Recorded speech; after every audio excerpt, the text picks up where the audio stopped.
Hello everybody, welcome back to Rob's Gaming Table. I'm Rob. I'm Mel. And we're here to play some more Folklore, the Affliction, published by Greenbrier Games. This is technically episode 2 from our playthrough series, where as long as you guys are watching and having a good time, and we're playing having a good time, we'll keep playing Folklore on the channel. It's kind of how we do it here.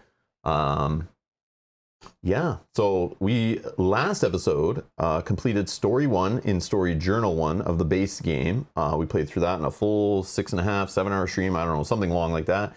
If you're looking for that episode or looking for that stream, it is linked down below in the video description. If you expand it, you'll find a playlist link. And in that playlist link, you'll find the previous episodes. You'll also find the next episodes, which I've already scheduled the next episode, which is going to be a live stream. You can set reminders for it already. If you just go to the link, you can set a reminder. I've scheduled it. It's about 2 weeks from now, but that may change and move around a little bit. It's just we can't play next weekend. So I put it for the following weekend after that. So you can set a reminder for it. We should be playing that day, but again, trying to plan 2 weeks out when games could show up from publishers, could show up from Kickstarters, something new might come out, our taste might change, we might switch to something else. But we should be playing it that day. But again, there's only like really, I think, one game that might show up that I might really want to like stop and focus on, but we'll see. We'll try to fit that around the Folklore playthroughs, but yeah, we'll keep playing. We're having fun. We might stream some of it on weeknights too, play like just a single chapter at a time. Still experimenting. We'll see kind of how the game goes. Not every stream will be like 6 or 7 hours. That's not the plan. Hopefully we can start doing it in more bite-sized chunks, like one chapter at a time. You know, maybe like a, 3-ish hour streams, 2-hour streams, just investigating some rumors or going on some side quests in between stories and stuff like that. I don't know. We'll see. So today the plan is we are going to play the kind of sandboxy between stories kind of mentioned throughout the rules, but not really something I don't know. People don't seem to talk about it. I see people asking questions about it on Board Game Geek. Like, what do you do between stories? So we're going to explore some of that today. I'm not fully sure what you do, but you supposedly can keep roaming around the map. You can visit towns, you can buy things, explore things. We are using the Rumors expansion module from the Dark Tales expansion, the first expansion for the game. We're pulling that in. We have all the components for that expansion around us, hopefully.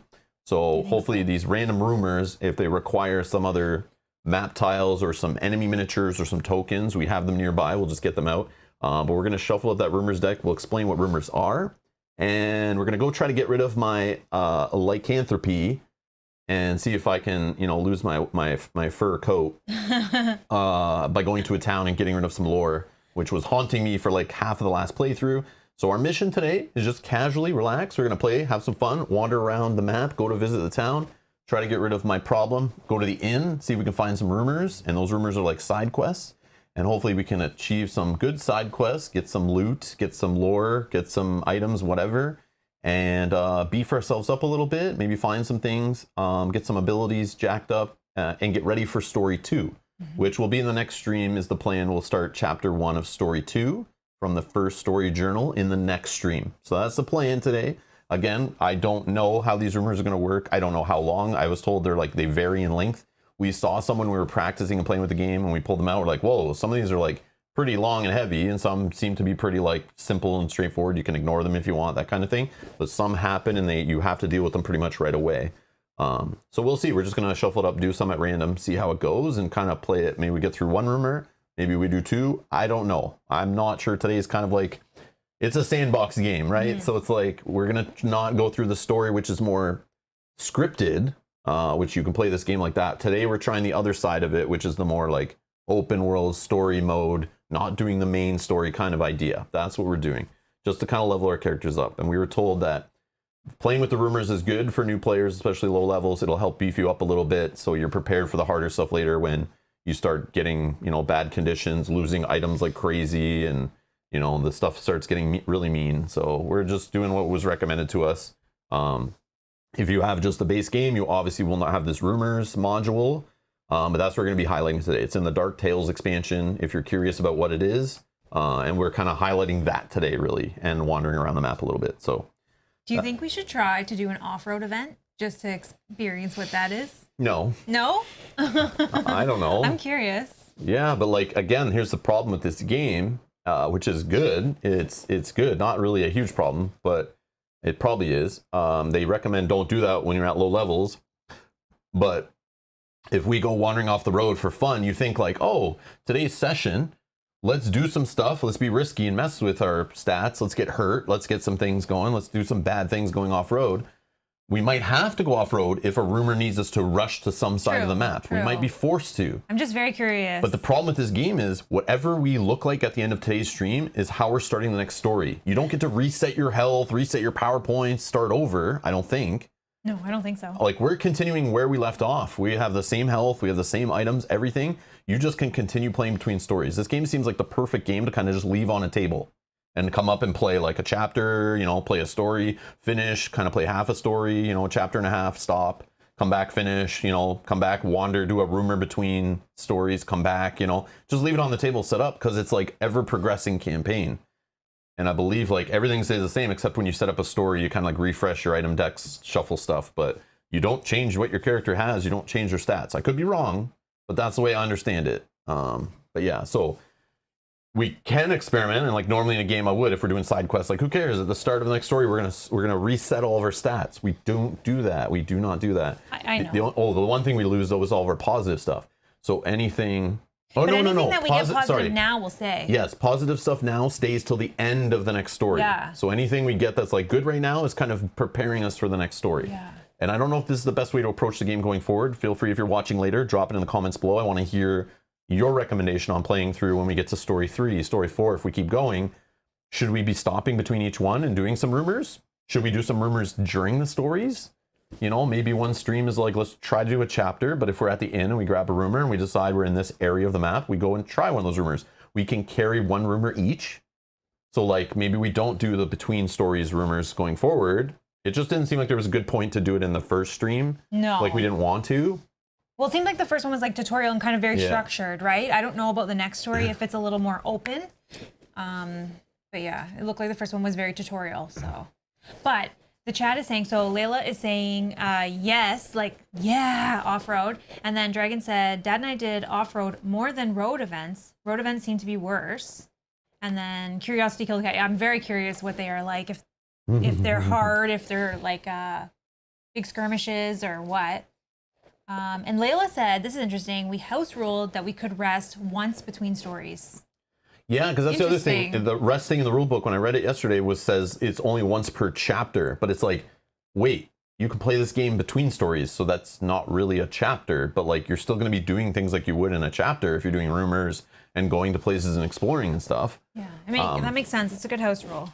So yeah, like we can do that. We could do maybe one rest at the start of the next stream, you know, like just at the beginning, like, okay, let's do a rest. We'll roll, see if we get some problem, or we could do it near the end of today, depending on time, but probably not. But that's a good one. I was thinking that's weird. Like, why can't you do it between a story? If you're literally sitting down for a gaming session, you're gonna have bad things happen. You're gonna get damaged. You're gonna be doing things like you should get that free little. It's free as in you waste a whole turn. You still get a road event. You still roll and could have a skirmish. Unless they're saying that because in the different towns you can heal yourself. Yeah, maybe that's why. But maybe yeah. It's weird. But yeah, again, people house rule this game. It's kind of a little more open. You kind of do what you want. So that's what we're going to kind of do is treat today as like side quest day. And then see how it goes. And then start in the next stream with the story. And maybe we get some rumors at the inn at some point. And maybe we do some of them during the story. I don't know. We'll see. So anyways, the rumors. Let me just explain what a rumor is, I guess. Which is in the Story Journal 2. In the back for the expansion, there's an additional rules page. That book looks bigger than the first one. Oh, it is. It is. It's got a like a not just the like comic book staples in it. It's actually that one's a little bigger. It's the glue. It's the glue in the straight edge. So it's definitely got more pages, I would assume. Actually, I can probably just not assume and actually look at the page number. 91 pages. But again, this is mixing rules, new rules with it's like custom stuff, additional rules, custom stuff. But yeah, just the story journal part of it goes up to like page 88. And this one goes up to 52. Oh, okay, well. So I'm assuming yeah, the stories are a little longer. Maybe there's more story text. Maybe there's more chapters. Maybe, I don't know. I don't know. I don't really care. I don't know if I'll ever get to this. Like, I'm not worried about it. But I like the rumors module. We recommended it. It seems kind of fun. Let's try it out. So let's read what rumors are.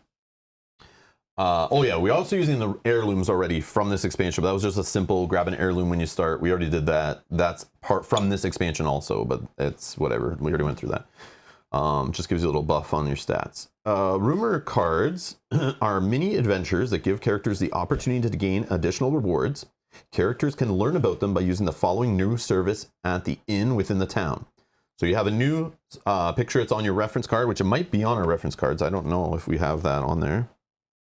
Yeah, we do. We do. Okay. Yep. So let's go to that. So right here on the inn, see this reference card has a little rumor on it, but it even reminds you like it's in the Dark Tales expansion. So please buy our expansions. So rumor, receive one rumor card once per story or any number between stories. Oh, hold on. I didn't realize that was a thing. So you can grab a whole bunch and kind of choose what you want to do. But again, some of them right away, like they fire off right away and you have to do them. So that could be messy. A character may only have one rumor at a time. Oh, I see. So you could do multiple, but like one at a time. Yeah. I see, but in the story, you can only do one. Oh, okay. Okay. That makes sense. One rumor card once per story. Okay. Okay, so that helps us kind of plan going forward. That kind of answers that. So we can do as many today as we want for time, see how it goes. But I'm not against, in the future, if we feel like we need to beef up between scenarios or something, I'm not opposed to spending multiple streams, like maybe 2 or 3 hours at a time on an evening, like playing one rumor one day or continuing it, then the next stream doing more rumors. Like, I don't care, as long as we're playing the game and having fun and people are interested in watching. Like, I like this whole idea of like the open world video game kind of Zelda Breath of the Wild feel of like, the main quest storyline, but you can break off, do a rumor, or before you continue the story or go to a new story, you can just kind of do things, roam around, visit towns. Like, I love that stuff in those type of games, right? Okay, so that's that. Okay, so it also says, once the rumor is completed, you should return it to the box and not play again during the same campaign. So I don't know how many rumor cards you have there in the deck, Mel, if you want to show that off. It's just off screen there in our little tray. I mean, there's quite a few. I think those are 2 references, but then, yeah, there's quite a few. So if you complete it, it's out of the game. So okay. These need to be shuffled? Yeah. Okay. So how to use rumors, setup, shuffle the rumors. Well, there you go. Read only the narrative on the front of the card and follow the instructions. Most rumors can be investigated at the player's convenience, i.e. immediate action is not required. Most. Some rumors are personal quests. Well, the whole group participates with these. Only the rumor holder receives the rewards. Boo. Searching maps may only be done during combat. Okay. So you can't like kill all the enemies, then run around the board searching everything. You have to do it while there's still at least one enemy on the board.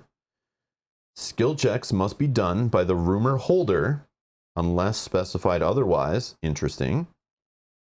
If you die while investigating a rumor, the rumor is discarded. So that could get shuffled back in, I would assume. That's not removed from game. So,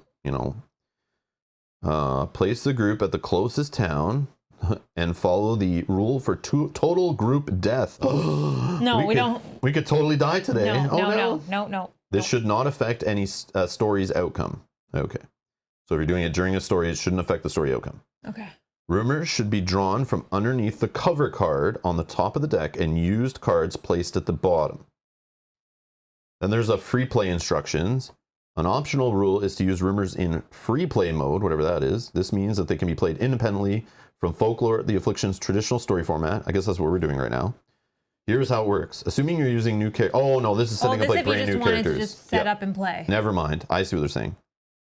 So we're technically like in the story format. We're just between stories. So it's like we're in a campaign. That's the way you should say it. Free play is like not playing in a campaign. Yeah, like just grab a character. Gotcha. So I don't really care about all this. Okay. Hold on though.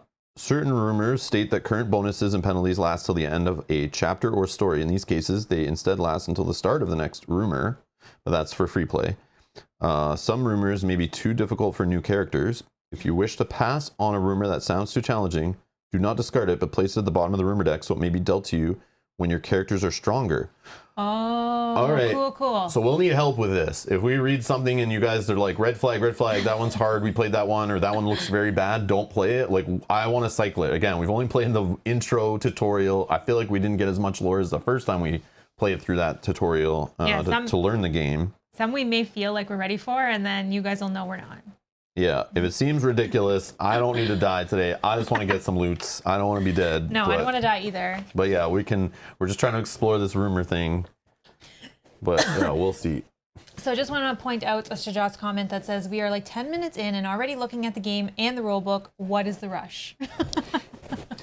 So Jot, you said you need to get back to gaming. I'm trying to be a quick stream here so you guys can, so you can get back to your gaming and go back to your regular day. Just kidding. It's all for you, Sajat. It's all for you. Now, because this is episode 2, I don't need to go over the game really. I don't need to, intro. We can hang out a little bit. We're in no rush. I feel like if we want to do 2 rumors, it's going to make it like a 4-ish hour stream. I just get this vibe, but I don't know, right? We could get 2 rumors that are like super quick. And maybe we do a 3rd. I don't know. We still have to make it to town so I can stop being lycanthropic or whatever. Yes, that was another comment. So they were asking, yeah, this is number 1. This is like rumors is 2nd. But we can only get rumors at a town in the inn. We can only visit the gypsy encampment, I believe, in a town. So let's kill 2 birds with 1 stone and go there, get this done, and then hopefully not a moon get revealed or whatever. But I think the way that this will turn out, I don't think it's possible. You don't know No, if you get a daytime event and it tells you, oh, something happened, read the night side. Like, if I was a designer, I would do something to mess with people like that. You're right. I did not think of that.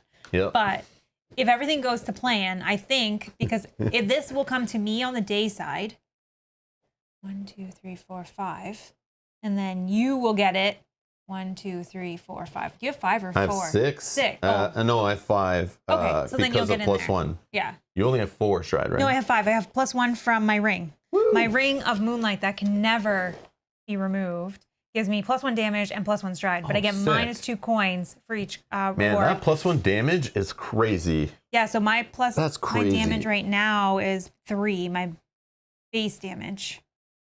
I'm assuming that damage adds to all weapons. I don't know if it adds to abilities. Yeah, it's like damage plus 1. No, it's probably just adding to this, right? Yeah, my damage bonus, because I put it into It's my only stat weapons here. then, yeah. That makes sense. Which is fine. And then with my ability, that gives me another plus 2. Dragon says if you have lycanthropy, you lose your companions. Oh, I shouldn't have these anymore? Does it say that? Oh, I don't remember reading that at all. I thought we brought up the rules for that Maybe to make sure we did it properly. 20, 21, and 31. Yeah, if you can check. Yeah, I don't remember reading that, but Yeah, maybe page you're 21 right. it says on the keyword reference sheet. 20. Oh, that's just. I thought we brought that up to make sure we were doing everything That's correctly. not going to be all the rules. No, it's its own. It's right here. Here, maybe I can bring Character it up. becomes cursed with the status they receive a modification. Yeah, no. That's weird. Nobody mentioned that the whole half the playthrough last episode, or at least I didn't see it. I don't. Yeah, I don't see it. That's too bad. We'll find out. 2021, but there's. I thought it was only if the 31. companions get lycanthropic or whatever. Can they?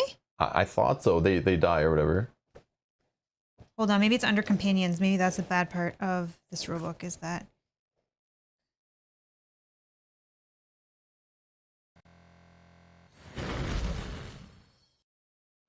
Oh, Dragon, where were you last episode? Why didn't you help It's us? not in this part, which is why we didn't read it. It's under companions. It's under losing companions. It says characters that become ghosts and are affected by bloodlust or lycanthropy statuses lose their companions and may not gain new ones until the status is cured. So it's not even under this section where you would read for it when you become. It's under companions. Thanks, Dragon. That should be something on the reference sheet that's kind of important. Just say lose companions, period. Yeah. Then also gain this claw attack. Yeah. Yeah, this is why this rule book, man, is rough. Or it should also be put it in multiple places. That's fine. Yeah, they have the space. Shoot. Okay. Yeah, look, here. Yeah, nothing in lycanthropy. No. But then if But you go to page... look. If I read vampirism, okay. Then I keep reading. Eventually under vampirism. Which we didn't read because we didn't... No, look. Yeah. Let me finish. Losing companions, characters affected by bloodlust or lycanthropic statuses lose their companions and may not gain new ones till the status is cured. So it is here, But they assume every time you want to look up lycanthropy, this is like how I know the rule book was designed by a fourth grader, and didn't value, isn't good at their job. Because if you're in the back here and you're like, okay, I'm a player, I need a rule quick while I'm playing this complex game, I have 3 pages to go look at. Maybe on one of those pages it's there. Yeah, it's on page 31. It's for the. Because 31 is companions. But still. Like, I'm going to look up lycanthropic. I'm not going to read about vampirism. No. I'm not going to read about vampirism when I'm looking up lycanthropic. Like, come on, man. 101. Yeah. Anyways, it's just frustrating, but I'm getting used to this playing these, like, Kickstarter indie games. It's like, yeah. Oh, Dragon said it took Dragon till Story 3 before they realized. So, yeah, we can't do anything about the story we already played. No, this is still a decent rule book for a fourth grader. I give it that, but you know what I mean? I'm sure it was the designer's daughter that's like, here, make a rule book for me quick while I'm paying for art and stuff and marketing. But the rule book, we won't pay to have that done properly. And I'll continue to rag on rule books all day because there's like basic stuff. Obviously, everyone learns different. So there's like really no perfect rule book or perfect way to learn a game because everyone's different, but little things like that, like your index should cover you. And that was the first rule book I found that was really good like that, looking up index stuff. And the funny thing is, they totally revamped the rule book and thought it was bad, was Cloudspire. I thought it was good because they kept restating the same things over and over again in the rule book in all the sections that it mattered. Yeah, I like that. That's how I like it. So it's like, as I'm reading through the rule book front to back, I'm seeing the same thing pounded into my head over and over again. But also it's like, wow, the rule book's bigger because they keep doing that. It's a little annoying I keep reading the same thing over and over again. But the cool part is when you're pulling the game off your shelf after a month or two and you're just like, I just need to look up something quick, you get all the rules you need just for that thing, which is nice. But in this rule book, I find there's lots of hidden nuggets. Yeah. When I read through the rule book on the 4th time, the 5th time, or we haven't played it in a week, and I like read it yesterday, the little things were jumping out. I was like, oh, did you know this is hidden in this section that mentions this thing once?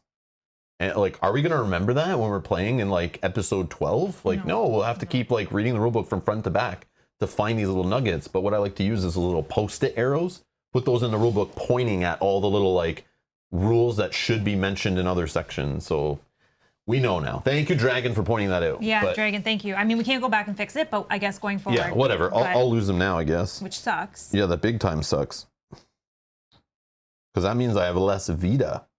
Yeah. And I had less Vita at the time. And that would have changed, like, that would have changed so many things, right? Like, because I would have lost 4, 5, I don't know. Did I get the farmer when I was a wolf? Probably shouldn't have been able to get him, so you should have him. You know what I mean? Like, when? Yeah, I don't know. I don't think they should both die. We need to kind of figure out if we can think for a minute, and maybe someone in the chat knows. When did we get the farmer? Yeah, when did the farmer come up? Was I already lycanthropic? Because if I had the chance to get him, he should have gone to you, so he shouldn't be dead. Because I think whenever you get something, you can give it away. We chose to give it to you because of your bonus. Maybe this is the rule where you get 15 coins instead if you can't take the companion. I don't know. How would you guys fix it? Well, I definitely lose this one, I believe, because I had that was your starter. This was my random starter one. So I'll just throw it at the bottom of the deck, I guess. Layla says, you got lycanthropy on the first road event. Oh wow, you had it the whole time? I feel like I had it like almost the whole stream. Came up after we fought the wolves on the farm. So then technically, and you're the farmer in Ostelink, I think. You helped him out with the wolves. So So what should happen with this farmer, do you guys think? Should it just go to Mel? Should it just be gone? Should I have 15 coins instead? Like, I forget. I feel like there's something in this game, if you get it and you can't take it, you take 15 coins instead. Yeah, there is something like that. But it might be only when you gain the farmer and you already have the farmer, you get 15 coins, I think. You're right. Companions are 30. Let's see if I can find it. But again, I used him and I cheated the whole time. Like, I had extra, well, I don't know if I ever got down to 0 Vita where his 1 Vita saved me. I don't think that happened, but. Yeah, if your 2 companion slots are full and you have the opportunity to hire another one or receive one through an event or story plot, you may either reject the new companion and gain 15 coins or discard one of your possessions to make room. So they're saying in the chat we should just give it to you because obviously I wouldn't try to take him. Okay. I don't know. Yeah, because I remember us discussing it too and saying you get the benefits from having the companion, so we gave it to you. Dan, I know. Remember the golden rule. Just kind of like rule it and go forward. I'm trying to do that. I'm not looking up in the rules all the rules related to that. Mel just did quickly, but I just feel bad because like that made it maybe a little easier because I had an extra bump in occult, but maybe I didn't need occult. Oh, it gave me an extra. Ecology. Sorry, ecology and a max vita. Max vita I don't think mattered. No, I don't think so. And then your bonus from having companions, I think you got bumped up for that too. Don't you have? Yeah. So if I have no companions, my max vita is, and that one guy gave me 1, so I'm actually not at 29. I'd be at 24. And then I'll just put myself at 24 vita instead of the whatever 28 or whatever I was at. Yeah, so that sucks. I need to get companions then too. Is not because they give me extra from my sanctifier. I also think I can't trade you the companions back. No, you can't. So that's fine. No. Just keep them. Did you change your stats? I did. Nice. Yeah. Yeah, no, it's fine. I just feel bad like we got him, and if I had to just throw him away, then it's like that sucks. Yeah. No, I would have taken him in that case. Because you can have 2, right? Yeah. Okay. Thank you for the help, everyone. Yeah, not going to stress over it. Just want to make sure that we're kind of, from now, we're kind of... Yes. For those that weren't here for the first episode, anyone who knows me knows I like try to get the rules as correct as possible, but I don't always need to. It's like hard to do that while you're running a live stream, keeping everything straight, playing on the fly, chatting with chat, breaking your focus, all that stuff. But this game, I even said, this game has like a pretty complex rule set, but I need to just enjoy the game, have fun, and kind of house rule, move on. Don't worry about missing things and rewinding and correcting. We're just having fun, rolling dice, adventuring, reading story, focus on the story, focus on the fun, the teamwork, the adventuring, the exploring. Don't get bogged down in the nitty gritty rules of the game, which are like not its strong suit in my opinion. So I just need to relax, have fun. That's what I'm trying to do. But I want to try to fix things as best I can. But you guys can help. Like if you think like the way you guys just recommended, Mel gets the companion, boom, we do that, we move forward. Yeah. You guys are part of our party, and you guys can help us just house rule things, move on, or make decisions and move on. It's fine. I'm not stressing over it. So if you're here to see the perfect playthrough of Folklore, I don't think that will ever exist on the internet. So I'm not going to try to be the one to create it. No. We're just going to have fun playing this game from 2018, 2017, whatever it is, and have a good time. And just explore the story, have some fun. Yeah, of course. I want to be beefed up. I want to be powerful. I want to play the game as perfect as possible and be really good at it. But we'll see. Well, for now, we'll just have fun trying to get into the game. Yeah, things we can correct, we will as best we can. And like Troy with the comment in the chat keeps me going, keeps me smiling, having fun. Says, so great that you guys are playing this. One of my favorite games, RPG in a box. Nice. And keep in mind, we come from a board gaming / competitive card game background. And pretty complex board games, competitive board games where we're like, the rules matter, everyone's competing against each other. That's how we kind of got into the hobby like 10-ish years ago.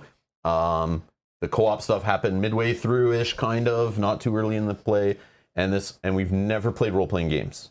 So we'd never have done the imagination, loosey-goosey kind of have fun, making up stuff and going along, making quick stuff on the fly. We like to kind of like, I don't know, maybe it's my math, science, engineering, computer, IT background where like I need things to have like a definitive answer. I was never a fan of like arts and like languages and stuff like that are more like, write an essay and kind of give your own opinion. Yeah, it's for interpretation. Yeah, it's interpretation and stuff. So that's how we kind of got to approach this game. It's more of like, as an art, have fun. It's a sandboxy tool set kind of, but like not such a strict lockdown, competitive, need to play by the rules or else you break it and you lose and you're out of the tournament, that kind of thing.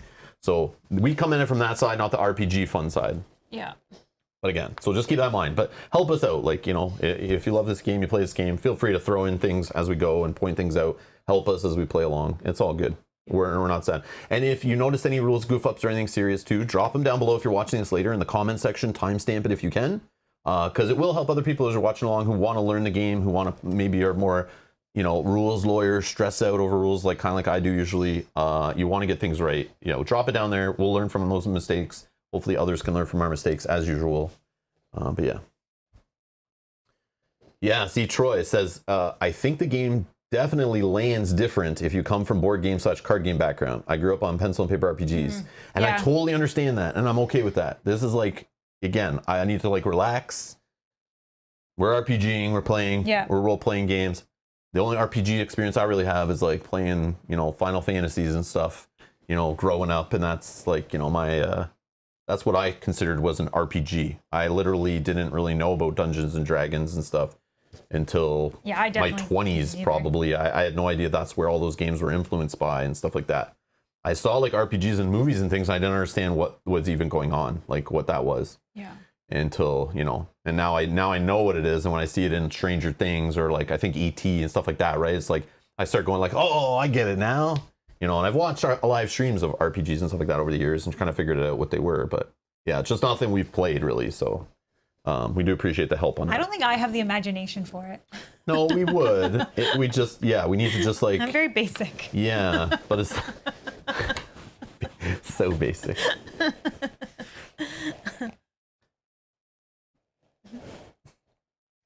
Oh my goodness. Yeah, we probably need a few drinks in us first. Yeah, then, definitely, like, definitely. At first to get it going. Yeah, get some imagination. Loosen up. Get a little loose, with the imagination. Exactly. Oh goodness. Stop being so robotic. Yep. Oh my gosh, I almost choked on that. I'm waiting for that one to pop. I see what you just put there, Dan. That is hilarious. I need a disclaimer. Almost spit that out. That's funny.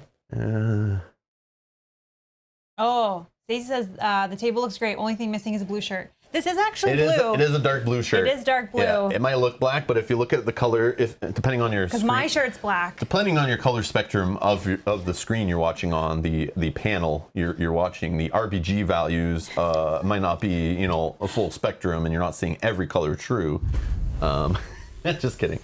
Also, the video compression. Dan, if this playthrough isn't perfect, I want this back. Okay. So he slapped $5 down. High bar now. As a deposit. Putting some pressure on us, are we? Listen. I value money, probably more than most. And I be very careful with every dollar I spend and how I save it and all that kind of stuff. I get a little miserish sometimes, but that allows me to do this full time. But $5, I could throw that away to like relax and have fun instead of being stressed out trying to keep it perfect. So yeah. So you can take your $5 back, Dan. I don't even want to think about it. I'm just gonna have fun. But I know it may happen, but it'll be by accident. Yeah. You also did say something that I thought was funny. You said, I'm just going to have fun rolling dice. But we haven't rolled any dice for you to determine if you're going to be having fun rolling these dice. No, okay. To be clear, I have fun rolling the dice. Oh. I don't have fun reading the results. Yeah. And seeing the results and dealing with the consequences of such results. But shaking dice in my hands cupped together and slapping them in a dice tray. That's fun. It's amazing. It's great. It's the tactile fun in the board games I love. And it's just when you find out like, oh, those numbers suck. How do I change those numbers? And sometimes you have no answer to that. And that's when I go, I hate this game. Stupid game. Stupid dice. Stupid luck. Rob, do you know about the misprint on your character booklet? The Empower at the Chapel Town Service. I think the character booklet states 20 coins, but it should be 5 coins, I think. Chapel. Oh, you got it. Sorry. This? Oh, so it's only 5. Empower. Upgrade a holy water token to a liquid frankincense token. Oh, what's that? Can you pass me one? I don't know what that is. Let's see if I can find it. It'll be with the other. Like, I should have put all those together. But. Let's see.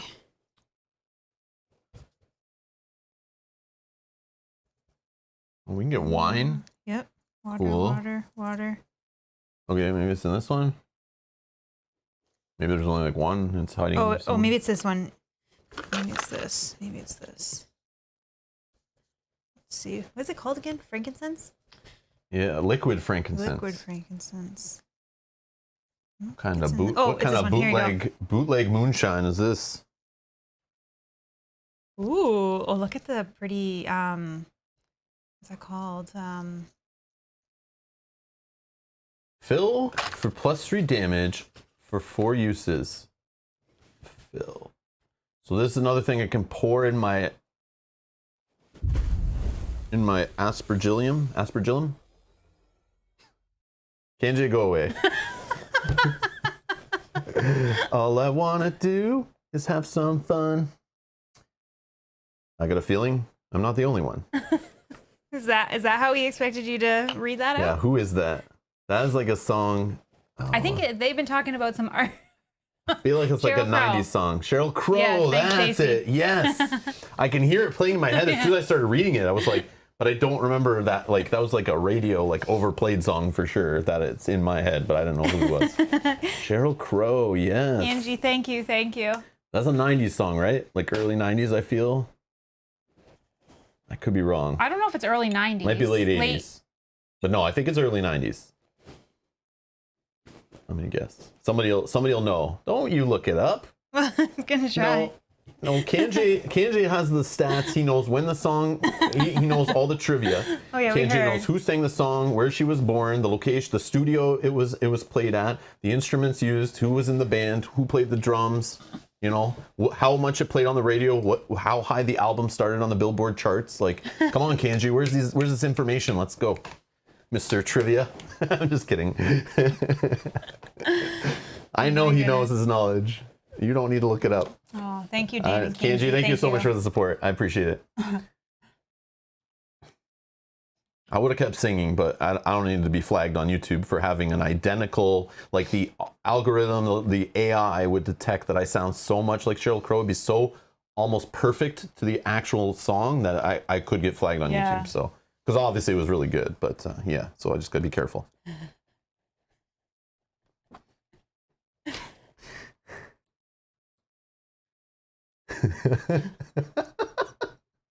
Nice, Stacy, nice. Oh, 1994. So it's not, I don't know, it's like mid-90s then technically, but Okay. at least it's in the first half, so I was close. Okay, I didn't think it was 80s. I was thinking But yeah. early 90s, like 92 to 93. I was kind of thinking in my head, so I was pretty so close. You're close. Wow, that was 94. Yeah. Back in my day, Whoa. Sheryl Crow was not a type of bird. It was a musician. Okay, so I think Lilo's saying that should cost 5. I think Layla's just trying to help us out and making stuff up, but I like it. So Layla, if you can just tell us new costs for everything and how to make the game easier, that would be great. Yeah, there's probably some misprints in mine too, right? Yeah, there's probably a misprint. Every time you roll anything higher than a 1 on the dice, you succeed and get 10 extra damage, I think is what also was something she was going to tell us. Most overplayed annoying song ever. I think there was a few that were. Yeah, I was right. It was overplayed because it was like like literally reading it. I started hearing it in my head. Like that's when you know it was like played out. Yeah. Because I don't listen to that type of music, so I like yeah. So I just didn't know the name of the song or who it was, but I definitely can hear her singing that in my head. It's just crazy. All I want to do is grab some loot. If you're in my way, you're gonna get the boot. Nice, Ninja, nice. We're going off the rails. Thanks, Kanji. No, this is what I want to do today. We're No, I chilling. know, It's I'm side totally quest joking. day. It's I'm not totally serious joking. story. We're not reading through the story, getting serious boss fights, all that stuff. Yeah, there might be boss fights on the rumors and things, but Yeah. today is chill day. We're having some fun with folklore. We're gonna explore. This is off the rails again. That's why I was talking about the next stream. So if you don't want to watch us do this kind of stuff, join in the next one where we'll dive into story and we'll go through that, and we'll explain at the start of the next one which things we found and why we're beat up and which rumors we did and whatnot. But yeah. And then Sajat told us to kind of slow down too, because he was pointing out that we were rushing. So I definitely now need to slow down for another 45 minutes. We're going to talk before we actually play the game. Dan says is it Mambo? I thought it was Mambo. Mambo number 5? Yeah, sorry, yeah. Sorry, I'm just when that comes on, Dan wants to punch himself in the face. Yeah, For me, I that think was an it's like the overplayed one. Yeah. Ace of Base. I saw the sign. For me, I think is that one. We I even just heard said it it- like not too long ago, and I was like, oh. And then I said it the other day when we were driving. Yeah. Yeah, we're driving. We're looking for some place, and I was like, "Oh, I think it's over here." I saw the sign, and then I started singing the hook, and was like, whoops. And then Mel jumped out of the moving cars, so she didn't have to hear that. And then then I had to go get her. Yeah, that's one that I just remember was way overplayed. Yeah. Mambo number 5. That's funny. Remember when we all had to only listen to the radio and didn't have a choice? Like we had CDs. No. But it's like not like nowadays with like Spotify. I had more cassettes than I ever had CDs. Oh yeah, cassettes too. Yeah, you're right. Cassettes when you like had to like record the song as it came on the radio. Yeah. And then sometimes I wouldn't hit the record button on time, so I have to wait another hour for them to play the overplayed song again so I could hit record on time. Oh my Just trying to make a mixtape. Yep. Yep. And then my mom saw like I loved doing that, so eventually for like Christmas or my birthday one year, I got like a boombox that had the 2 cassette components, so I could like record from one to the other? Yeah, like I could record and then like try to record it to the other tape. So then I started recording like more than the song, or just record like an hour radio and then like play it on one tape, record it onto the other, so then I could like on the second tape make like a really good mixtape, you know. That's awesome. How many hours I spent doing that? Like, oh my god. But yeah, most of that was done while I was grounded in my room for doing very bad things. So that was how I passed my time. I get it. But yeah. Yes, Daniel, it is a known torture method. Hey, Barrett, all those mixtapes, LOL, or when you got your first Discman with skip protection so you could use it in your car. Oh my god. So I remember having like the little cassette thing I had to put in my car. Like a cable that came from the audio out like audio out jack into a tape cassette and you thing had to that put went the into tape cassette in so that I could play. Yeah, because it didn't have a CD player in your car. Yeah. I didn't have a Discman. I don't think ever, because I hated them. I was a stickler. I was like the type that when I saw friends who had Discmans, like the richer friends, you know, they showed me their brand new Discman, and we're walking to the mall and they're getting pissed that their music is skipping. I just stuck with my tapes. I literally kept using tapes like until they stopped selling albums on tapes regularly. Like, so I was even buying like albums in the late 90s on cassette tape because I didn't want the CD, because I loved rollerblading, biking, running, walking, you know, traveling on a bus, whatever. And I didn't like the idea of the skipping because it drove me nuts. So when I borrowed my friend's Discman, I was like, I'm not buying one of these. I don't want one of these. I'll never ask for one of these. I hated CDs. I thought they would go away. I thought they were going to be something that didn't stick around, even though they were there since like the 80s, all the way through that time, and they did become more popular. But I hated CD technology, other than the fact you could go straight to a song. But the second the MP3 boom happened, the bootlegging music, the Napster and stuff like that, I was like, this is the future. And I just forgot both of those methods and said, screw it. But I avoided a Discman on purpose. I thought that was like scam technology. I like ranted about it. I hated them. I was still buying like Discman or Walkmans. Walkmans is what I like. I like ride or die on the Walkmans. I would like buy CDs and put them in my like CD player at home to record them onto tape, so that I could then use them on the go, like, and make my own, and just record the songs I liked, you know, and then just put the CD to collect dust in a storage thing, like in on one a of shelf. Those big towers, right? Yeah. We all had. CDs never left my house. Like, they stayed in there until I got I bought a good car stereo that had no skipping, and put that in, and I installed it in my cars, and then I would bring CDs, and then I would start, when I had a nice computer, start burning CDs. Yeah, this all relates to Folklore the Affliction, I swear. But anyways, sorry everyone watching later. Mini disc, yeah. I don't know what a mini disc is. What's a mini disc? It's like a smaller CD, but inside of like a casing. Like I don't think I ever had that. It's meant to be like a little more durable of a CD. Oh. If I'm remembering correctly, they had like video versions of mini discs too, right? Those weren't just audio, but I'm pretty sure. I don't remember. But I might be mixed up on that. Oh my god. Anyways, fun stuff. All right. I mean, it looks like a lot of the chat can relate to what we're talking about. Bob says, if you play Aqua's I'm a Barbie Girl, I promise to cut my wrists. All right. No. I don't mind the YouTube flag for this one. No, I'm just joking. I'm just joking, Bob. I'm joking. That's dark. I'm sorry. Oh, the PSP used mini discs. Yes, that's right. I see. PlayStation Portable. Cool. No, we're not all old. We're just well aged. It's whatever.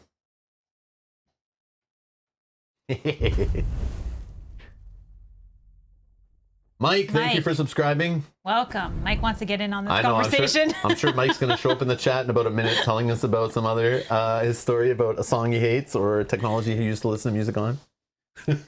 But thank you for the support. Thank you for clicking the subscribe button.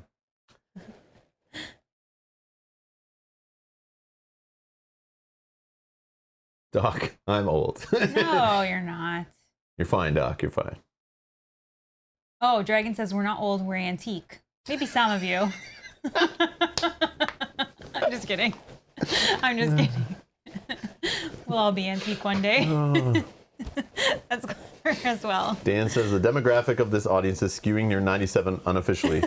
No, I think the active members in the chat maybe are. I hope not everyone watching is, but I hope we're accepting to every age group. Yeah. I feel like it's okay, but you know, we definitely don't relate with the young whippersnappers, that's for sure. I prefer vintage, says Aaron. Oh, vintage, yes. I like it. I like it. Troy still has the 80s cassette, dual 80s cassette boombox, whatever, in the closet still. Nice. Awesome. Get off my lawn. Oh, my grandpa was a huge get off my lawn guy. We used to have a tree that we used to climb, and he'd yell at us to get out of the tree. We were going to hurt ourselves. But here's the problem. Now you have older people are like, all these kids sitting outside on their technology. They don't go out and play anymore, including us. But then they go out and play, and you're telling them to get off your lawn and, you know, yeah. stay out of the street. It's dangerous. Yeah. But like, wait, what do I do? Stay inside and play video games or go outside and play on the lawn? But I can't go on the lawn. What do I do? Yeah, don't go to the park by yourself. But get out of the house. Make up your mind, Dad. Anyways, all right. Okay, that was funny. What are we doing here again? We're just hanging out. This is exactly what would happen if you went to board game night at your local game store and you're meeting us up with us to play Folklore. We're gonna sit down. We're gonna ask how's your week. We're gonna chat with you. We're gonna hang out, have some fun. And get off topic. We're gonna get off topic. You know, it's fine. And then we're gonna get down to playing. That's what we do. That's how we do it. If you don't like it, get out. Or just scrub ahead if you're watching. Okay, so we are starting in the Church of the Crossroads. It was ended on my turn at nighttime. So I believe that's kind of, we just keep going where we're playing between stories. So I believe you are now first player, your turn or whatever, leader, and it's daytime. So go ahead, do whatever you want. Do we need to do anything at the church before we leave? I feel like we were at the end of the last stream, we were at church and said we could do things. But I feel like we had nothing. I feel like it was telling us that we could buy, if we had AP points, we could spend them, but we don't have. Seems like based on just here, the only thing at the Church of the Crossroads we could do is learn abilities, but we don't have ability points yet. Or we can spend 40 coins for prayers, purchase a random prayer. But I don't have 40 coins. We could put money together. Do you want prayers a prayer? are my thing, but like, I don't know how good they are to pull one at random. It might be something that literally I don't care about for like hours or ever. I don't know. So for now, I think I'll just leave it. But do I have anything at the church? I don't know why you're looking. It's funny. Dragon says, this is why I only play solo games. Too much chit chat. Yes. Yes. Church of the Crossroads, 100 coins, fenestrated Morningstar. No, I don't. We're not buying this 50 coin stuff, 100 coin stuff. But that's what I have that I could do at the church. I like this +1 PowerPoint thing though. Mm-hmm. But I don't think, like, we do have enough money for it, but I feel like we should spread it out a little bit. Yeah, I don't think we need yet. But that I think is a really good one, right? One PowerPoint is like an extra heal or an extra attack or something. That's like pretty good, right? Yeah. I just don't know when 50 coins becomes like, you know, you want to spend it on something like that. Yeah. Because I feel like when you see stuff for 5 and 20 and 25, it's like that's the stuff we should be buying now and maybe selling it back as we go and go through. Because remember, like, if we're planning to play through a campaign is roughly what I've read online and looked in the storybook is 6 stories. And they go varying difficulties all the way up to the level like 4 difficulty in the last 2. So I'm assuming the money gained by then goes up. The amount of damage you'll need to output, the amount of, you know, your stats need to be higher by then or else you'll start failing more. So yeah, we need to just progress, I guess, slowly, kind of like a nice little curve as we go. So I shouldn't be looking at the 50 cost stuff yet. I should be maybe just looking at the 10, the 20, the 15 stuff. And that's where we kind of go. But anyways, I don't know. Jonathan's here, says, hi, Rib and Mel. Just had some barbecue and beer. So great to have you guys on back in the Ribs, house. barbecue, what? There's a hot one in Ottawa. It's a hot one here, too. Yeah, it's hot here. But it's nice. Not hot. It's not hot. I mean, outside in the sun, it's hot. I mean, it's not snowing, so it's like instantly it's considered like volcano death outside here. But. Yeah, there's like one extreme to the other, right? We don't have the middle seasons. It goes from winter to summer. Yeah, we have like a week where like, okay, we turned off the heat in the house. We don't need to turn on the air at all. And then like a week later, it's like, oh my God, turn on the AC. We're dying. What is going on? Yeah, it's very nice. Like all the windows are open. It's nice. But if you're out in the sun, it's definitely hot. Yeah, all of our sled dogs start sweating and panting all over the place. It's like, it gets crazy in the spring. It's like too hot. Okay, we need to come up with a name for Jonathan since he calls us Rib and Mel. Do we call him Jonathan. Jin? Oh, Jonathan? Jonathan. Okay, hi, Jonathan. Screw you, Jonathan. Screw you. Also, just a note, very nice comment from Mimi at the table says, don't ever change. You're both amazing. Oh, you're amazing. thanks. Thank you. Quit kissing our butt. Get out of here. Yeah, our eagles are melting, definitely. Don't try to sweet They've talk already me. melted. Oh, Jin sounds good. Okay. Jin sounds good? All right, Jin. Hey, Jin. People that aren't watching right now will be confused when we say that to you in the future.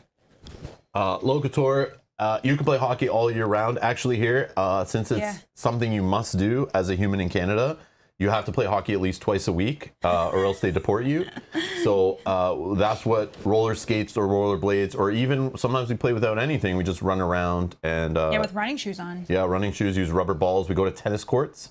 So we don't really have tennis here in Canada, but they do build tennis courts, and then they just take the net down and we put up 2 goals and we just play there. So they're actually just, you guys call them tennis courts, but they're actually, for us, they're called, summer hockey rinks. Yeah, and you know what? If it gets really, really hot, then you just get those little mini sticks and you just run around your living room with them. That's correct. You have to keep playing. Yeah. Whether you break lights, windows, whatever, it's like, it's your national duty. Yep. So that's how that works. So yeah, there is no such thing as we can't play hockey. So yeah, that's just how it works. Oh, Daniel, you're sweet. Daniel says, to be honest, those occasional out of topic discussions are one of the reasons I love to watch you guys. Yeah. Aww. I appreciate it.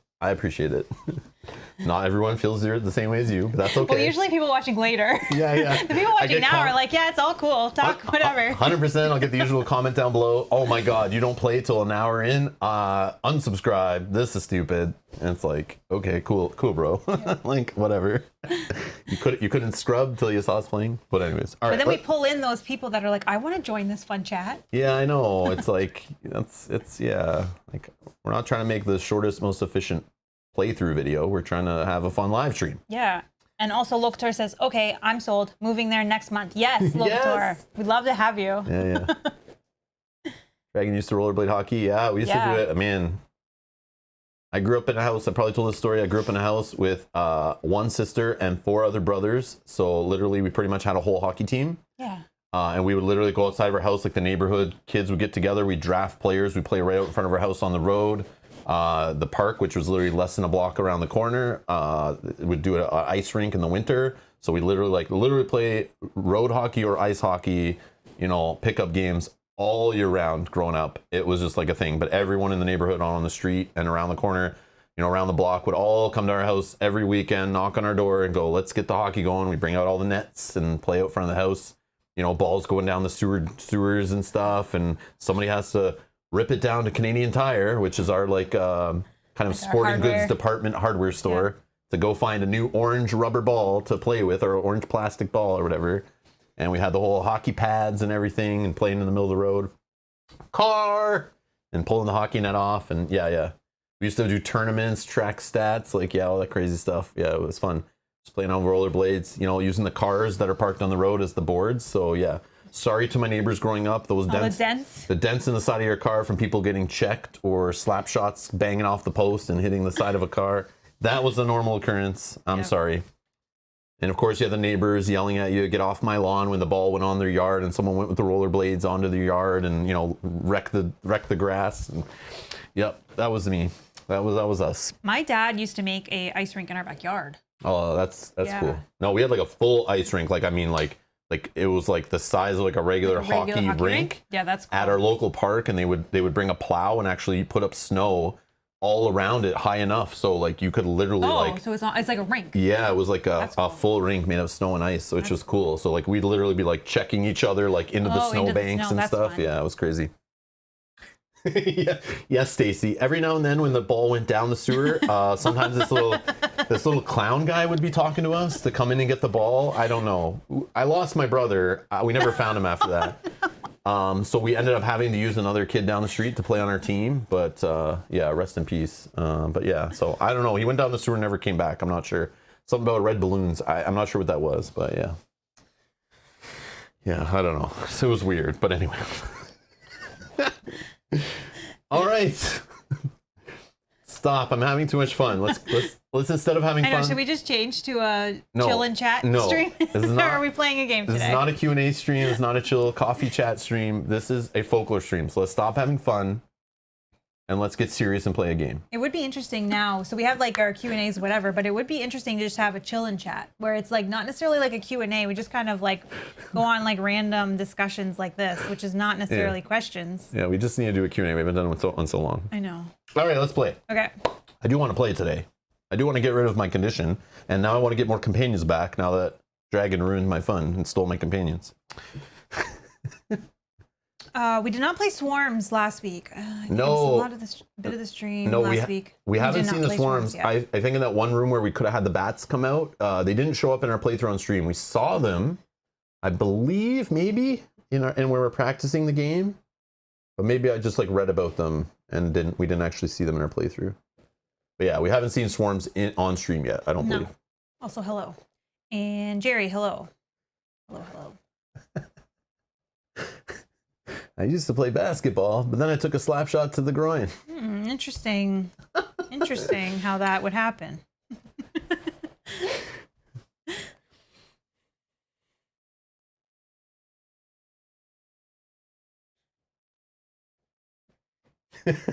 I'll resubscribe. Nice, Dragon, nice. All right. Anyways. Oh, okay. So we're not doing anything in the church. No. But I can move for 5, so Yep. I'll do that first. 1, 2, 3, 4, 5. Okay, so road events. Do I need to shuffle them? I didn't. Should I? Where have we been doing? Put them on the bottom? Yeah. Am I supposed to shuffle? I feel like we just keep going, and maybe we'll shuffle them at the start of the next story. Okay. Because I want to see new stuff. I don't want to shuffle Yeah, I back don't in and wanna we draw the same ones. I agree 100%. I At agree. least not yet. Maybe at the start of the next story we'll do it. I don't know what you're supposed to do, though. Like, between stories. I shuffled the item deck at the start of the stream by habit of doing that for games, but then I realized, like, maybe I shouldn't have shuffled the item deck. We should just continued. So, yeah, we might see items, but... Don't shuffle between stories. Yeah, so we already did the items, which is too bad. Maybe if we see an item we already have seen before, we can just kind of discard it, draw a new one. I don't know, but... So we don't shuffle anything then? But you do shuffle at the start of a story, I believe, right? Oh, just not between. Okay. Yeah, I think all your discard stuff goes back in as part of story setup. Okay. I'm pretty sure. But again, it's not like clear. Like, I wish it had like a setup for specifically like a session and a setup for a story. It kind of mentions in the story setup, like, skip the part where you create a character if you've already played a story before, but... All right, so we're in daytime. It's hard travel. Weather conditions cause the road to become difficult for travel. Receive -1 stride on the world map until the start of the next chapter. Oh, this could be bad then. Keep in play. So this is like all today. So this is gonna screw us on. No, I think this could. I think we calculated it at your full stride that you'd hit the town before drawing an event. All right, we'll just leave that in play. Okay, so I'm just gonna put a little. I'm just gonna put a little minus. So I minus.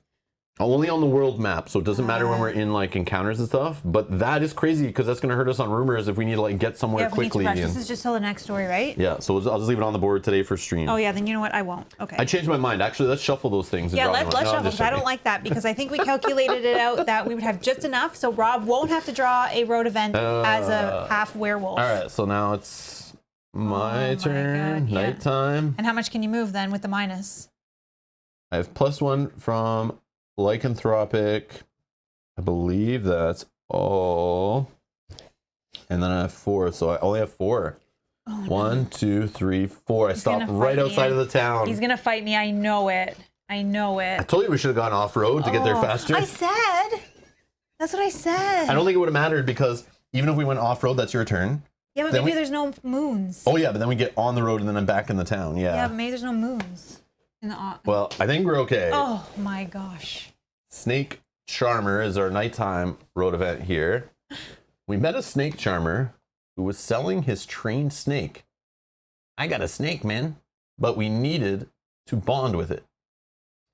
One character may pay 30 coins to get the Cobra Companion. You may choose to train it at the stables in town by passing Ecology 6. Fail, and you are bitten and become sickened. I don't want to do this. It says may. Yeah. I don't want a snake. Can we look at it, actually? Yeah. I don't care. Let's do it. Oh, he's right on the bottom. Non-ethereal foes that enter a space adjacent to you lose 1 Vita. So he like bites anyone that comes near you. I mean, that's not the worst. Especially...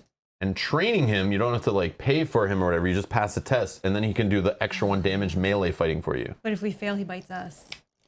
Ecology but of it sucks 6. because you can't even take it, so I'd have to take it. You have extra ecology. I do. I have 1. Okay, so we're not going to do this. I feel like no. But I like this. This is cool. This is very, very cool. But damn. All right. We'll pass on it now. Maybe we'll bump into this guy later in the future, and we have a little more ecology and a room for another companion. That was close. I really thought that you were going to attack me.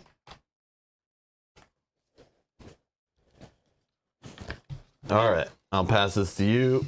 Okay, we'll go in to Wayland Point. All right. So you're going to end your turn in there. We're in a town.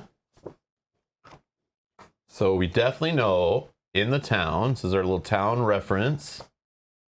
I'm going to go to the Gypsy encampment. And 30 lore. Evil be gone. Cure lycanthropy or transform statuses. So I'm going to do that. So we're visiting up to 2 places, I think, right? In this place? Yep. In Wayland's Point. Yep. So that's 2 services each. So I'm definitely using one of my services to visit the Gypsy encampment. And I'm going to spend that 30 lore. You can figure out what you want to do. I know, but I think we can figure it out together because I have more money than you, and I might need to give you some money. We can share whatever. Yeah, that's what I'm saying. So I don't want to fully decide because I feel like Rob should get a companion.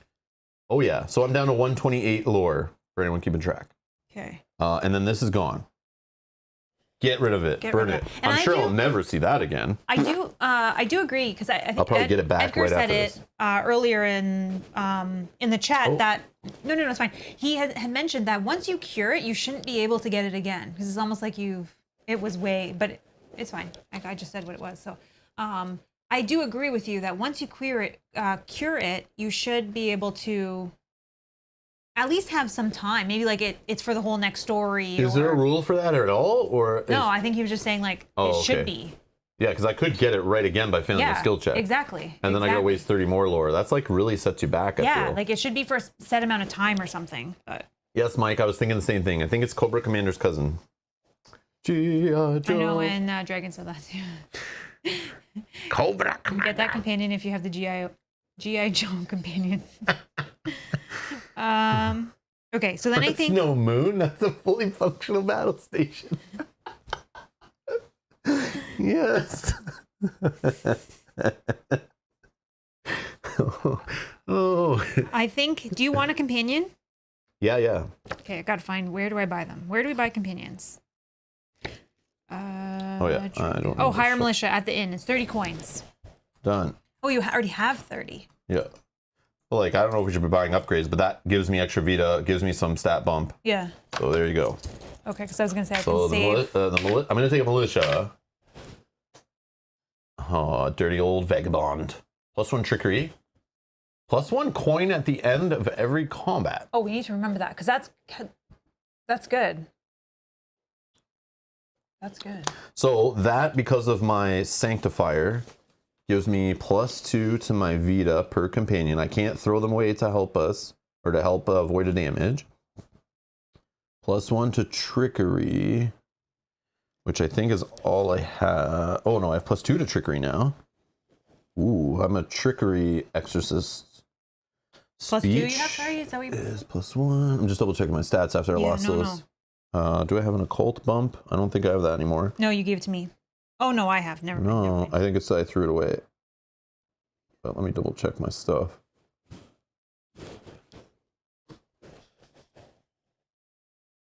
Okay. No occult. No nerve. I feel like nerve is important.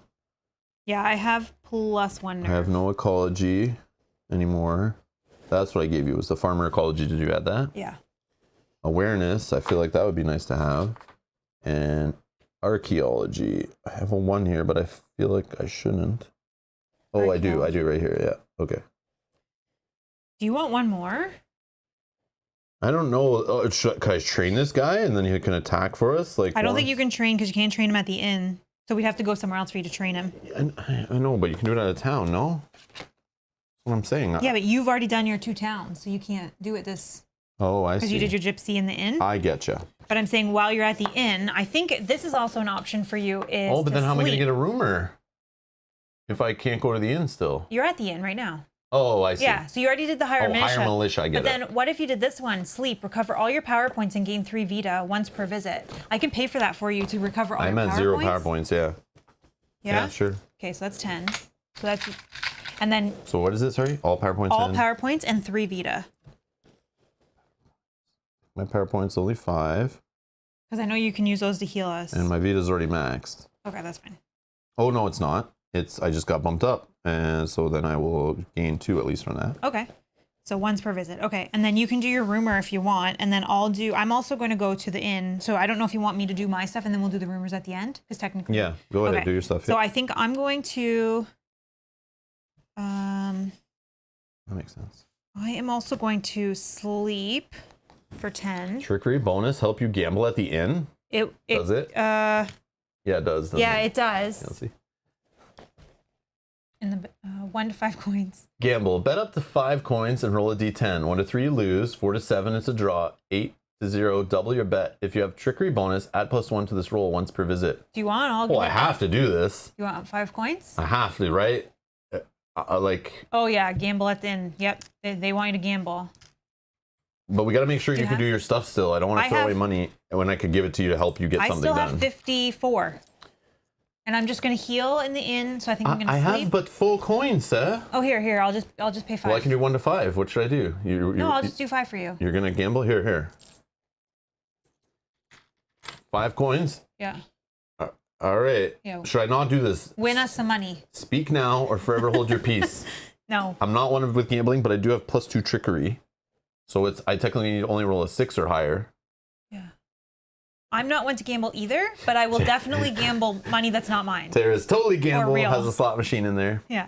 Living the Vida Loca, new version of Ricky Martin. Go big, yes, go big. All right, we're going all in with 5 coins. Oh my God. Well, I can't get money back because my vagabond will beg for me and get me coins later. Yeah. All right. So based on this, I'm rolling a d10. Yep. Which color d10 should I roll to white to increase my odds? Okay, white is the gamble die. Okay. And you get, you only get +1, not do +2. it. Yeah, we're gonna do it. It's always fun to gamble with money that's not real. You filthy gamblers. You filthy gamblers. You need 7. No, 6 or higher because I have +2 trickery. +2. But he says it's only +1, not +2. It says if you have trickery at all, you get +1. Oh, that sucks. Okay. All right, 7 or higher. I get it. Thank you, Dragon. Oh, but I think that's still the nothing happens. Because it's your +1 to 4 to 7, I lose. 1 to 3. No, hold on. But you have +1 to the roll, so it's 4. Oh, I see. 4 to 7, it's a draw. So I just keep my money? So you keep your money. Okay, can you keep going? No, once per visit. Oh. Okay, All well, right, I'm going to try. I didn't lose it at least. Do you have a trickery bonus? At all? Anything? Oh, I don't.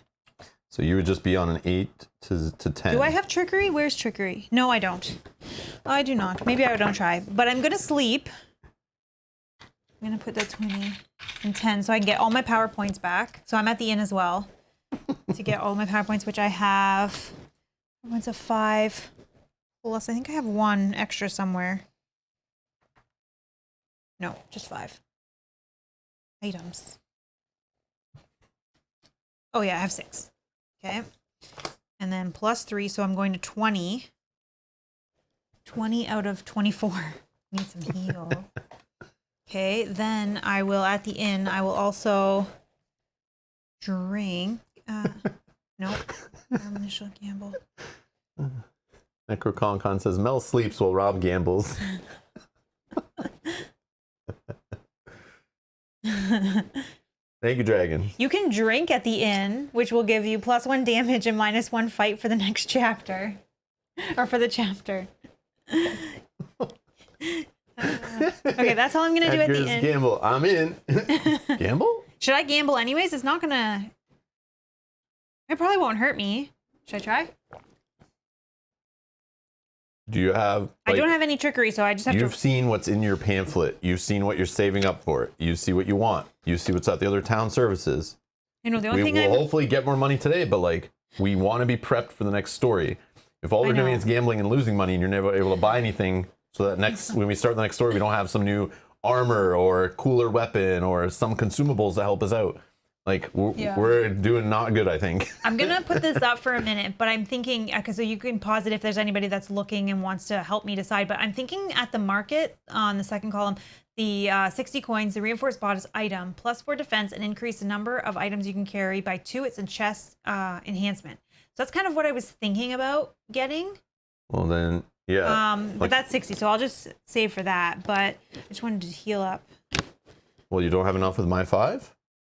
To get that? No, I have What are you 20, 35, 36, 37, 38, 39, 40, 41, 42, 43. 43.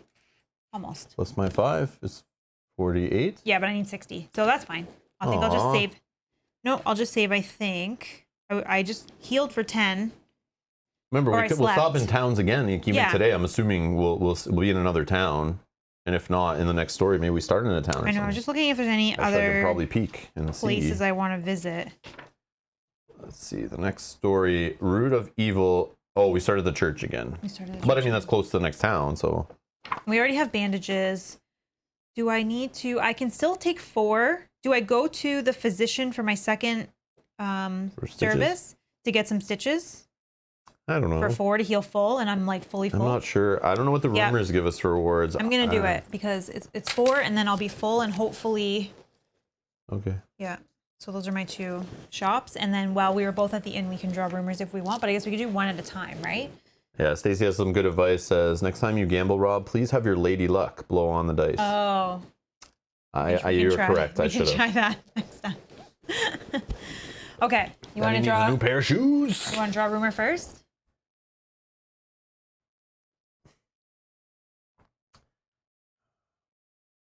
Gambling greater than medicine. Do I want what? Do you want to draw your rumor first? Yeah, and sure. We'll see? Okay, so.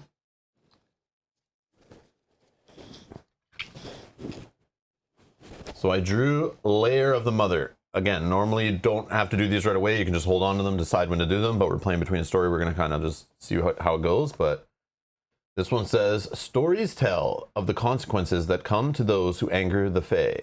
Stefan, a woodcutter in Ostelink, cleared a grove of trees on his family's ancient land. This grove was special, sacred to the Fae. Sacred to the Fae, maybe? The next night, Stefan's family disappeared. After relentless searching, he found a way into the Faelands, but boundaries are in place to keep intruders out. Stefan seeks the help of those with experience in crossing over to other realms. So it looks like our goal with this one is to travel to Ramanov's Wood? Is that a thing? Yep. Up here. Oh, okay. Okay, let's see. Right here. Okay, not too far. Right here. Well, it depends that's what we like have. all the way this way. It depends. It depends. But at least we can get to it from road, so we don't have to do off-road if we don't want But to. I think when we go in, it's off road, is it not? Well, no, that we start this thing. Oh, we start this thing. Yeah, you're right. Okay. Okay. Within the forest, you find the location Stefan spoke of. A mystical barrier prevents entry into a small opening in a massive oak tree. From your experience in the occult, you realize it is a portal to the Faelands. What are Fae? Is that like the Keebler elves? Faye were Is that Fraggle Rock? The guys in Fraggle Rock that are like under the ground? They were in Descent. Remember the 3 with the purple and the little blue giggling and, ones, right? Yeah. Getting PTSD thinking of those. Yeah, they were not good. One character must pass Ecology 7. I have Ecology +3. On a success, you So- open the way to the Feylands, you flip the card. We're not going to look at the back. Well, I want to be surprised, so we don't know what is going on there. Don't spoil it for us if you already know. But if you think this is ridiculously super hard, one of the ones we shouldn't be touching yet, speak now. They're like fairies. Okay. Yeah. Okay. I think we probably can. I have Ecology 3, so I would only... But look at failure. You do not have the capability to remove the wards from the oak tree. You discard it. So we could wander all the way up there, and then... try a test, and this just goes away, and now we need to go try another rumor. This is going to be very frustrating today. I can feel it already. Okay, so here's the thing. This was yours. Should we draw a second one? Which would be mine, but I can help you with this because my ecology is 7 and it says 1 character. It doesn't have to be you You specific. have 7 ecology? I know, sorry, I have 3, so I only have to roll a 4. Oh, okay. Then yeah, that's So fine. this is easier, but should we draw a second one Yes, for me? absolutely. So we have an idea? Maybe it's in the same neighborhood. Maybe we Yeah, can be maybe. efficient and have a backup. Maybe. Oh, it's a personal quest for you. Oh. So I still do it with you, but it's like you only get the rewards or whatever, right? Okay. So a merchant needs some goods transported from Wayland Point. Well, We are there. We're in Wayland Point. Hello. This kind of works out. From Wayland Point to Ostelink. Oh, that was the path we went on the last story. Yeah, so Ostelink is up here near the woods. Oh, so we can do both of these.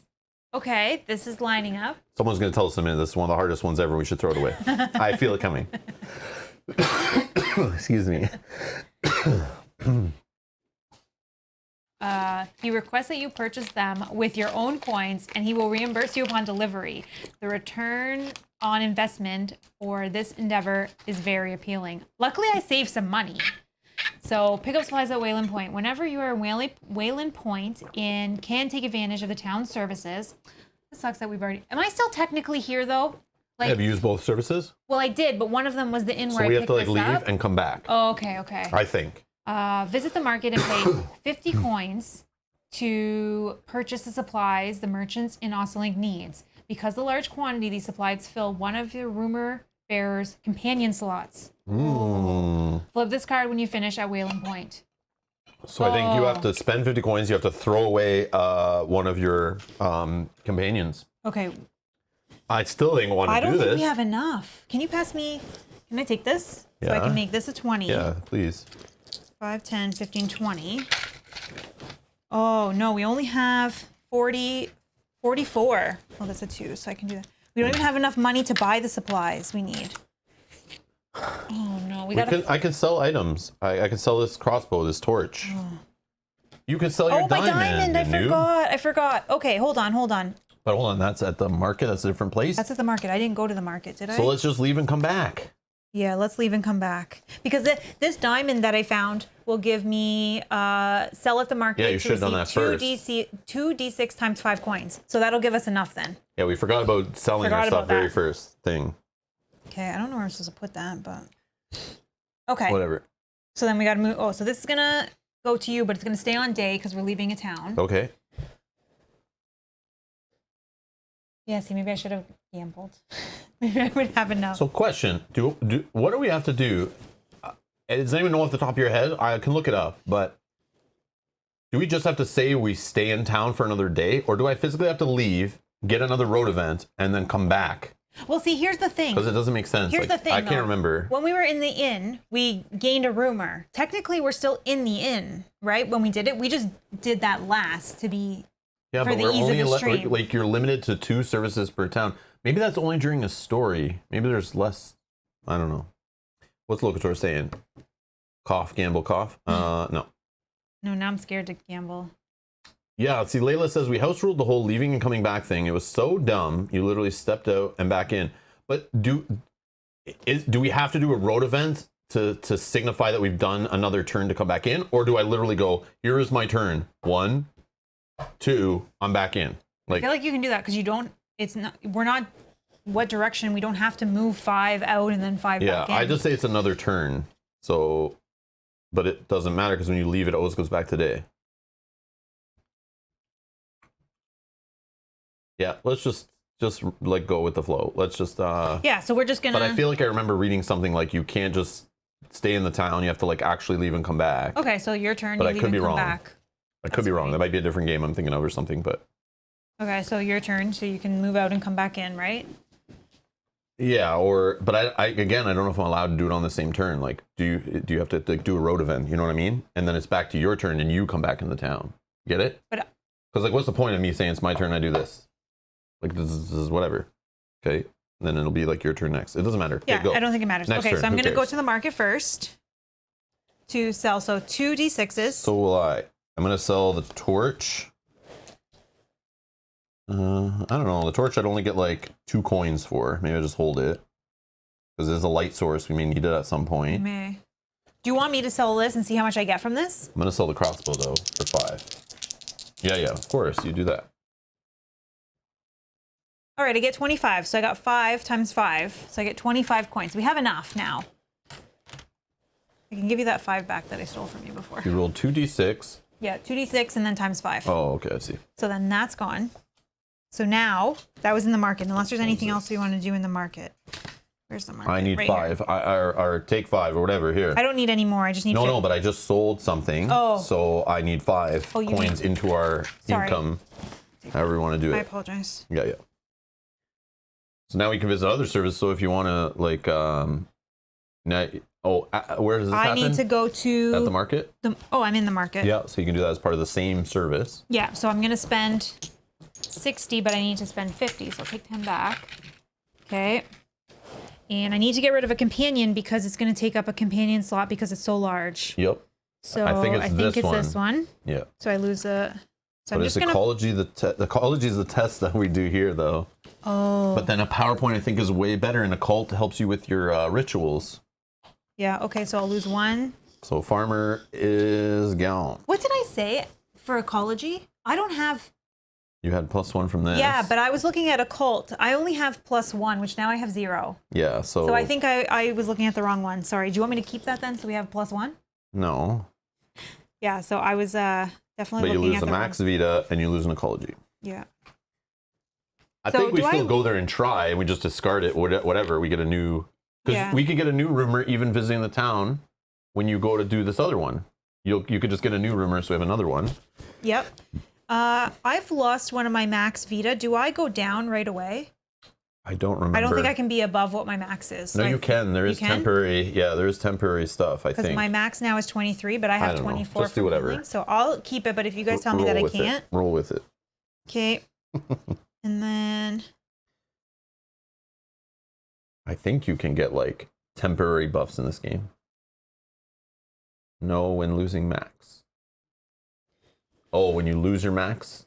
I'm not sure. yeah, sorry Dragon, I'm not 100% sure. Whatever. No worries. Just keep going. But We'll fix I it. can fix it when I look up in a second. Okay, I think that's all I'm going to do. I'm just going to visit the market. So then we're going to flip this. Oh, you keep the health. I see. Oh, thank you. Okay, I just can't go Yeah, back up you that can't high. like gain above it, but Okay. Flip this card when finished at Wayland Point. I don't know if you're doing anything else, but we're going to flip that once you're done. so you bought the 50 coin. Yep. You 50 coins to purchase supplies. Because of large quantities, you fill 1 rumor bearer's companion slot. I'm assuming it has to be you because it's a personal quest. Or could I have taken it because I only have 1 companion slot? But I think you're the rumor bearer. I think I am, yeah. I think you're the rumor bearer. Haha, sick. So we have to deliver supplies to Osselink on the map. After you've picked up the supplies in Wayland Point and arrive in Osselink, you head to the market to complete your delivery. On the way, you are confronted by a group of drunken hunters who wish to teach outsiders a lesson. So that's we only deal with this when we get there. Yeah. Okay. Oh, and it's 85 coins you get. So, Oh, that's good. but you spent 50, so But it's like if 35. you look, it's a speech 8. That's you. You're my speech person, right? But it's you that does the test because it's a personal quest. Yeah, but it says any character. 1 character must pass. Oh, okay. So I think I had to do the other stuff. Yeah, 1 character So must pass. you speech could gain 8. some lore, or you skirmish with a mob. You arrive at the market and complete your delivery. So you still get 85 coins is going to happen. You just Okay. could get a lore bonus out of it. Okay. But again, we could fight a skirmish. You could find an item by looting bodies and things. Yeah, right. But yeah. Okay. I'm just going to put this in that slot to remember that I can't Sure. take another companion. Okay. You're good. Anything else you wanted to do in the town? Layla, I know there's like, I think a module in the last expansion that gives you town events that removes the restriction of how many visits to services you do. But then there's something involved about drawing a town event. We're not using that module yet, but I do want to incorporate that sometime in the future. But yeah, there is like an official, we have like a deck of cards in another box. I have boxes here. Do you need them? Yeah, the Fall of the Spire box? I think No, so. it's okay. Just leave it. I think it's upstairs. It's fine. Yeah, that's what it is. I think that's what you're talking about, Layla. Yeah. Okay. Okay. So we're done and we do everything here. Yeah, anything else you want to do at the market? No, it's or okay. at the inn? So it's Or day, it's you. Go ahead. Okay, so we're going You have how much drive? 3 only? 4 because I'm minus Oh, 1. okay. Yeah. I have 5 because I have +1 from this. Okay. So our direction is to go to Ostelink, Ostelink. So let's go for 4. 1, 2, 3, 4. And it's daytime. Burned to cinders, smoke rose from the circle of scorched earth. A burned shoe was the only evidence that a person must have been charred to ash. One character must pass awareness 6. Success, you find an item in the debris. Failure, you step on an evil symbol which burns you for 2d4 snare damage. I do have a resistance of 1 or absorption 1 against snare damage, but Hopefully we pass. I have no awareness. Do you? nope. Okay, so who should roll this one? I'll just do it. Okay. So Bob, we may go off-road later to have some fun. I do want to try. we weren't able to buy a Jeep in the town, so I'm afraid of going off-roading yet. Or a 4x4, like a 4-wheeler, so maybe we'll be able to afford that in the future. I don't know if Jeep is an option at the market. I thought I heard that. Maybe we need to buy a horse and buggy. Awareness 6. Okay, awareness 6. Oh, 1. That's a fail. So we fail. So I get 2d4 of snare damage. But I have absorption 1. And it's 6, so I take 5 damage. That is Whoa. insane. Whoa. Down to 21. Okay. That sucked. Yep. My horse named Jeep. Yeah, exactly. All right. Your turn. Flipping it to night. So strides 5 minus 1 is 4. 1, 2, 3, 4. Oops, sorry. Sorry. Hail to the moon. We came upon a group of robed figures. Genuflecting to the moon? We tried to avoid the conflict by sneaking past them. All characters must pass trickery 3. If any character fails, the group is noticed and must skirmish with the moon priests. Trickery. I have none. Trickery 3. 8. Okay. I'm successful. I just need trickery. Well, You have I plus? think anything but a 1. I have trickery 2. Okay. So 5. 5. So we're good. Okay. We are successful. Your turn, and it's daytime. All right. 1, 2, 3, 4. I assume in this game you can buy, like, kind of like Explore It, some horses or something to give you, like, extra stride. Well, they're not listed here. Maybe a companion. Maybe there's like a horse companion. Okay. Is that a thing? Horses do have 4 hoofs. 4 hoof drive. Like, we had that little extra in the tutorial, but... Oh, yeah. You can buy a Ford Mustang, but I don't know if that helps you off-roading. Probably not, right? No, probably not. I think it's just like a more showy kind of, muscle car to make up for other inadequacies. But yeah, this is just a +1 stride. Does help us get around a little better. They have 4 hoof drive. Yeah, 4-wheel drive. 4 hoof drive. How do you not have a name? That's interesting. It's just like a space or a symbol on like the ASCII code I don't know table who or said something. that, but that's cool. I've never seen that before. Check stables. Those who shall not be named. Thank you. Stables. Welcome.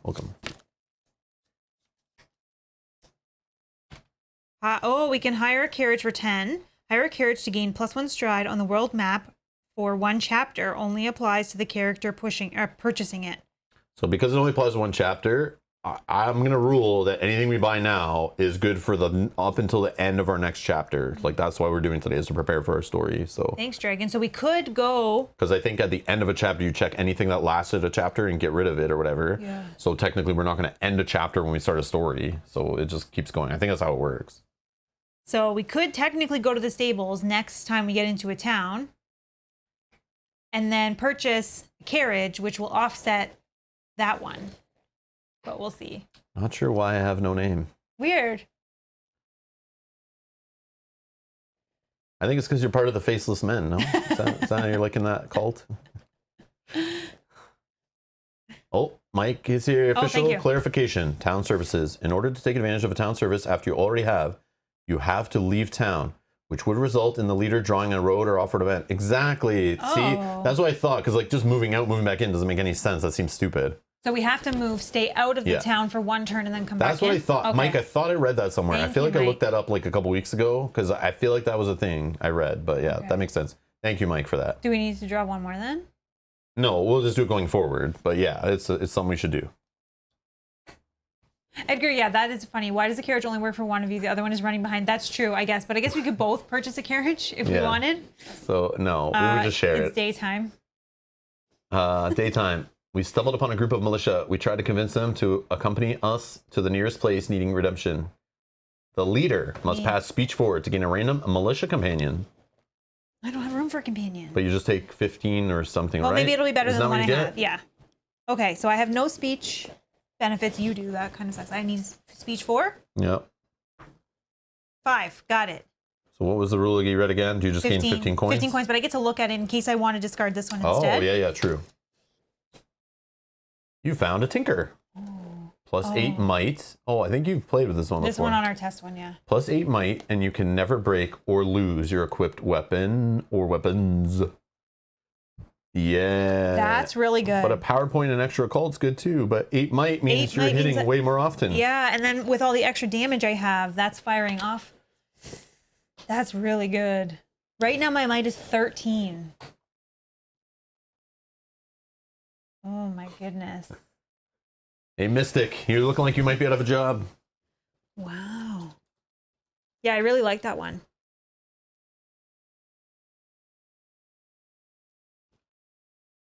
I don't know how often when you guys play that items actually get broken. It's probably very, very rare, but I don't know, but Kanji was telling me, like, and I read online too, the whole idea of playing Rumors is to help get you other items, because this game can be super punishing where just random dice rolls mean things break, and then you're stuck in the middle of nowhere, you're getting in other combats, you're then just like dying because you can't defeat enemies, and then like it hurts. Yeah, I also started off with, so right now my might is 13 with my bonuses that I currently have. So that'll be huge. Yeah. Then so I put a poll in the live chat. Everyone watching, you guys can decide. We got these two, Mystic and Tinker. What would you keep? Let Mel know. So Dragon says poll, question mark, which we have. Tinker, I broke many weapons. Oh, okay. More chance of double. Oh, you're right, Edgar. That's very true. So more chance of the double attack, because if I roll 95 or greater, I get to do a second attack. So my might is plus 13 already. I take this. I'm at plus 21. So what you're saying, I should just end the poll right away because it's kind of pointless? Because we forgot about your halberd and stuff? That just makes sense? Jin says might is right. Tinker all the way. All right. Oh, Layla said happened quite a few times. Okay. So I'm going to end the poll. Thank you everyone that voted. We'll keep doing this going forward. If you've never watched before, we kind of like get some input from you guys playing along. So yeah, you're going to keep the Tinker, it looks like. Yep. So 2. So I'm just discarding these guys on the bottom of the deck face up. So we'll keep drawing new ones until we run out of the deck or we start the next story. That's not just how I'm treating it. I don't know. I want to see new stuff. Which I think is how it's supposed to work. So my might's now 21, which is great. You're right, Edgar, that I'll probably get more attacks. And the only other thing was, so my power points, I'm at 6, but I just lost and went down to 5, but I think I keep the same as before. Me. For the same as the Vita. It's all good. Okay. And my halberd, which is an amazing weapon so far, cannot be broken. Okay, I like it. And you're right, it's gonna hit more, which is good. And right now I have plus 3 base or bonus damage plus whatever my die do. So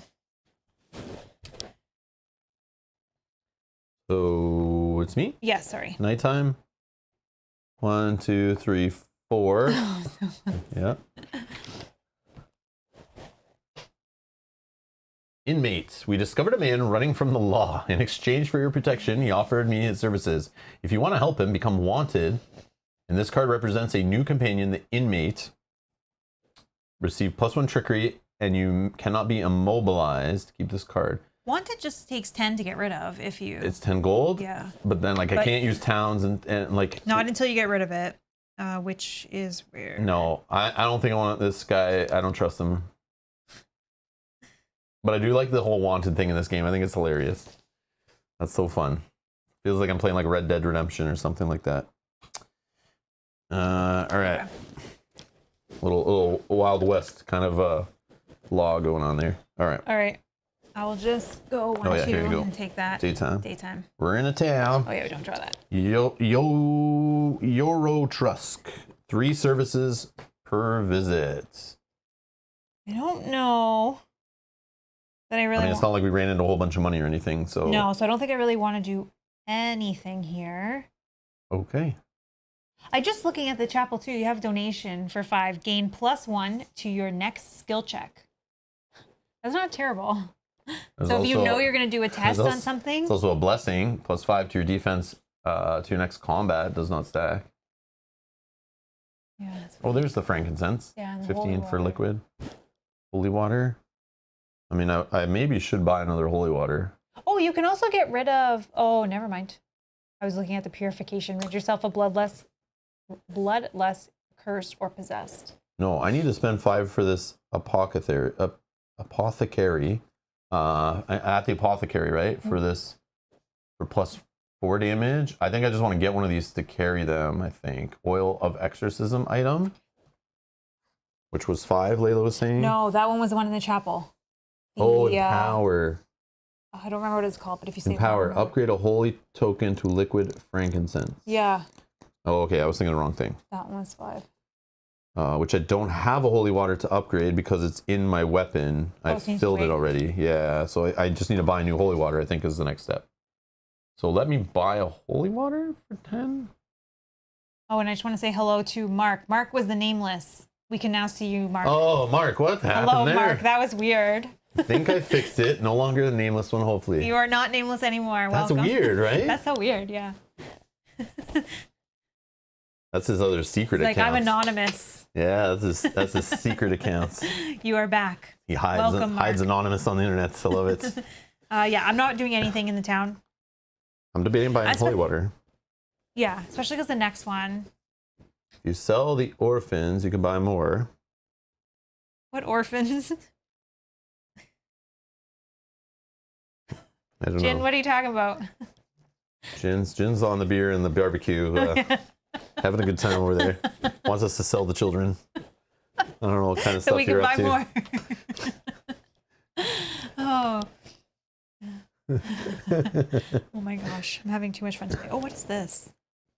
Oh, reroll a failed skill check. That's going to be needed, I bet you, for one of these rumors. I mean, you could do it. Yeah, you could do it in the rumor for the ecology if you want. Yeah. All right. I think I'll wait on the holy water purchase, but the war orphans, they're always in alleyways. Okay, so it's now me on daytime? Yeah. 1, 2, 3, 4. Yeah, once we get to Osselink, I'll probably do something once I have my 85 coins. Menagerie. A band of robed and hooded cultists approached us. We tried to convince them we were on their side. The leader must pass speech 8.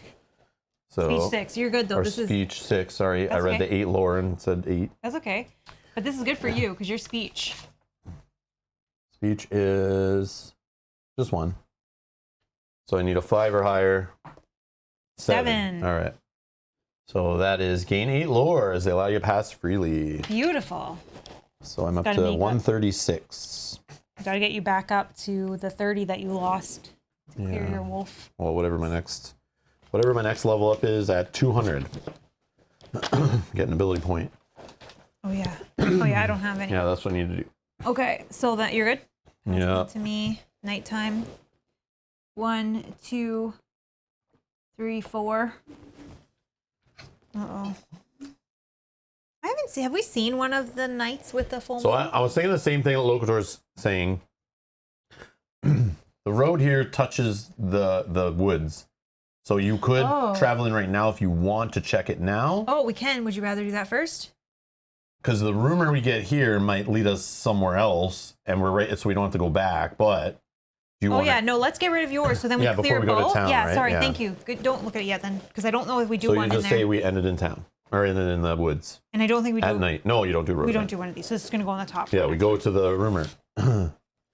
So we're officially here now. Within the forest, you find a location Stefan spoke of. A mystical barrier prevents entry into a small opening in the massive oak tree. From your experience in the occult, you realize this is a portal to the Feylands. One character must pass Ecology 7. Yeah, so we both don't have a bonus on this. But you have a reroll on a skill check. I have a reroll on a skill check. So you want me to try? I guess so. Okay. If you want to use a reroll, it's up to you. Yeah, because I'm gonna get you to do this test, which is a speech 8. Yeah. Okay. So I need 7. Oh yeah. Right? 7? Yes. 9. Yes, I don't need to use my reroll. Yes. So on a success, you open the way to the Feylands. Flip this card. Oh, look at this. Upon entering the exotic Feylands, you interrupt what looks like the execution of a judgment by a curious fey creature, vines covering her body. She is tall, sinewy, and both lovely and terrifying in her retribution. A human woman and a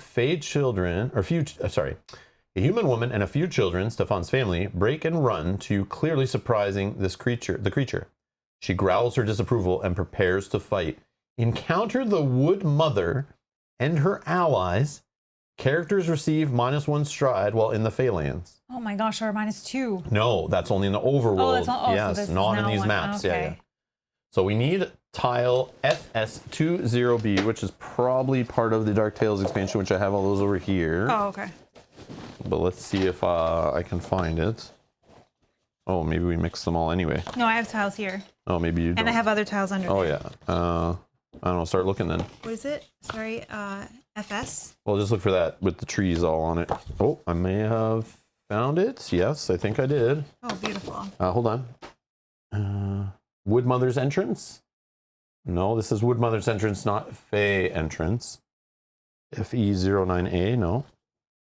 But I bet it looks just like that, but maybe there's one very similar. Well, they wouldn't have typo on the card, I'm sure.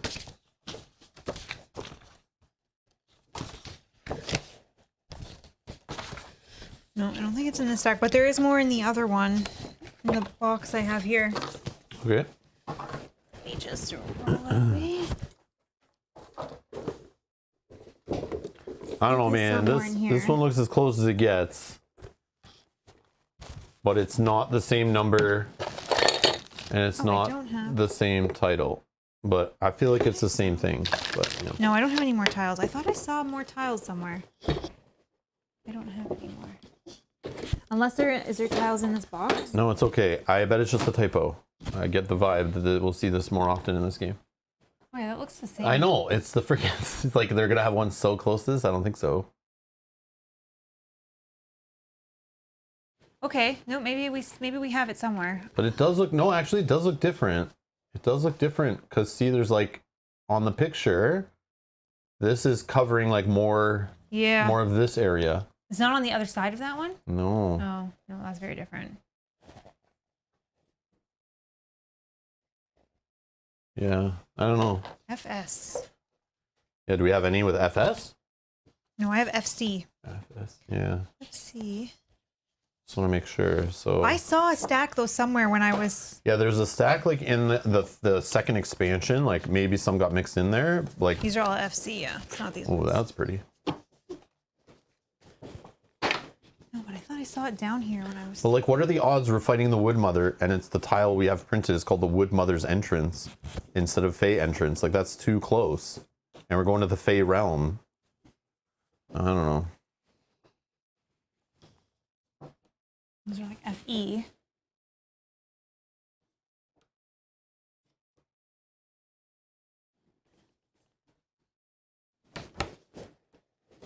All right, we'll take a quick sec. I just want to go look in the other box upstairs, grab all the tiles, and just kind of look through them quick. Maybe some got mixed in. Oh, FS is fall. Oh, so it does pull from Fall of the Spire? So if you don't own that expansion, you might still have rumors that pull from it? Well, maybe the rumor is from that. Oh. And it's like mixed in, right? Oh, okay, that helps then. That helps. I don't know. Rumor number SP01? Is that like a promo maybe? Maybe it's a promo.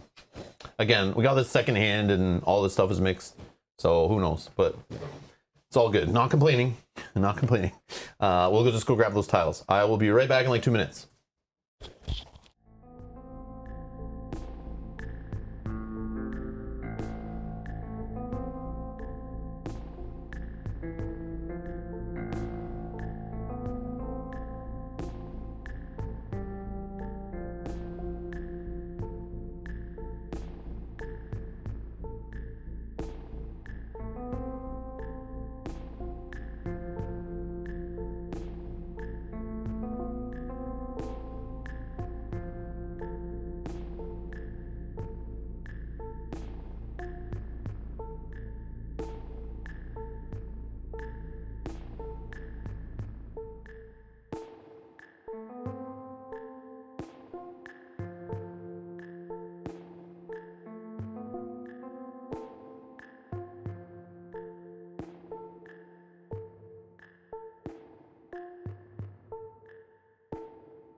All right, we're back. Okay, so yes, I went in the second expansion of Fall of the Spire. Oh, wow. Like, why? Like, why? I don't get it. But anyways, all right, so this one will go here. Bob, yes, I did need to use the washroom as well. So did I. It says, guaranteed Mel will have to take a bathroom break so everyone has time to grab a coffee or something stronger. All right, so we'll just put all the tiles together. I don't know. Do you want me to throw them with these? Whatever. Yeah, here, just take all of them. All right. Lots of paper. Okay. So now we need... We're probably going to have to grab stuff related to the second expansion, Fall of the Spire. We need one glass. So the Wood Mother, I'm assuming, is a big miniature that takes up like 4 spaces based on the size of that W. And the Dark Oaks are probably their own enemy that take up just 1 space. So grab the Fall of the Spire drawer out of the miniature chest there, whatever it is.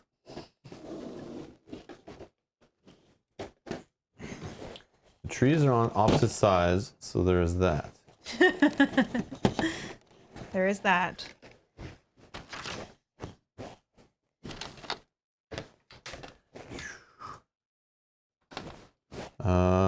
Wood mother.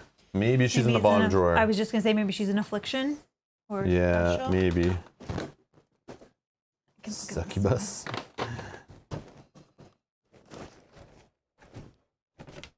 I don't see like trees. Oh no. Oh no, it's not that one. Thank goodness. Looking for trees. There's trees. Oh. Dark oak. Oh, I think it's this one. Let's see. What the heck? No. No, maybe not. You can look at the bottom and grab this guy. And like comes apart. That's no, the colossal dark oak. Oh my gosh, we don't ever want to fight that guy. Nope. He's like 3 pieces. I don't think it's one of these. Can you grab the other drawer then? Maybe it's a token. Wood mother, got her. Oh, you found the wood mother? Found her. Wood mother.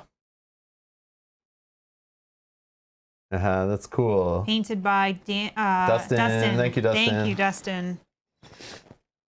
There's some neat looking minis here. And then what do we need? We need some dark oaks. So it might be some tree shaped. It could be in one of the other drawers too. Okay. If there's any kind of trees that look small, maybe it only take up 1 space. I don't think I have that here. Okay, let me put these away. That's the thing, because once you start getting expansion stuff, they assume you also have all the base stuff. So it could just be pulling from all of them. We don't know the miniature enemies well enough to know where they are, what are tokens, what are miniatures, what drawer they come in. Each drawer has like a name of the expansion, but Well, let's look in the main one right now. Oh, please don't be these things. What are they called? dark oak. Oh no, they're these things.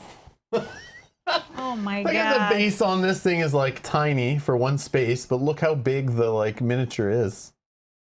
Like that's crazy. Oh my gosh. There's so 2 of them. cool. So cool. Yep. Wow. They're so heavy. They are. Wow, they're so top heavy. That's crazy. Okay. All right. So, according to this, so our start zone is on this side, these 4 hexes over here. A dark oak is the right one, Fey entrance. Yes, Bob. These were painted by Dustin Haldwin from the Discord. Yes. Yes. Yep. And then, yeah, that's who sent us this game. We just had to pay for shipping. Thanks again, Dustin. Like, hooked us up with like all of the stuff. He had already played through like all of it and was kind of done with it. And just offered it to us. Like, we couldn't find like more than just the retail box and not even stock at our stores and stuff. So he reached out like last year and said like, I saw you interested in it. If you want my collection already painted and with all the expansions, just pay for shipping. And it was like, all right, is this a trick? I think you're tricking me. But yeah, no, thanks, Dustin. Can you put that card back up on the screen for a minute? So Edgar, sorry, I'm just seeing your question now. Says 4+, is that player count? Oh, yes. So it is no dark oaks. Is that what that means? 4+ or 5+ is player count? Yes, thank you, Edgar. You're right. So it's just a straight boss fight against the Wood Mother? Okay, so I didn't notice your question because I was looking for these. Oh, okay.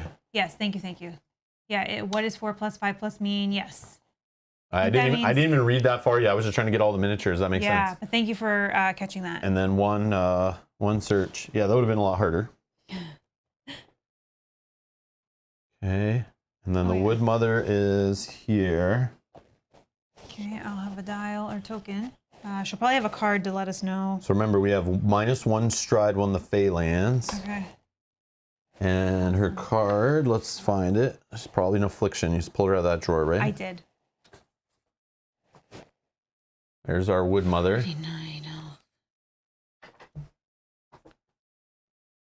All right, so at 2-player, 45 health. We're in Dusk difficulty, so in the red there on the left, her might is +8. Her defense is 50. Her stride is 4. Her lore and coins we'll get is 50. We will get lore 20. from her. Okay, good. Yes, this is Oh, great. that will bump me to my 200. Special power. So she's ranged. She can hit us anywhere. Wonderful. Receives 2 attacks per round and absorption 1 against range attacks. Okay. So we got a melee fighter. Yeah. is what they're directing us at here. If there are less than 2 rabid wolves in play at the start of her turn, the Wood Mother will attempt to summon one to appear adjacent to a random character on a d6 5+. So 5 or 6 on a d6. She will summon a wolf, a rabid wolf. Those little guys we saw in like our first battle, our first encounter or whatever. We'll be fighting them on the board. Oh no. Her powers, on a 1 to 5, she'll do Force of Gaia. Animals driven insane from the Wood Mother's rage fly from the forest, swarming the target for 1d6 plus 1 damage. And a burst one? Is that like Burst, splash I think, damage? is splash. But let me... On a 6 to 9, Essence of the Fairy. Fairy dust flies from the hands of the Wood Mother. The target loses 1 d10 of Vita. Oh my and gains God. a corrosion token as their flesh slowly turns to moss. Okay, I think we're playing one that we shouldn't be playing yet, but okay.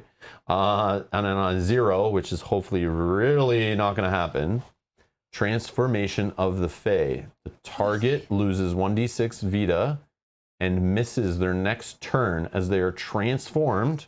I cannot be transformed. Okay, I can, but on a 5. So you can't even, you just say, I don't transform, get off me, but you still roll a d6 of Vita. Oh my gosh. Okay, so burst is all adjacent spaces are affected by number, which can be damage, one keyword, damage. status, or condition. Yeah, so just 1 damage everyone that's adjacent. So we don't want to be beside each other is what I'm seeing. Wonderful. Because a 1 to 5 is like the most common thing it's going to hit for 1d6 plus 1 with a burst. So let's not be beside each other.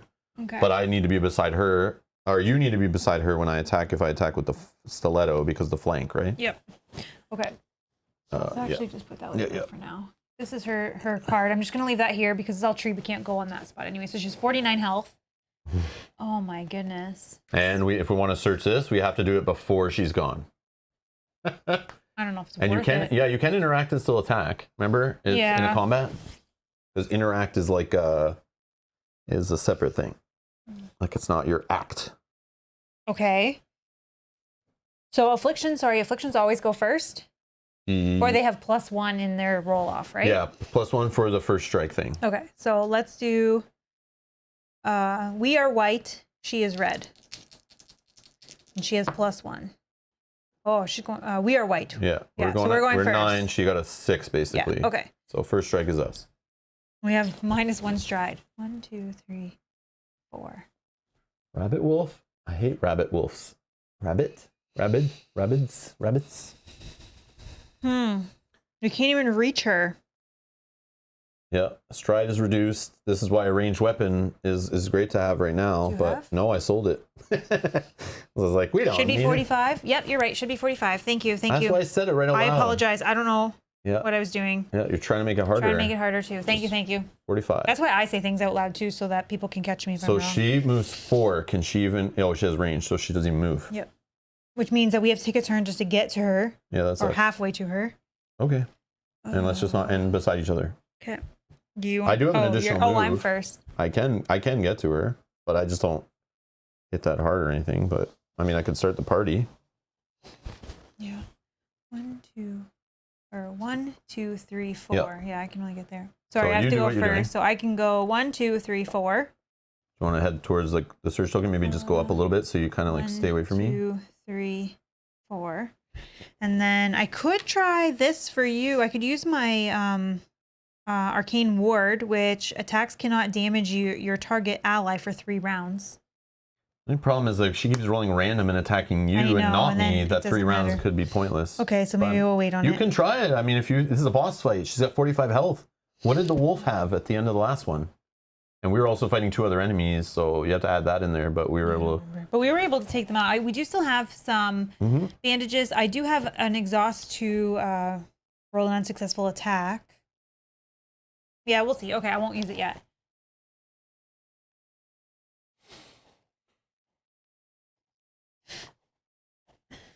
She could damage for a d6 plus 1. She does 2 attacks too. Receives 2 attacks per round and absorption 1. So yeah, maybe you do it. Like you're not doing anything else on your turn. No, I can try, I guess. I don't know. Okay, so my occult is 2, so I need to roll a 5. But it's gone once you fire that off. I know. Is this the time we want to do it? I don't know. No, I'm not going to use die. it yet. Not going to use it yet. But then you're not going to do it every other round because you're always going to attack. Yeah. So if you want to keep me alive longer. All right, I'll try. Yeah. I'll try. I need a 5. 5. Okay, so let's count it with one of these. Unless you think your damage output can like smoke her really fast. No, I'm going to put this here for now. So attacks cannot damage your target ally, which is you, for 3 rounds. So she's going to roll. If she hits, she's just going to, and it's you, it's just going to whiff. Yeah, with the 2 attacks, it makes sense because one of them is likely going to hit you, if not both. Yeah, or maybe none. Yeah, so much for rumors being easy. Exactly, Bob. Yeah, this is cool. This is neat, though. Yeah, we're like a little stop in the forest before we go to town. Should be fine. Just some squirrels. We'll find some squirrels in there and we'll steal their nuts and take them to town. All right, that's my turn done. Okay, I'm gonna move with -1 stride. My stride is I think it should still be 4, right? Because that cancels. 4. Yeah, I don't have the extra from the wolf stuff anymore. So it's just 3? It should be 4, right? Oh. Where do I get +1 stride yeah, from 'cause you anymore? I don't don't have think the so wolf. anymore. Oh, no. Yeah, so it's just 1, 2, 3. And then I could do an extra move with this boon, which will go back in the boon bag of fun. Mm-hmm. That'll be 1, 2, 3. I'll just go right here.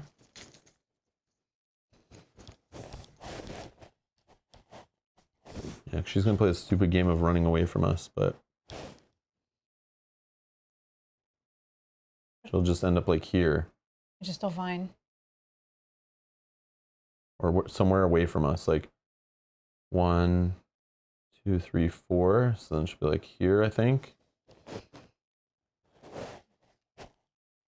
Yeah.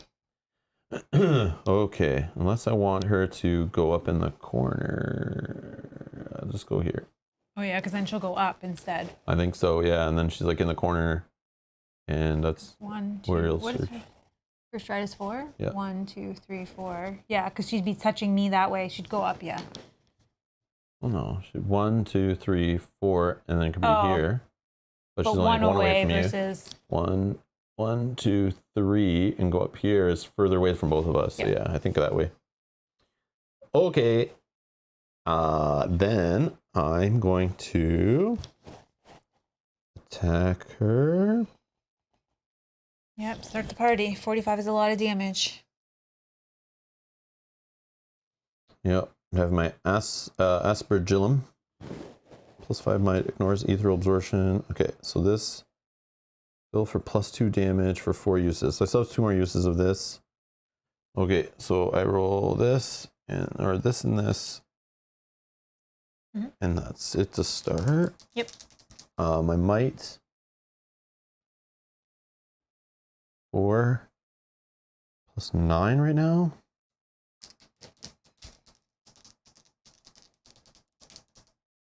I need to get above 50 or above. 41 +9 is 50. Yep. Whoa. Wow. Sometimes those little points of might are very helpful. Yeah, as I don't have any extra from anywhere else, so let me just put in the 9 here, but it would be 1 less if I use the stiletto. This didn't give me an extra might, just extra damage. Okay, so I'll take this down to 1. So my damage is a d4 +2. 3 + 2 it was. Whoops. 3 + 2 is 5 damage. Nice, that's And good. it's not a range attack, so she doesn't have absorption. And I think Sorry, that's it. one thing I forgot to do. Can I just throw my light aura out there? Oh yeah, absolutely. I forgot to do that on my turn, so I will track that with 4. Just do like that. And what is this for again? This is going to give me +1 absorption and allies in the aura +5 defense. So you're not within the aura. Yeah, but... I will probably never be against her. Well, as long as we're not adjacent, so we could, if we can kind of, I don't know, we'll see, right? We'll see. Because I might need the +1 absorption. Okay. So we're done. Yep. It's her attack. Her first one, yep. So she's gonna roll the random die. Oh, she's beside me, so first she moves. We said she's gonna move up to here.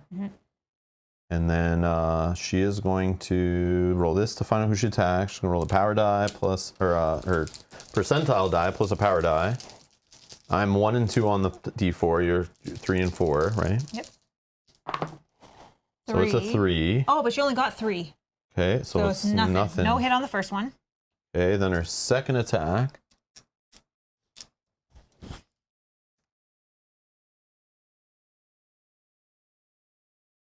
Oh, hold on. If there are less than 2 rabid wolves in play at the start of her turn, the Wood Mother will attempt to summon one to appear adjacent to a random character on a D6 5 plus. 1. 1. Okay, so not happening. Not happening. All right, next attack. This is a cock die. 2. So it's me. Is you, but 30. I don't know what your defense is. My defense is 36. It's a whiff then too. 36 That's so good. that I know of. Oh, she did have plus 8. Oh, she has plus 8. Oh. But even on the first one, she only had 3. Okay, so this one is. Oh, this one's gonna whiff because you can't take damage. So she's targeting you, but you can't. Yeah. All right. So we remember her plus 8. Yeah. So that's a whiff. That's a whiff from my arcane. Okay, that's good. So that's end of the round. So you can tick down like your stuff. That gets ticked down on your turn. Yeah. Okay. So back to us. I'm first. Yeah. I think I'm just gonna go and attack her. Unless you want to hold, so I go first for some reason, but I don't think you have anything that matters for me being beside it. So yeah, No, it's only this. It was this that we kept doing before. It was the flank. So I want you to actually be beside her. Okay. So, but I don't need to be beside you. I could just go 1, 2. Correct. We don't want to be beside each other. All right. Then I'm going to use my soaring halberd. I need one of these. Now, does burst one would hit herself, right? If she did damage to you and you're beside her. Yeah, burst was all I know she's ranged. She's going to move away anyway. But if somehow we like made it so she can't get far enough away without being beside somebody, but then the burst, never mind. I don't think it would work, but maybe. This map's weird because it's like not very big. Yeah. Which is cool. All right, I have plus 21 on my roll here. I got 48. Plus 21 is 69, which is not my 95, but it is a hit. That's okay. So now we're rolling 2d6s, taking the higher. I have 3 to start, 3 damage to start, plus 1 and 2. So 3 to start plus the highest of these, which is a 6. 6, 7, 8, 9. So I can do 9 damage. And if I spend a power point, which I will, go down to 5. 10 damage? 9, 11, because it says plus 2. Oh my God. 11 damage, yes. Yeah, you didn't need to use your ability. She's at 29. Well, we might, because she can still do heavy damage, right? And if plus rabid wolves are still coming, I'm sure. She's at 29. Okay, I wish I could have done that again. That's too bad, but yeah. Okay. My turn. So this is going to tick down to 3 at the end of my turn, and then on to you. Yeah, 29 she's at.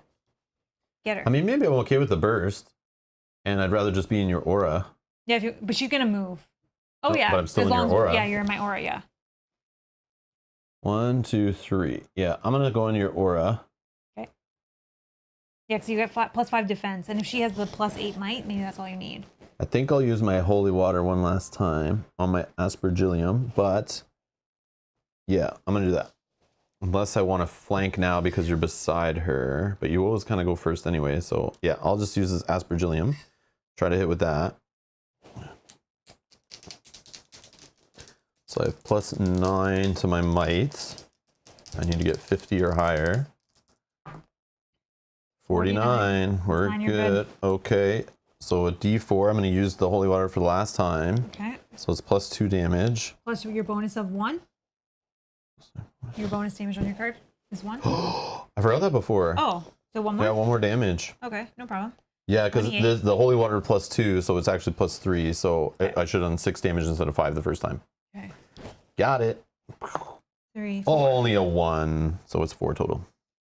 24. Okay. All right, now she's gonna go. She wants to move. I guess she could go like 1. Does it cost her extra move to go through us or whatever? I don't think so, because don't they do the squeeze in this game? I think they do, where they like shrink down and then. I think that's only when they go from like 2 wide to a single wide, but. Like I read the monster movement stuff yesterday, but I'm already like, oh no, confused. Yeah, let's quickly. Move 25, 26, 32. One death note. Squeezing is large foes are allowed to squeeze into spaces as a quarter of their miniature, so they become like a 1x1 space. When they do, they receive a -5 might, -5 defense. But that she has space to go. It's not squeezing between you. It's like No, okay, if there's not a 2x2 map space, I think. So we need. You need monster movement. Yeah. I think maybe it does cost her additional. That'd be good. I just can't remember. Can't move as far.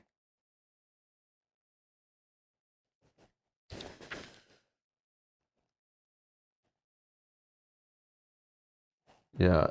Foe movement. Foes follow the same rules for movement as characters. However, they can only move through spaces occupied by their foes and not through spaces occupied by characters. Oh, so we've trapped her then. Yeah, okay, that's okay. better. Okay.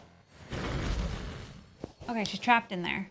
Well, no. I think she can still do the going here. Like 1, 2, 3, 4 and be like here. Oh. So she's like further from us.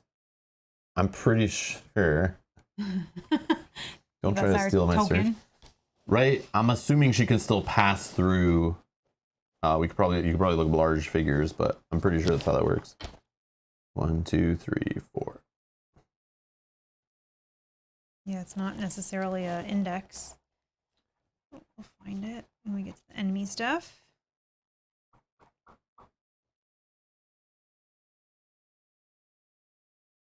Oh yeah, we'll do the wolf check. Thank you, thank you. D6. Wolf check. A 4. We're good.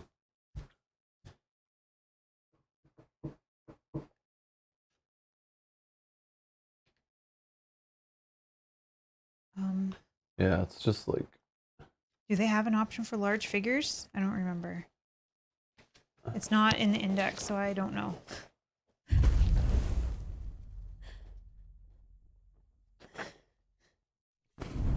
don't know. Latin refer. I'm sorry if I'm saying that wrong. Thank you for subscribing. Thank you. Welcome. Welcome, welcome.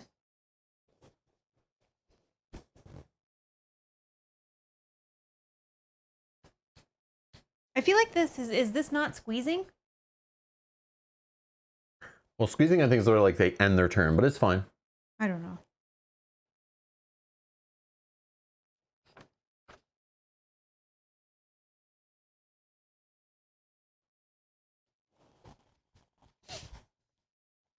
It's fine.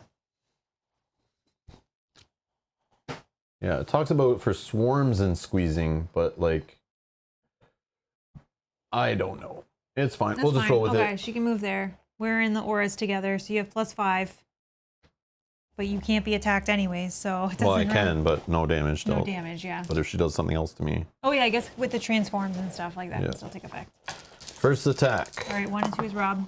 The 1. She only got 19 anyways, so no hit. Plus 8. Yep. 27. Still no hit. Yep. Second attack. Attacking you. She rolled a 74 plus 8 is 82. Yeah, I only have defense of 37. Okay, and then she's doing number 4. Yeah. I have absorption 1. Which is Force of Gaia. Animals driven insane from the Wood Mother's rage fly from the forest, swarming the target for 1d6 plus 1. Okay. And this is the burst 1 thing. Oh, So it's only 1. 2 damaged, 1d6 damage. plus 1. You have absorption 1. So I lose 1. And then burst 1 will hit me. So I'll just lose 1. I don't have absorption only against snare damage. Yeah. I don't think this is snare damage, but maybe it is, but whatever. We'll just roll with it. Because snare damage would be like rolling a d4, right? Okay, so then at the end of her turn, 1 more round of that. 1, 2. I could go for the search token and then move and attack her. Is that what? Yeah, that's what we're Okay, that so was the I'll plan. go for the search token. This is just a test of 10. Yeah, but on an 8 to 0, you get an item. Okay. On a 1 to something, it was like snare damage. I think it's on here. Okay. I'll just roll first and see. It's on here somewhere. I got a 5. I feel like That's nothing like a happens, nothing, right? probably. 4 to 7 is nothing. Yeah, it's hard to remember all of these things between playthroughs.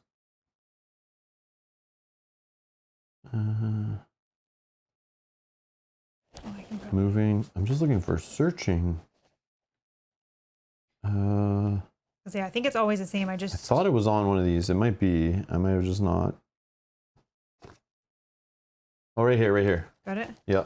Okay, I rolled a 5. 4 to 7, nothing occurs. Okay, so nothing happens. But then the On token 8 is to gone. 0, you draw one item. On 1 to 3, receive 1d4 of snare damage. Okay, so the token is gone. That was a... Yeah, it's just Miss. discarded. Oops. All right, and then That's I'll life. move. It's life in folklore. 1, 2, Trying for items but 3. never getting them. I know. And I will roll to attack. I have plus 21. Oh, I got only a 2. Plus 21 is not enough. Well, I could... Actually, no, I'm going to exhaust to reroll an unsuccessful attack. You will not get that unexhausted to the end of a chapter. Oh. So you literally do not have it all next stream either. She's already at 24. Like, do you think Yeah, we no, can maybe survive? we can survive. We still have one more round where hopefully she doesn't attack very hard. Okay, yeah. So that's just my turn. This goes down to a 2. Okay. But it is a boss fight, but I'm assuming maybe we don't have a boss fight in like the first chapter though. Because like in the tutorial one, we didn't have a boss fight till the very end of the story. And I think the next story is like 3 chapters. I looked because I was trying to figure out like stream schedule idea. Like, No, wait, so it's fine. Maybe it's like not. I don't know. But I might need, what if we need that in a... Yeah, true. Yeah, no, I'll not do anything. Yeah. Okay. So I will just move beside you like so. And I'm going to attack with the stiletto. So it says 1 hit already. Oh, we'll do that after. You Sorry, know, see if I it's successful. hit. Yeah. If I hit. So it's plus, I only have plus 8 to my might when I'm using this weapon. And I only rolled a 5. So that's also a big whiff-tastic roll. That sucks. Yep. All right. So she rolls for wolf spawning. A 2, we're no. good. She rolls an attack randomly for her first attack. Oh, is she going to move? Oh, yes, she will. I think just this. Oh, maybe Same, this way. but this 1, way. 2, 3, 4. Okay. All right. Attacking me, but she only rolled a 12 plus 8 is 20. So that is unsuccessful attack, number 1. You will keep rolling because you're rolling good for her. Attack on Against me. you. 63 plus 8. Oh, that's a 71. A 5 is the same thing. A d6. A 6 plus 1. And then burst 1 7. hits me. So 19. It's 7, but I'm only taking 6. Oh, how is this worded? Attacks cannot damage your target ally. So I should have not taken any of that burst damage. Because that was part of her attack, I would assume. So yeah, I'm 21 still. Okay. All right, she's done. You can take that away. Gone. This is gone. That was helpful, I hope. Yeah, we'll see. Hopefully. I'll just discard on the bottom. Oh, you moved her 6? No problem. No. Who's here? 1, 2, 3, 4. Or I can move her 1, 2, 3, 4. That's No, further that's from fine. us. Nope, that is further. That's Oh, further. okay. Yep. I might have moved her 1 additional. Well, I think only one of her. I Yeah. don't know how. When they're large. What I do is just pick 1/4 of her base and start counting space by space 4 times, and then plop her down. But again, But then there's 2 I options. think I of might the have moved plot. her too far. Like I've also turned her, and I shouldn't be rotating her. But yeah. Yep. Yeah, that's what I'm doing. I pick it, count 4. So she probably shouldn't have moved as far last time. So we probably should be like here instead, but like whatever. I don't think. Okay. As long as she gets as far away and she can reach us, but yeah, that's fine. Okay. Back to me. 1, 2. So here it was 1, 2, 3, 4. So it should be like this, I think. I don't know. Yeah, something like that. But it's fine. She Yeah, can't and I get want- that far because she's always on the other side of us. Like I we're know. kind of trapping her inside the board. So yeah, I'm moving her too far, I think, That's by okay. 1 space each time. Okay. Attack. Oh my God. Attack of 14. Oh, plus 21 is 35. Nope. 69 plus 8. Definitely more. Mm-hmm. So I do a d4, but I'm flanking for 1 because you're beside her also. 4. So it's 5 damage total. Plus another 1, right? So Oh, 6? yeah, plus 1 here. Sorry. 6. No problem. No problem. 1, 2. 6 damage. She's down to 18 health. Wish I could actually hit. Okay, she's rolling for the wolves. 2. 2, no Okay. wolf. She is going to attack on her first attack. And it's against me. you. 89. 89. Yeah, it's a hit. 6 is Essence of Fairy. Fairy dust flies from the hands of the Wood Mother. The target loses 1d10 of Vita. 7. -1 is 6. And gains a corrosion token. Go to 11. Gain a Corrosion. corrosion. I need to look at what that Does it looks say like. on the token what it does? Yeah, but I don't know which one it is. I have to always look at this. I think it says the name on it. Yeah, but I don't. No, it's like the Oh, poison. it's one of these. Yeah, it's a round one. Oh, We have not experienced these yet. There's corrosive. Yeah, that's probably it. Okay. So corrosive token, lose 1 Vita for 4 rounds. And then there's a little tracker here. So let's put that right here at 4. Yeah, the start of every round after you receive it, you lose 1 Vita. As the acidic substance burns you, to be rid of it, you have 2 choices. Oops. You have 2 choices. Let the corrosion token do its work, damaging you for 4 rounds for a total of 4 Vita, or discard an item to avoid damage. This can be done anytime while you have the token, including before you take any damage. However, once a point of Vita is lost, you cannot gain it back by discarding an item. It's possible to have up to 2 corrosion tokens at a time, and they act cumulatively. If a character already has 2 and is told to take a third, the oldest token is refreshed to 4. Corrosion tokens are lost when a character dies.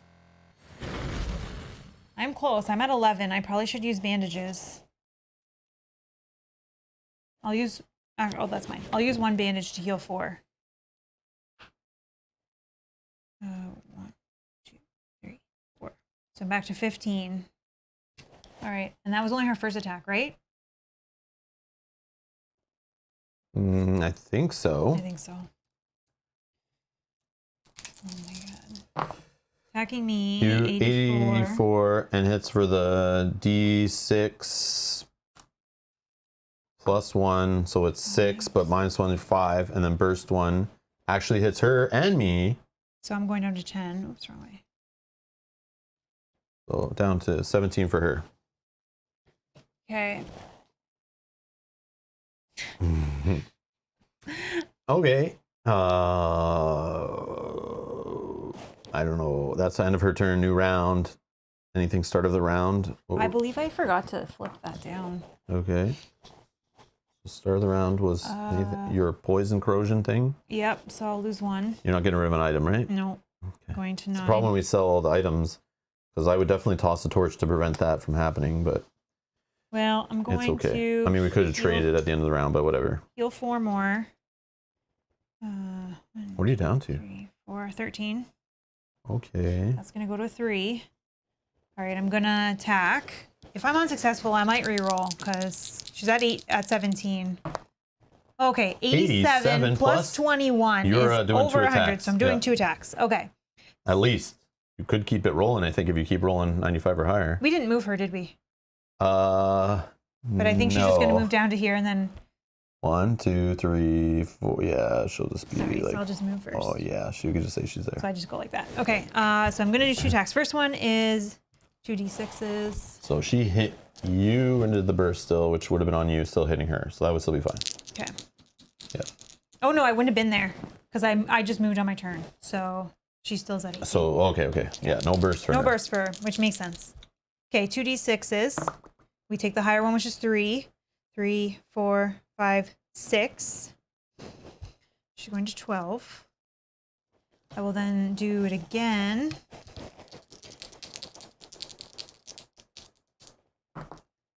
$92. Oh my god! Oh, you I can get do a it third again. attack. So then 2d6s. Yes, all This those is making up misses for. are. I was just gonna say that. All those last few turns. Okay, so 3, 4, 5, 6. Another 6. Going to 6. down to 6. All right. Finish And her. then I get to do attack again. Why did I go that wrong way? Okay, come on. So you just need at least a 3 on your D. Oh, you need a hit here first. Yeah. Which I got 47 plus 21 is more than 50, but Yep. it's not enough to do with another one. But we just need to get 3. We got 6, 7, 8, 9. Bye She's bye, dead. Wood Mother Whew. Faye. Dead. All right. That would also be gone. All right. Wow. So lore, we each get 50. Yes, that puts me to my 200 I need. I'm only at 186 because I had wolf problems. And then 20 coins, which I get the full reward this time. Don't you get +2? End of combat, I get +1. Oh. But why would I get another one? Oh, sorry, you get 1 at the end of the combat. So you get 21. Yes, 21. And I get 20. Okay, that's very good. I need to... This is now gone? No, it's until you die or until you get rid of an item, I think. Okay. But hold on. It does say for 4 rounds, but I'm like, assuming there's no more rounds anymore. Well, there are on the overworld as we travel. Like 1 round is. Oh, okay, is it or no? Is that how that works, or is that turns? I don't know. Maybe it's gone. I don't know. I feel like it's gone, but damn it. It's just weird because we will roll for loot in 1 second. Thank you, Christopher. Yeah. There is a thing about rounds versus something. Or does it just stay until the next combat and then I start counting down again?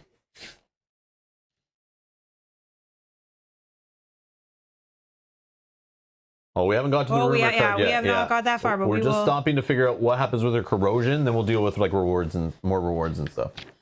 Yeah, because it says for 4 rounds.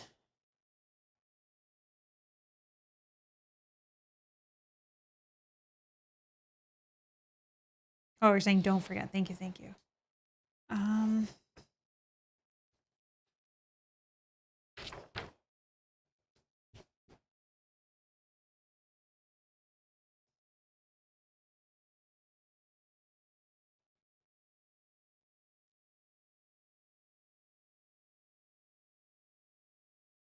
It says like story related events could give you corrosion tokens and stuff, so it might not be in like a combat.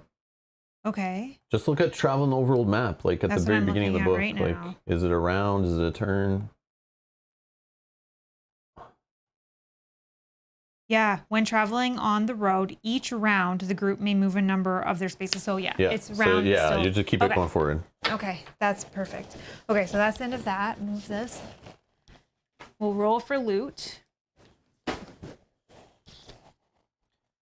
Visiting the gypsies is to get rid of statuses, not conditions. There is something that does let you get rid of is there more? corrosion or something. Maybe. Well, no, not gypsy. I think it was. Yeah, that's the problem. There's like statuses in the game which are different from conditions. One's a square token, one's a round token, depending on Oh, if you're cursed. if you own the expansions or whatever. I'm not. No, it's fine. You I just think I take can 2 more take. damage. I can Who take a cares? couple more damage. Yep, that's fine. That's fine. Yeah. Okay. Yeah, you know what it is mixing up with a game like Explorer, which is similar, and it has a whole table full of conditions just like this one. Some end at combat, some have a symbol that carry beyond combat. Like a lot of these games are like that, right? Where like things can end at the end of combat, some things, and some things carry on. But that's fine. All right. Okay, so now let's roll for loot first. Sure. Check the dead body. Nope. 3 is I don't have any unsuccessful. search bonuses. Do you have any search bonuses? Not anymore. 2. Nope. Not even close. Why we roll? All I right, don't so we know. need an additional. Hold on. Let's get the. We need it. Sorry, we need more lore and coins from this thing. So Oh, yeah, okay. another 30 lore. Does that bring you to? Yeah, I'm at 230. That's awesome. which brings me to 216.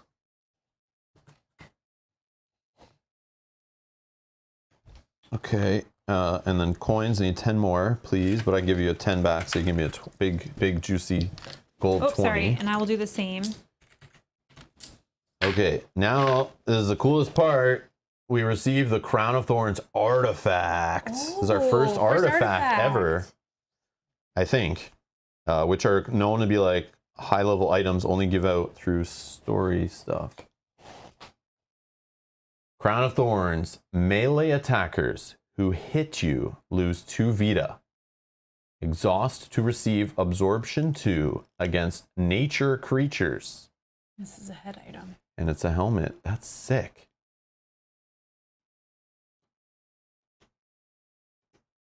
I don't know. You want this? I can tell. Well, I You don't can have care. it. I don't care who has it, No, as no, long you as it's can have somebody it. that enemies. It's random though who enemies go after, I know. unless you're closest to them. But you're melee attacking, so like So you you should know? always try to be closer. I am By default. Actually, you have range, so you don't necessarily have to be the closest one. Well, I only. You just keep doing it. Oh, it's range 2 normally. Yeah, I don't use it as. But then again, range. she would have been absorption against range attacks, which I assume counts like that because it says it's range like 2, but it's melee, so I don't know. Oh, I assumed only if I was using it as a ranged weapon. That's what I mean. That's what I Yeah. mean. So then, yeah. Sorry. Yeah. Okay. No, you have it. No, I think I'm good. You earned it. Are you sure? You cut her down. You can take the crown. It was only because I was able to do 3 attacks in 1 turn. Dragon says Whatever. duel for it. Tool for him. Roll off. All right, so this one is out of the game. I'll just put it way over here, put it in like a baggie or something later as our remove from game baggie. Oops, sorry. Yeah, Okay. sweet. Okay. So, question about we now have 200, but we have to go yes. and spend it. No, ability points we go and spend. We get the lore thing right now. Oh, so we get to choose one of these right now. Yeah, I think right away you get to choose the little ability thing. So I am now above 200, so I can sacrifice the holy water at any time to reduce the skirmish counter by 1, or gain +5 defense. So I think I'm just going to gain +5 Oh, that's defense. huge. And then you get an ability point, but you can only spend ability points at the church. So track those. Ability points. Okay, so I went right to here. 200 plus. Unspent 1. Oh, I do have +1 occult. Or no, I did the max Vita, right? Yeah. Yeah. I I'll just didn't show you mine. update I don't this. really know what to take for mine because mine is for the 200, discard 1 ritual to recover all power points, or discard 1 ritual to force a foe to lose their next turn. I don't have any rituals anymore because I just use it for that boss fight. Did I don't know. So, but maybe I'll take the one to discard to recover all power points, because the power points could help me get +2 damage for attacks, which I didn't even do that on any of my attacks. I should have. Wait, did I take the occult? Or did I take +2 max Vita for my last one? I think maybe I did the occult because I thought I had Vita from my companions. Oh, maybe. But then I don't technically have Vita from my companions. I don't remember. But you will now. I'm just going to go with the occult because that's what I had written down. I don't know. Yeah, this is messy. Right. I don't know what I did. And now I'm thinking, like, I just thought I took the extra. But then I was told to take faith. I remember, and I said, no, I'm good. No, I swear I took the max 2 Vita. Man, what a mess. I don't know. I can't remember. But I have +1 occult here.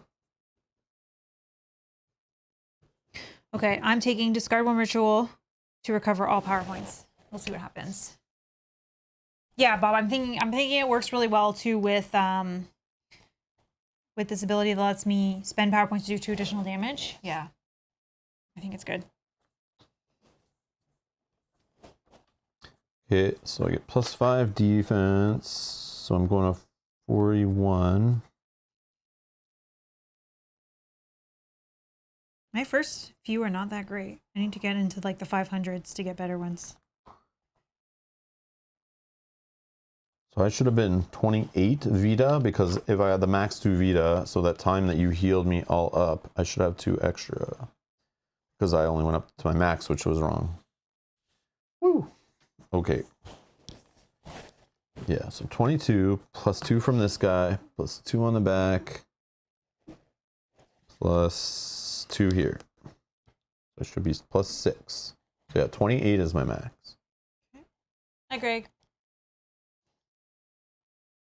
Hello, Greg. Hello. Okay, sorry. All That's right, okay. done. Okay.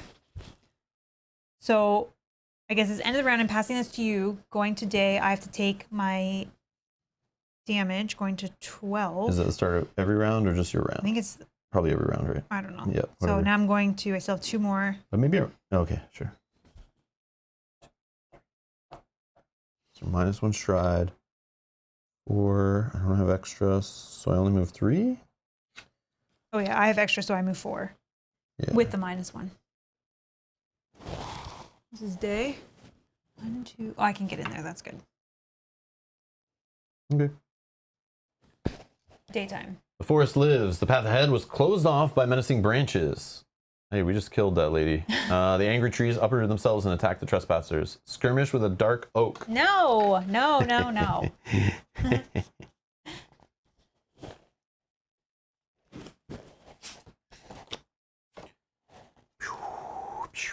Oops. So we need to roll a d4 at 2 players to see what they get. 3. So that's going to be no modifiers. So it's going to be 3 hits we have to do to take it out. Skirmish powers lose a d4 of Vita, and 1 random character that was hit must pass Trickery 4 or lose 1 consumable item or item token, which is broken by flailing limbs. On Dusk, its might is +0. Defense of 47. Coins would get us 6. Okay. So they always start, right? Nope. No? Oh, yeah, they do. Yeah, in Skirmishes? skirmishes, right? So Yeah. do we do a... Oh yeah, pick what we want to do. I'm gonna defend to give myself. Yeah, I'm gonna defend. Giving myself +10 defense for 47. Sure. So it's going to roll... Got it. Got a 37. +0 is nothing. So luckily, oh, I could have been fine. I am fine, thanks to my buff. I'm at 41, so I block it. My defense. Okay. So now you are first. Roll. I rolled only a 7. Yeah, your defense or your buff. Doesn't matter. Okay, so I rolled 90. Minus 10 for your defense, so it's 80. 10 is 80 plus. Plus your weapons, plus mites, and all that stuff. Oh, good. So I do 1 damage. All right, back to him. I'm going to stay on defense. Sure, same. So dark oak roll. 72. 72. So that's both of us. Yep. Lose 1 d4 Vita. Okay. Start there. I lose 2. I lose a 4. And a 20. Holy. I'm at 8. And then 1 random character, which is me. I have to pass a trickery 4. My trickery is 2. Plus I pass. Good. Wow. Okay. And then back to you. Me attacking? Yep. 76. 76 minus 10. It's enough to hit. Down to 1. So minus 1 damage to this guy now. Oh yeah, I have to go. Oh no, 3. Okay, this guy's gonna go. I'm staying on defense. I don't know when this should have been hitting. Are these rounds? No, I don't think so. I think so. I feel like there's rounds in combat and skirmishes. No? Oh, then it would. Yeah, Okay, then it would be gone, and I would lose 2 more. Get rid of it. Do whatever you take the damage. So I'm at 6. So you just rolled a 59. Oh, 47. Yeah. So this is a D4, but he's minus 1 damage. So it's a 1 minus 1. So you get nothing. We both get nothing. Oh, I rolled last time for my own. I thought it was my own. Oh, it is our own. Yeah, I think it is your own. Okay, sorry. Yeah, no, so you get nothing. We'll just pretend we did the same. It's okay. fine. Oh, I get nothing. Okay, good. Number 1, nice. So then we don't. So then 1 random character. Isn't it that got hit? That was hit. We didn't get hit. 1 random character that was hit. Oh, cool. Yeah. Yeah, we did get hit. You just didn't do any damage. Oh, okay. Please be you. It's me. It's you. Okay. 4 plus 2. We're good. Okay. Okay. Now back to you. Kill him. Kill him. I can't survive. Oh yeah. Let me just roll good. Chop this tree down. Oh, 2. That's pretty far off from doing any damage. So go ahead. Oh yeah, I don't need your. Just need 1 hit. Sorry. 22 minus 10. But then I have plus 21. So it's plus only 11. So you're at 33, which doesn't enough to get over the 47 defense. Okay. He rolls a 49. 47. I'm a 41. So we get hit. So I will do my damage first. Yeah. Of 1, but he's minus 1 damage, so I take nothing.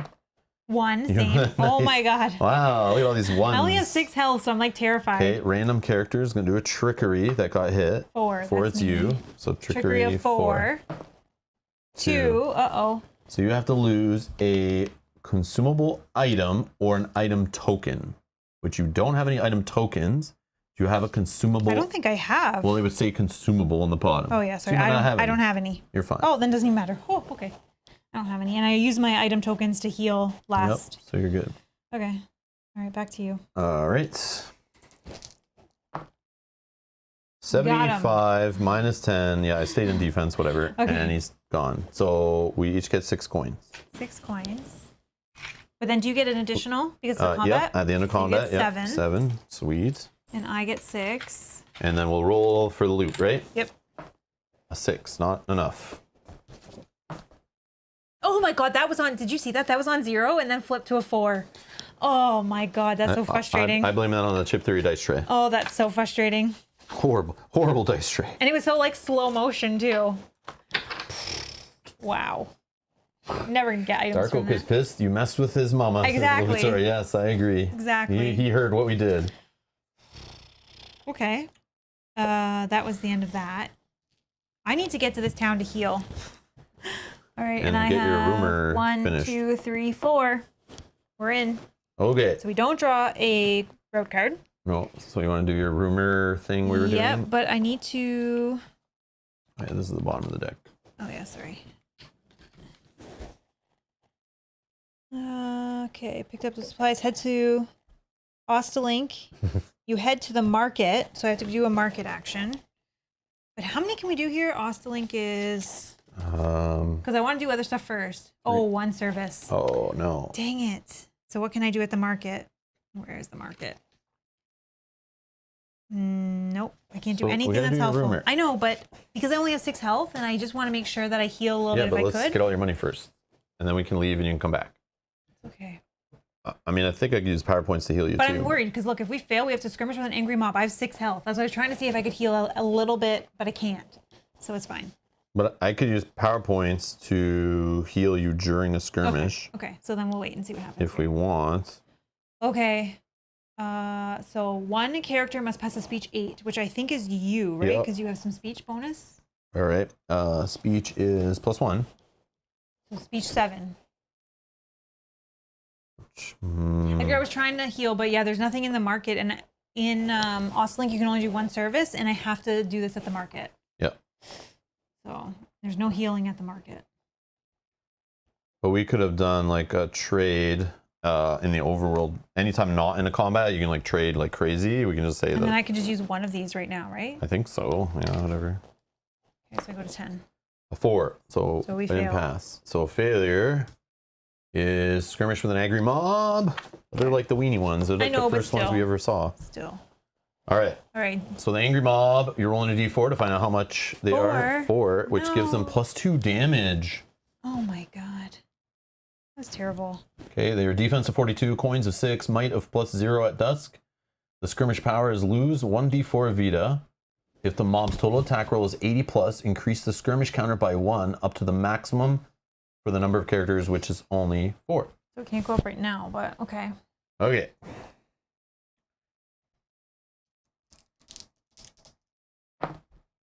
$64. Oh, I'm doing defense. Sorry. Yeah, same. Well, now I know, but even so, I would have. So, oh yeah, I kept forgetting the +10 of this. Whoops. So I'm at 51, but it rolled a 64. So I'll do my damage, or your damage first, because you are the leader, whatever. 1d4 Vita. 1. It's a 1, but you have like absorption, right? Or no? Nope. But then it's +2 damage, so it's a 3. So I'm at 7. Okay, and then my damage is a 1. +2 is 3. +2 is 3, so down to 17. Oh, Aaron says the heading to the market is just story fluff. It's not that you have to use that action. Oh, okay. That's good to know. I thought I had to use that as my only service. Oh, okay. So when that means I can still do an action then, or I can still use a service. Yeah. Okay. But oh, it's me. Sorry, I'm first. 27 minus is 17 plus what is theirs anyways? 42. Yeah, no. You didn't hit? No, Yeah, 17. on my turn, I'll use a PowerPoint. You heal for 4. Thank you. Okay. 1, 2. I'm at 11. 55 minus 10 is 45. 42. You're Plus good. my might. So 1 damage. Okay, good. Now they're only doing +1 damage, but they have they have -5 might, so that's good. So you roll for them. I'm rolling terribly. 38 -5 is not. Yeah. Oh, I stayed on this side. Sorry. Yeah, same. I don't Okay. care. Whatever. And then me. 68 -10 +21. We're good. That's a hit. 95. Yeah. Boom. All right. All right. They'll roll 18. No hit. -5. Nice. Your attack? Yep. 35. -10. 25 +21. It's 46. That's it is a hit. enough. Okay, good. That's enough. Okay, so we get 6 coins each. And we can loot the bodies. You get extra 1. Yeah, So combat. you get 7. Yeah. I get 6. Okay, I'm looting the body. 5. Nope. 8. Nope. Lame-o. All right, fine. So we're still in town then, so we can do something else.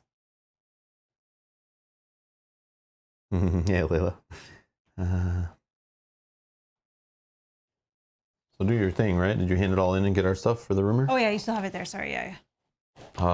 Okay, and they arrive at the market and complete your delivery. Okay. Yeah, So you 85 coins and this is gone. So this is removed from the game. 85. Okay. Where do we have to go to for our AP points? Is that somewhere specific or just anywhere? The church. The church. Oh. Yep. And we can do that at the start of the next story. Yeah. Okay. So I We'll want to start go. in the church, right? I think. I need to go to the physician. Need to go to the physician. So, where's my... I can spend 12 to fully heal my HP using stitches, right? Spend one coin for every. Yep. So 12 will fully heal me back up. 23. Okay. What else can we do here? I want to buy a couple bandages. I'll buy. I think I'm visiting here. You want to buy more than? You want to buy 2? Yeah, I'll buy 2. Okay. And I'll buy 1. We will get bandages, like an extra one at the start of the next story, though. Just so you know. I know, like because but... we're playing at 2-player. I remember that was like one of the things. We'll get a random companion. We'll also get. There's one other thing. What was it again? Random companion. Oh, what was it? The curse, would that have been an infection token? No. No. Infection is a different. That's like infection is a condition that eventually gets you one of those status. No, it's a status that eventually gets you a condition which is sickened, I believe, or something like that. Okay. I think or one of them is the other. Like you can build up infection tokens. Oh, Once yes. you get 4 of them, something happens. Yeah, you're right. You're right. And Edgar's right. Sorry, unfortunately you can only buy 1 bandage. It says once per visit. Oh, boo! So here's your 5 back. Boo! But we have to come back. Oh, we have to come back anyways, What right? is this? To gain A a rumor? pandemic and they're limiting stuff like toilet paper here? What's going on? Thanks, Edgar. This is the kind of times we're in here. Thinks I'm hoarding all the bandages? We'll have to leave and come back if we want to gain another rumor. I don't know. Do you want to continue with rumors or? Because we've both done or both. I mean, it will be like 3 hours. I mean, I'm good with getting rumors just to look at them and see. And then we decide based on Could how we long do? we think they are? Yeah, we could probably do one more. Yeah, we'll look at them and see. So Like we it have was to. kind of cool that one was on the way. It was cool as like a combat. Yeah, we can. Okay, so then I'm gonna pass this at the end of the round to you, in the daytime. So you'll have to leave and come back. Yeah. So. But you can leave and just go 2 spaces and just. So hold on. There are other. Hold on. There's nothing that like happens at these other places unless you have a rumor for them or you're in a story, right? I guess. I think We don't know yet. No, we do know. There is like maybe it's even on the reference card. Yes. The Standing Stones is another place Oh. to remove a tarot card, but we don't have that. But you might have stuff in your little booklet. But I don't think so. No. Not that I see on mine. I have church stuff, and all the other stuff I think is in a town. Yep, so you have Standing Stone stuff, which is not in a town. Oh. Commune with the universe and remove all your negative statuses. Oh, that's cool. 50 That's coins though. Ugh. Yeah. I Man, mean, I they're- do have. I can tell they're in like, man, in like the third, fourth, fifth story, we're gonna be getting like statuses all like we're gonna have like so many on our board. Like I don't even know where to put them. There's gonna be so many. Yep. I mean, All I right, do so my have quite a turn. bit of gold here. I'll just like step out of town. I don't know. I'll just go right beside it. Okay. And then it's the daytime. Right. Wanderers. A band of angry townsfolk approached. They appeared to have narrowly escaped death. We offered our assistance. The leader must pass speech 5. Yes, that's awesome when you're. Oh, you got it. I got a 10, 10. plus, well, 1, whatever. But to take them as a mission companion, escort them to any town. Oh, come on, like one space away from a town. This is great. We're going into a town. Yeah, failure causes them to run off in terror. That's cool. So, So I do have a slot for them, so I will take them as a companion. Okay. And yeah, then it's your turn, nighttime, but you're gonna go into a in town. there. Okay. So I've escorted them to town. So you get 10 coins. This goes to the bottom of the deck. Give me 10 coins. Man, That's easy. I wish it was always this easy. So now we have to go to the inn, right? In order to get some more rumors. Yep. Yeah. Can you give me a 20 I sure can. for all of this goodies? Man, imagine how much money I would have if I wasn't a wolf for like the entire story 1, getting half money the whole time. I know. This. I mean, I like this. Okay, let me look here. So at the inn, we can drink. You can hire a militia if you want, blah, blah, blah, to have more bonus. Yeah. 30. I can pitch in if you want.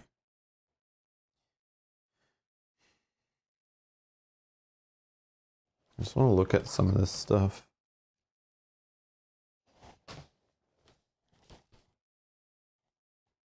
Yeah, we'll be struggling soon, I bet.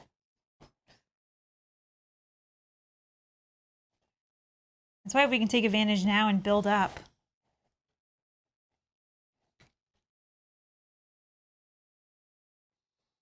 Here's the thing. I want to like, I'm looking at my little sheet here and I'm seeing things like this silver dagger, which has a D4, which is what I keep rolling all the time, but it gives me like +2 damage all the time. So I don't have to worry about filling it with holy water trickiness and all that kind of stuff. It's silver, which I'm assuming would help in some situations. Maybe not. It seems like that's a thematic loss if it doesn't. Can be thrown. It's a one-handed melee weaponry, which might be like good just to get that little extra damage all the time. So even if I roll a 1, I'm still doing like 4 damage because of my bonus and stuff. So if you took that, silver does roll attack die twice versus shapeshifters, undead creatures. Take the higher result and add +1 damage. Sick. That is sick. So it's very thematic. Oh, that's awesome. So should I just sell my weapons if I go to the market? Oh, are you not going to the inn to get a rumor? We can only do one thing here. That's why I'm looking. I'm deciding if I go and get a rumor. If we're only going to do one, you just grab one. True. And we'll just roll with that one. True. But I'm debating, because I actually am looking at piles of coins here. I'm actually debating of like just going and selling stuff, trying to get beefed up for our next rumor adventure and ready for the next story. I know. But I like that. Or the breastplate item has absorption 1. I know. I like that. That maybe I'll just take that. I'd like to buy both, really. But I can go to the Tinkerer. But do I have to be at the market to sell items? So I have to visit 2 places? That's what I'm saying. We might have to go so get annoying. our. Let's do the market first because I'd like to go to the market So annoying. as well. We'll go to the market. We'll leave. Come back one more time. Where is this silver dagger? Save for church. What am I saving for church? Silver dagger. The Morning Star? Oh, is that another one? Oh, I didn't even see that. Sorry. Where is Maybe. Oh, Edgar, you're talking my language. I wouldn't think looking at the church I would find weapons. I didn't even think to see this one. D6 +1. It's fillable. Ignores. It's just like an upgrade to what the Aspergillum. Ignores ethereal. On an attack roll of greater than 90, a different adjacent creature is struck for 1d4 of damage. All right, I'm sold. And then the sacred is roll attack die twice versus demonic and undead creatures. Take the higher result and add +1 damage. They're both one hand though. At some point I want to have both. So like maybe I gain this one first and then work up to this one eventually. I have money if you want some money. Yeah, but Like, I just want to be better off for the next story. So either doing more damage or absorbing more damage, something like just better. Like, because I'm assuming they're going to throw maybe stronger enemies at us, a better boss. Like, I don't know. I'm not sure. yeah, but I could give you 40 if you want. But just having more money in my possession is not what I want to start the next story with. I want to start the next story with something. But you could buy that 100 if I give you 40. Yeah, I mean, I will sell. I can get 10 more by just selling my aspergillum and my stiletto. Or I keep my stiletto. Is that? But I probably wouldn't. That would be dumb. Is the Morningstar two-handed? Sorry? No, they're both one-handed. Oh, the Morning Snow, it says right in front of you. One-hand melee weaponry. Oh, so maybe keep one of those so you can do the... No.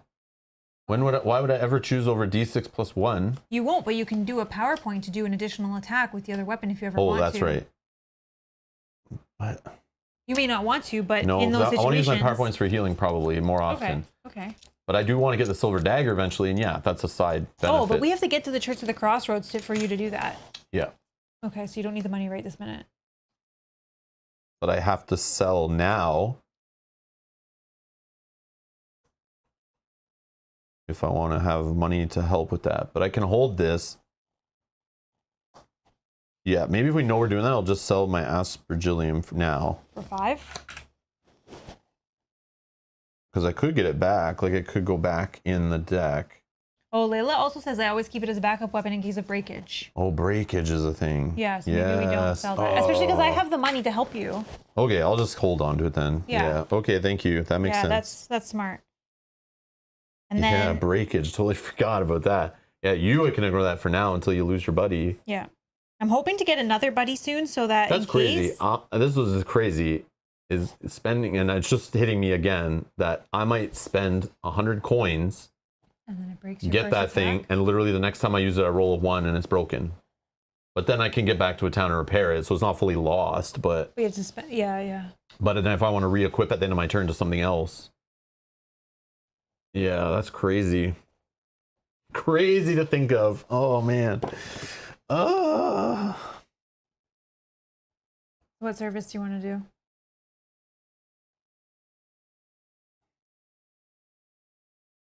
I would love to do a market and then come back again when we're done. Well, you get to do your own service. I know, but if we're going to do an inn to get rumors for both of us. Then I'll do the rumor because I don't need to do anything here then if I'm not selling, right? Okay, so then... Right? Yeah. Because if I'm not getting the silver dagger, although I could just spend 50 to get the absorption 1 and then just keep saving for that.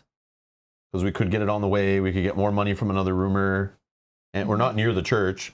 And we'll be starting the next scenario at that church. So if you have 100 at the start of the next story, I can probably buy it. 20, 40, 60. I'm going to spend 60. I'm still going to have 64 remaining. Let me peek again. I'm going to peek and just see. We start at the church.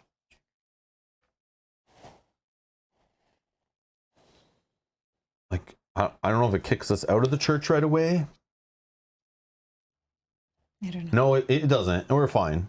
It looks like we do story choices and it just leads to traveling on the world map to get to somewhere. Okay. So I'm assuming we can start at the church and do things at the church and then start at the next stream. So I don't want to waste going all the way back to the church now if we're going to appear there instantly at the start of the next one. So. Okay. Well, I'm still going to try to be efficient a little bit. I'm still going to have 60 remaining. I'm going to spend 60. Yeah, that's fine. At the market to buy the reinforced bodice item, which is +4 defense and increase the number of items you can carry by 2. I just want... You don't have an absorption thing at all anywhere in your little lists? No. Okay. Defense is still good. But absorption's like... I know. I don't have, unfortunately. Juicy. But again, if your defense is higher and you're never getting hit, you don't have to worry about reducing damage. Yeah. So here's your reinforced bodice. Keyword, forbidden, purchased at the market. +4 defense, increase the number of items you carry by 2. It's a chest. An enhancement, 60 coins. If you ever need to sell it back, you get 30 for it. Okay. I could spend 50 for a scarlet. Oh, this is Give me a chest little or chicken. neck, which will give me trickery. But I don't know that I want. I maybe want to save some money for now and see. I want to see what your rumor does. Like what? Yeah, I don't know. Okay, that's my market or yeah, my town service. Are you full health? Yes. Because can't we rest at the inn? Isn't that a thing? So maybe you didn't. I can only gain. I can't gain anything. I'm full health and I'm 5 power. Yeah, I'm full everything. Sleep. Recover all power points and gain 3 Vita. Oh, see, I could have been. No, I forgot about this. We did So that. I know, but I could have been healing you more often than you, wasting bandages, spending money. I could have just done my PowerPoint thing, come here, and then spend 10 coins. But maybe that's still less spending. To recover all power points and gain 3 Vita. So I could just use up a bunch of power points, heal you, get here, recharge. Yeah, I'm full. But if you want. I don't know if that's worth 10 coins. I don't think so. Not right now. Okay.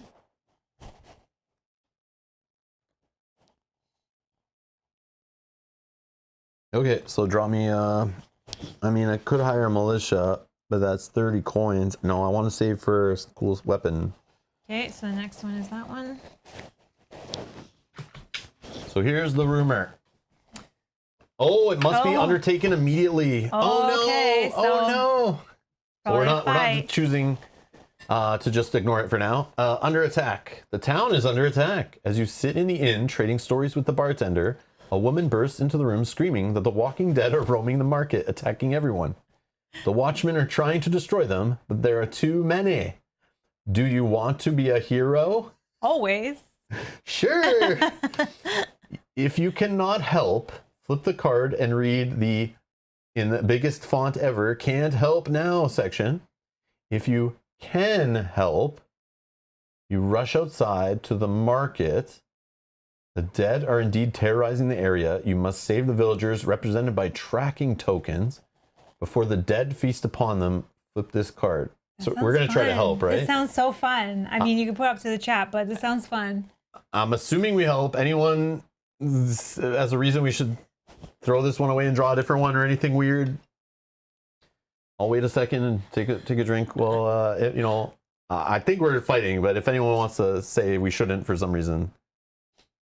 Yeah, I feel like we have to help, and this seems interesting. Yeah, I agree. I do want to do the little. But this might be one where they're like, "You are not ready." Oh man. All right. I do love that. Quick call, Daryl Dixon. Oh, nice. You should have bought the silver dagger. I know. Oh no! Oh no! I regret everything. Whoops, I'm flipping the wrong thing. All right. Oh, look so we're going to help. So we're not reading can't help now, but look, all services in the current town cost 20% more until the end of the next story. Receive no awards. But we can help. So characters who move onto a villager token. Do it. 1 bandages is 4 Vita, right? For 5 gold. 10 to recover all power points. So you use more than 2. It's cheaper to use your power. Oh, okay. Yep, okay. that makes sense. Yeah, Locator, I should have sat down and thought about that more, but I'm just like, I didn't care to do it. I was being lazy. And thank you for doing that, though. I was like, I'll worry about it when we go to do it. But yeah, I need to think of that more. I need to remember there's a service that can get all my power points back for 10 gold. So I need to be more sparingly if I know we're going to be at a town soon. But in this game, I never know like what's going to pop up from a roadmap, like when, you know, I need to conserve power points for. That's true. I need to like learn that balance of when to spend them, when to get them back and that kind of stuff. So characters who move onto a villager token may use their act to take it. So no attacking at that point or that round or whatever. Characters will move to take villager tokens. Nope, sorry, let me read that again. Creatures will move to take villager tokens and attack characters at the same time if possible, or just the villager tokens if not. So it looks like we need the town square, which this one doesn't tell us what tile it is. It just assumes you know now. So the other one was nice enough to tell us it's in an expansion box. This one says we don't care. But because it's FE, whatever that is, it's probably an FE tile. Because this is an FE16 rumor. Yeah, this is where buying expansions and having way more stuff to search through every time becomes annoying. It's like almost at the bottom of my pile.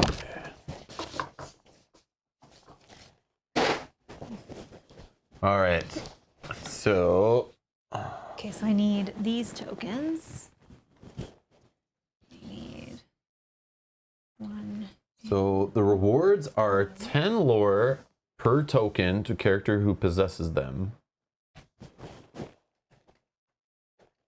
Oh, okay. So So it looks like an F is an FE ghoul. So that's probably like means the expansion. okay, 1 sec. Let me double check that. FE Ghoul expansion of which one? Dark Tales or what? I don't know what FE means. FE. I don't know. I'm assuming that's this, the expansion Dark Tales, Okay, let's try. because these rumors are from that. But again, we've been fooled already that it can pull from all the stuff. That's okay. I can see if I can find. It might pull from expansions that aren't even out yet. Who even knows what they're doing? Whatever you think a ghoul would look like. A ghoul would be like. Like this? I think that's a ghoul. Can't see that. Some of them are harder to read than others. Demon spawn. Okay, not. No. No. Oh, ghoul's probably like a ghost thing, right? No, that's a No. banshee. Might not be this one. Screaming banshee. Oh, that's the same one you were just looking at. Ghoul. Is this a ghoul? How many do we need? 1? Because that's also helpful if I know. Oh, that they're probably zombie-like things, right? it's not that. That's too big. Maybe it's in the base set. I don't know. let me try. What's his hand? I don't know. We're not gonna be able to read the bottom on it. There's no. Yeah, there's no. Like, what are these hands? Find the hand tokens. Okay, I don't think it's in this one. Oh, this is the problem. I don't know all the miniatures. It's probably in this. You're right. Pass it over. Let's see. This might be a ghoul. Nope, this is a restless spirit. Oh, is this a ghoul? Because we were talking about dead somethings. No, I can't even see half of these Oh names. my god, what is this called? FE ghoul. Or do we need decaying dead? Oh, decaying dead is these. I think. We need both, right? I can't even. Unless they're the big ones, I can't see what the names are. You must save the villagers represented by tracking tokens. Yeah, I got those on the board already. Oh, I see, I see.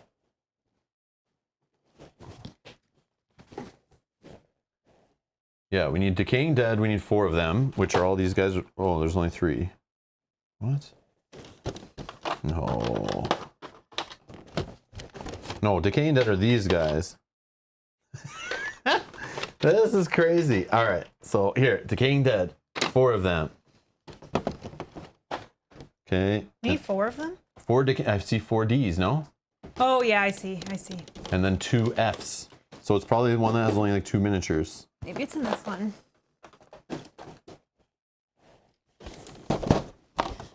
Let's see. Oh, FE ghoul is flesh-eating ghoul. Oh, wow. Flesh-eating, like you can't see that. I think we need to like use like white or dry brush or something on the bottom To so you can pop actually it? like pop it 'Cause I can't. and then spray some varnish on it or something. Yeah, because Yeah, because that's like too hard to read. You have to like keep moving it to get the light to hit it right. That's weird.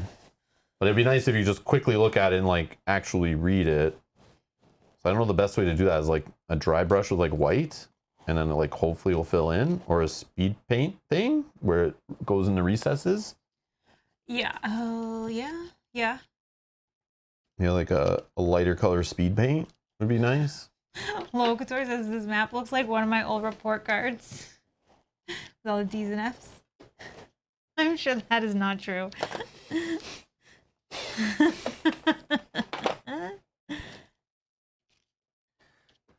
All right. So you need FE ghoul. This is interesting. Being dead. He's just up by the pool. Fountain. Or fountain.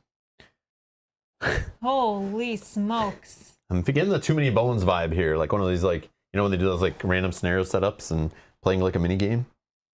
All right, let's try this again. If you can help, you rush outside the market. The dead are indeed terrorizing the area. You must save the villagers, represented by tracking tokens, before the dead feast upon them. Flip the card. Characters who move onto a villager token must use their act to take it.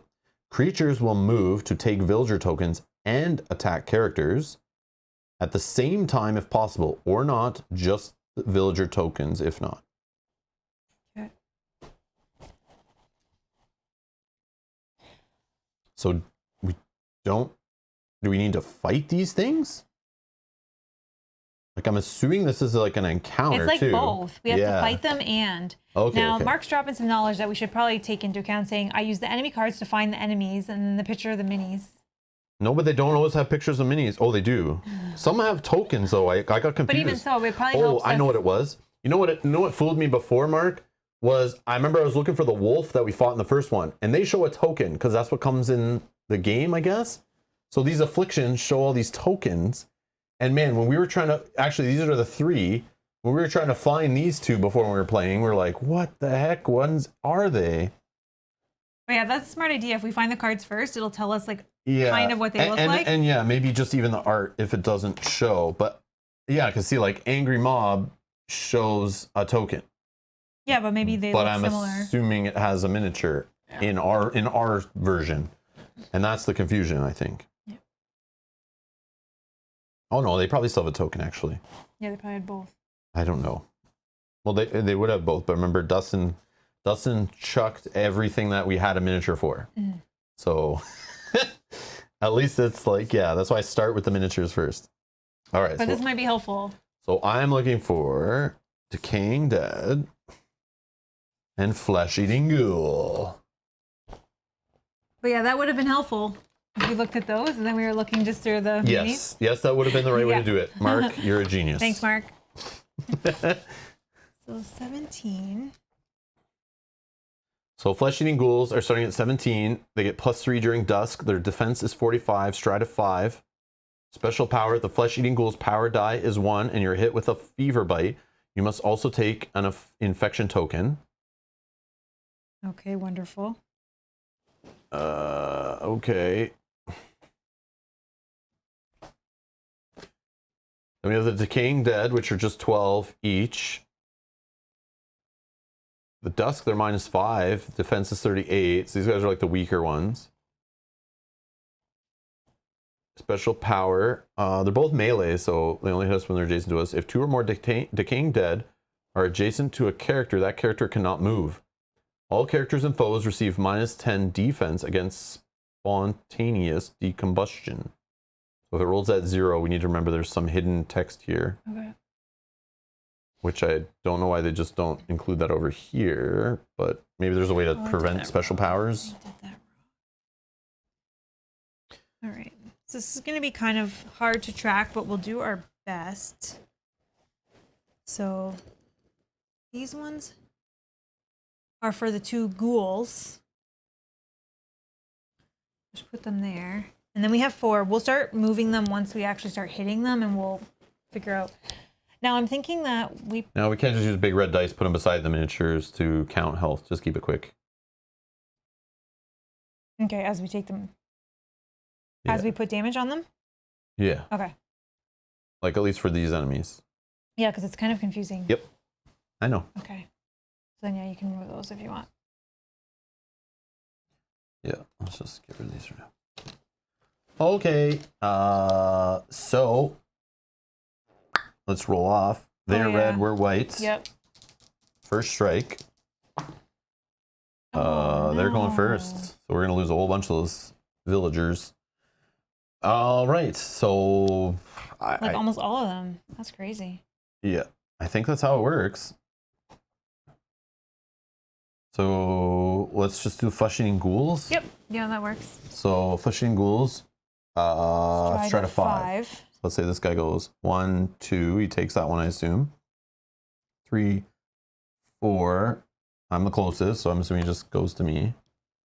I should have been beside you. Then you can be, sure. Yeah. Oops. I should have Yeah, I been. don't know why I started back, but all right. Maybe just stay away from them, but No, that's fine. they could still reach us. That's why I just did it, so I can get to maybe a different token. All right. Yep. So it's now going to attack. You need to. Sorry, these ones in as well. Attacking me, it got 90. So definitely hits. And then it's gonna do a 6 on this one. Your limbs are mine. The ghoul wants to use your arm as a drumstick. Lose 4 Vita. Down to 13. If you possess 2 hand slots, lose 1 for this encounter. Oh no. I think you just put that in your backpack. And it's like off limits. Yeah. Wow. Okay. And this one would want to do 1 and take that one. 2, 3. And he's going to just attack you.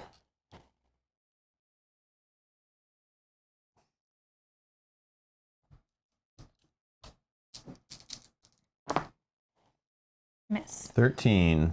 Okay. Then we'll do the skeleton. I guess start with this one. Or just the closest one, whatever. Oh yeah, okay. So how much move? They have 3 only, so this guy can't go get a token and fight us. So he's just gonna fight us.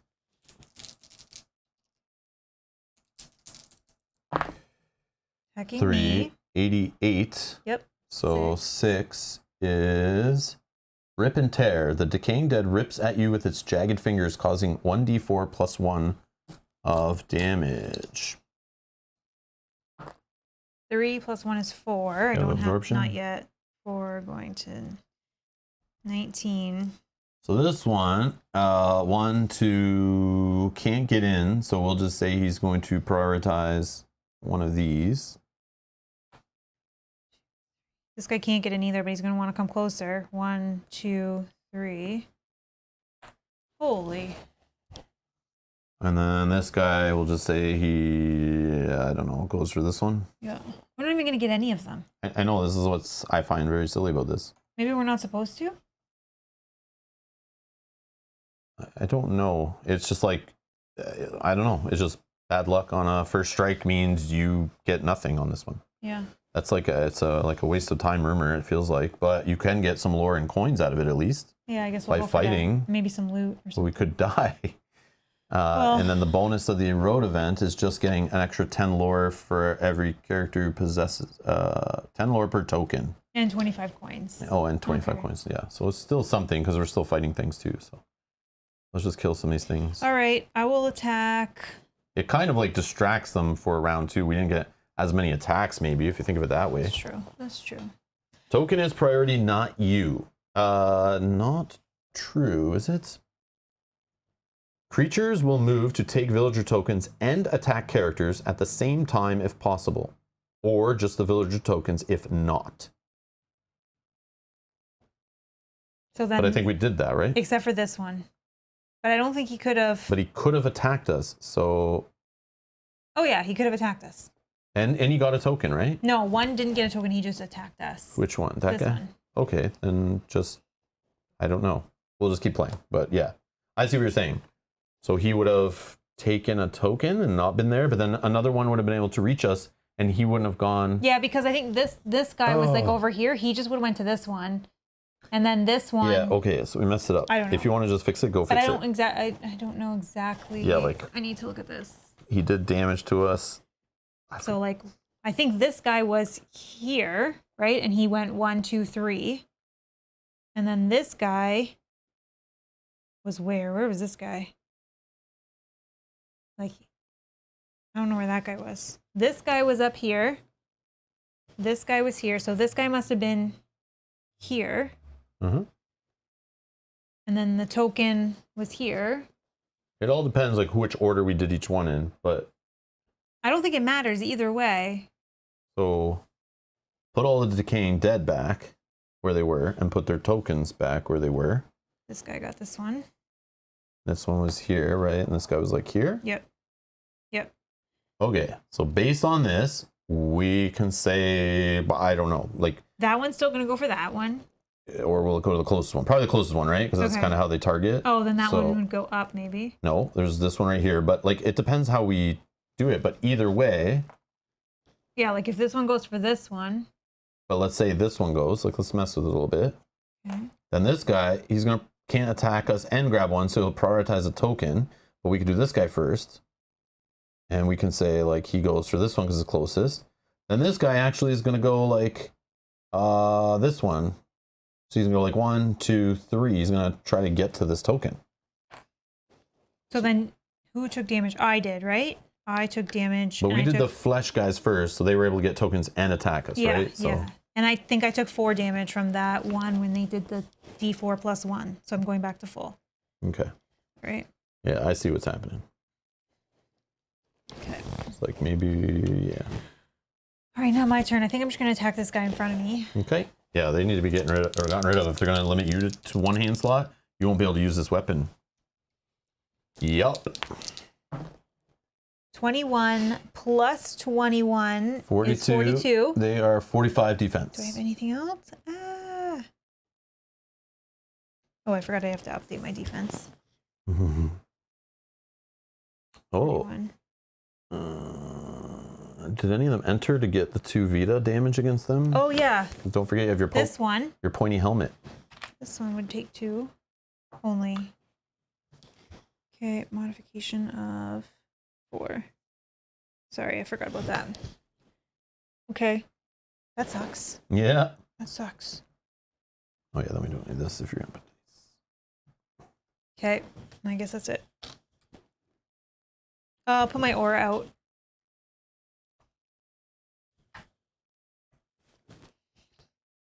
My Okay. turn. Yep. Guys have I'm using the light 17 aura. health and rolling into 2 damage. Yeah. Yeah, we need to use the dials. I forgot how much damage they have. There. So yeah, we'll just do the top ghoul has taken 2 down to 15. Okay. If you work on the same one. I know. It This is gonna makes take a long time. I know. That's a lot of damage out there. I know. Wow. Wow. Well, if I can do multiple hits, that would be good. But I mean. Yeah. So I do have this exorcist thing. But it's like it does 1d6 of damage to any one demonic, spirit, or undead creature, which I'm assuming these are both. Oh, I need the They are undead. They're both undead. Yeah. I'm pretty sure that's the teeth. But should I be just worrying about healing instead? No. I haven't taken any damage yet, have you? Oh, yeah. I'm like pretty low, but okay. Yeah, I'll use a PowerPoint. I'm gonna use a D6 once per round. I can use my exorcist D6 of damage. I'll do it to the same guy. Yes. 6. Wow. Okay, so he's down to 9. Okay, then I will just attack him. I didn't realize we're all going to get surrounded. Well, these ones Should just these fell ones will back. take a minute. Yeah, but if we fall back, This one will still get in. oh yeah, they can still be adjacent to this part. Yeah. But you see what I'm saying? Like, if we stay where we are, we have 1, 2, 3, 4, 5, 6, 7, 8 enemies that can hit us. I don't think this one is a space, so I think it would only be. Oh yeah, 7. you're right. You're right. But even so. But these guys are only moving for 3, so they're not getting to us. Yeah, but they will, because we're not going to be able to kill Eventually. these guys quick enough. But hopefully we can clear 1 or 2 out before that happens. And hopefully they miss on some attacks. I don't know. All right, so based on that, I'm moving back 1. I'm going to hide as best I can. Then, no, but I should still attack the same guy. That's the problem. This is the moving after attacking is annoying. Mm-hmm. All right. So yeah, let me just attack. 14 plus 9. Not enough. Yeah, the decaying dead are weaker health. Like, it's like we want to get them off board faster, but it's like these guys are the worst, I think, for hitting. Yeah, because if I lose a hand item, I'm in trouble. Mm-hmm. Yep. So, yeah.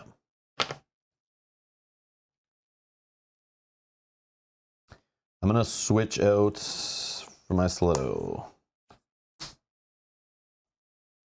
Okay, done. Back to them. Mm-hmm. So flesh eating Yeah, dude. let's start with this one.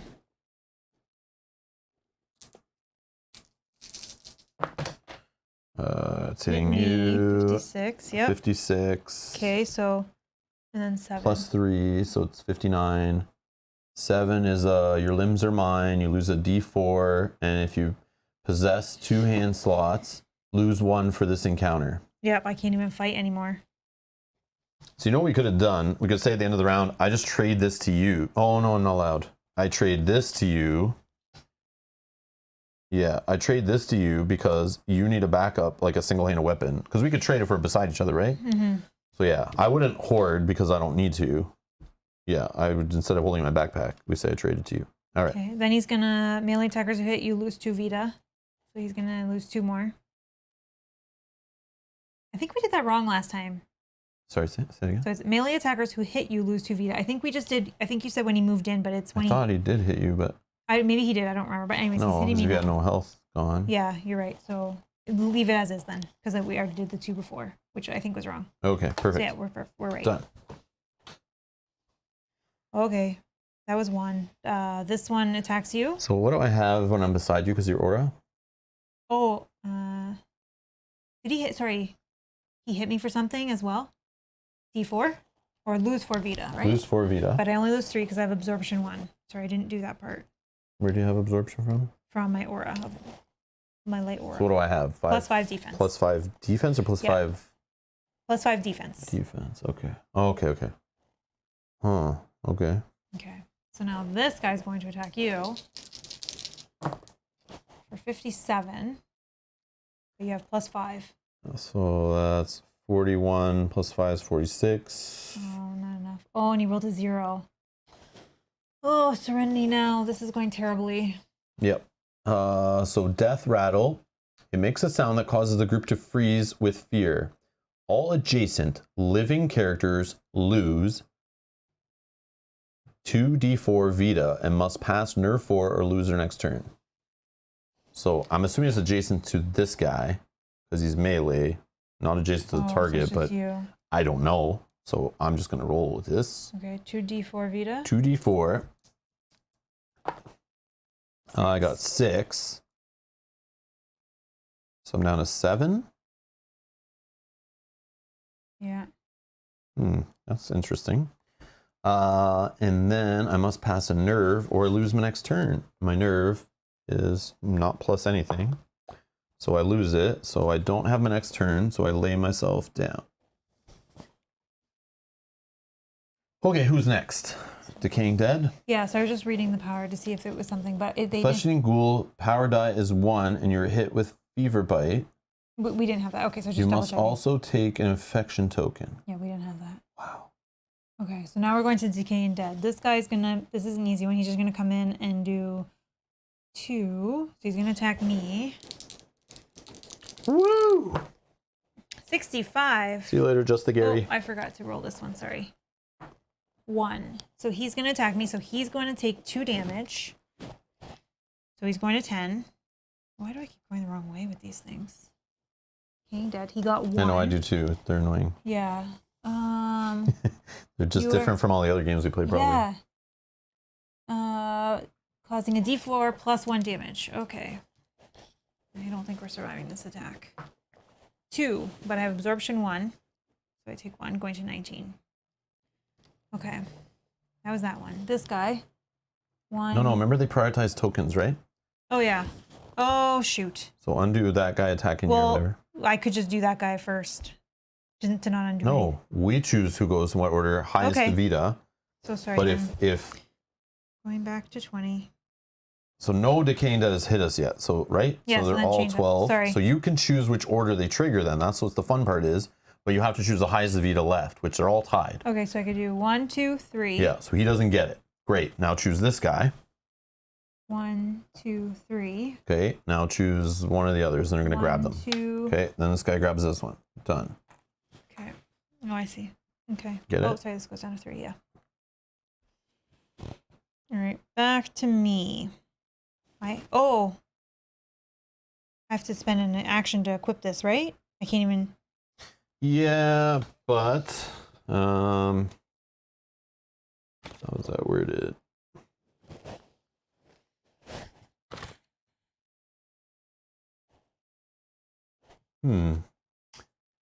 Like, is it only end of turn I can equip?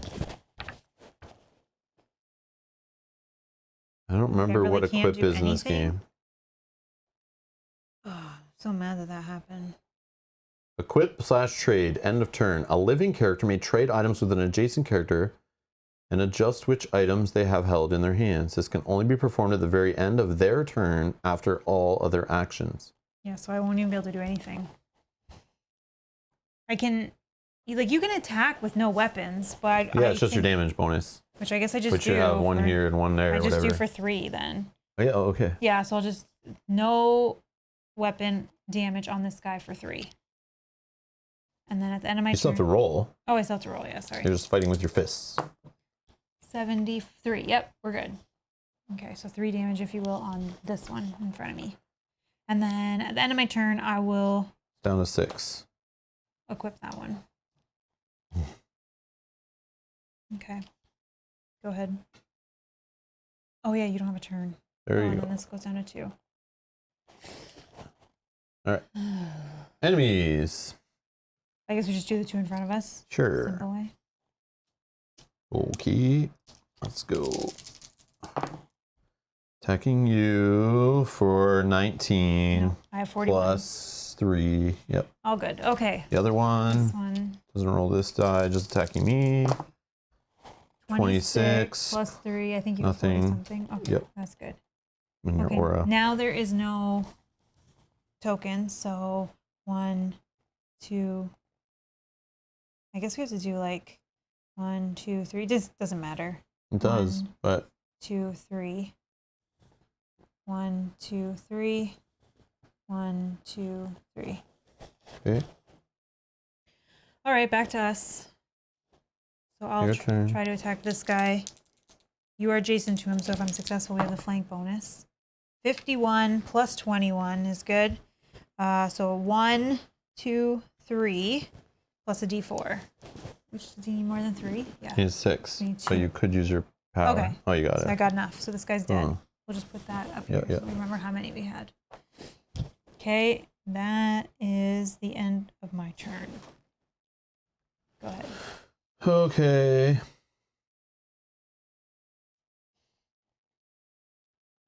I will spend I'm gonna spend a bandage to heal for 4 up to 11. I'll use a PowerPoint to heal for 4 to 15. I'll use another PowerPoint to do the exorcist thing. Or am I only allowed to use one? Oh no, I could use this ability as much as I want, but this one only once per round. Yeah. So this is gone. D6 on this guy beside me. 3, which is here. 14. Okay, and then I'll just move back 1, and then I'm gonna fight this one. 49 plus 5 plus 9. And you have 5 from me. 5 might? No, 5 defense. Oh, sorry, he's not hitting you. I'm sorry. I'm hitting one of these guys, which is only 30. Nope, 45. So yeah, I definitely have enough. Okay, and then I will roll a d4. 2 plus 1 damage here, so that's 3 more damage.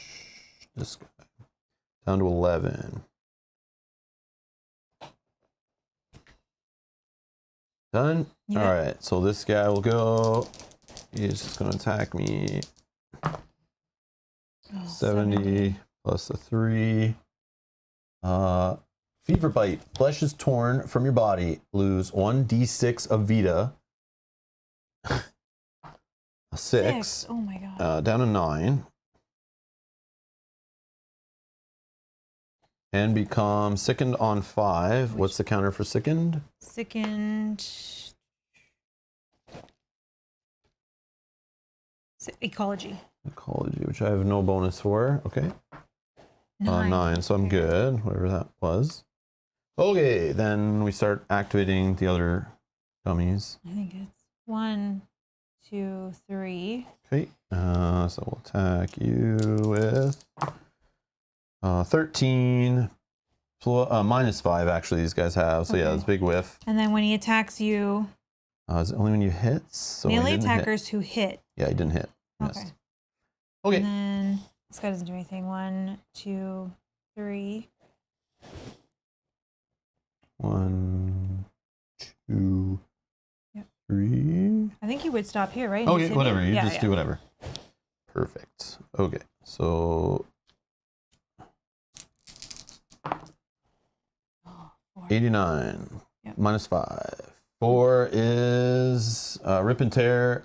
1d4 plus 1 of damage. 3 plus 1. So this guy hit you, so he has whatever happens. He has 2 damage. And I take 3. 1, 2, 3, 17. I'm going to track these on this side, which will be the 2 on my side of the board. We'll track those 2 on your side, which should be... And this guy's just going to do 1, 2, They start 3. at 12, right? 12, yes. And then that guy can attack me as well. Oh, I see him on the wrong side. 94. Oh, no, he got a 0. So this guy who came in, he's attacking me with a 0. Which I think is bad. So he hit you. Yeah. So he takes 2 damage. We'll say it's on this side. So it's this other guy. So he goes down to 10 also. 0 is spontaneous decombustion. The decaying dead explodes in the shower of gore, causing all adjacent characters and foes to lose 1d10 of Vita. Remove the decaying dead from the map, and it says all characters and foes receive minus 10 defense against spontaneous combustion. So it's going to...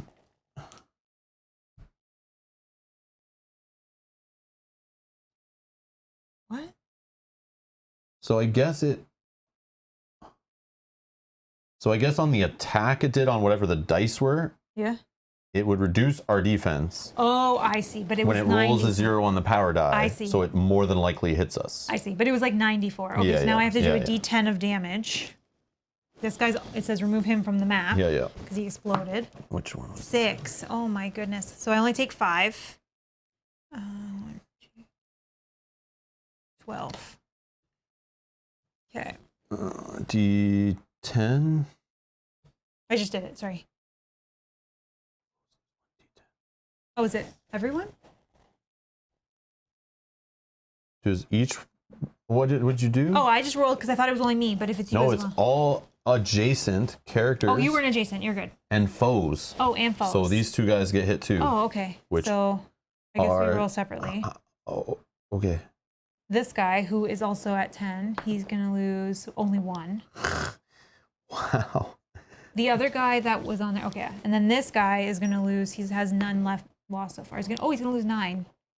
He hasn't I'll lost say anything that's yet. this top one. Sure. Down to 3. Okay. I don't love this tracking system.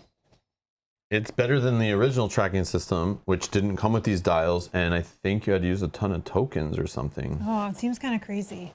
Or write it down on a paper. Like, I don't know what it was, but it was bad, whatever it was.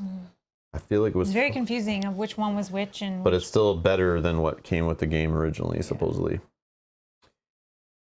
Yeah, we should just do like we do for Star Wars Imperial Assault. Use the little tiny red dice. The only problem is these guys' health values could go up to like 16, 20 something. So how many so you little need all the D6s do you need? Like that's a lot, right? Yeah. Like you need like, you know, whatever, D50s or something. I don't know if that's a thing, I but don't know. Okay, back to us. This is gonna go away at the. or we just my pencil turn. and pencil and paper. Yeah, I guess. Wasn't that your health dial? Oh, it was the one I picked up from here. Oh my gosh, where was it? Oh! I thought it was an enemy one, and I just grabbed it and was like, why is it not set properly? Oh my god. I think I did that one time. I think we're playing too long today. I think we should have stopped after the last one. I think after this one is, Yeah, I'm done after this for sure. if we survive this battle. I was at like, oh man, what was I at? Oh no. PowerPoints, I think it was down to 2 or maybe 1. Because I know I spent a bunch. It's the health. I don't remember. Whoa, Couture, good catch, good catch. Yeah, I would have noticed later when I went to remove the next health or spend the next power point. I went, wait, where'd it go? Oh, Cynthia, you're right. Yeah, the cards had to line up on the on here. Oh yeah, But then how did you do multiple? slide. You just had No, multiple all around. cards? Look, there's arrows on each side. Oh no. Yeah, so it's still messy because you have to like try to remember which one is which character. Oh. Lobster says I think you're max everything, but I think. Oh yeah, I like that. Oh, no, yeah, I can find it on the video real quick. I don't like the card idea. I mean, this is okay if you only have 1 or 2 enemies, or if you have a boss and you just throw it on their card. But once you have 4, Jill said 9 life.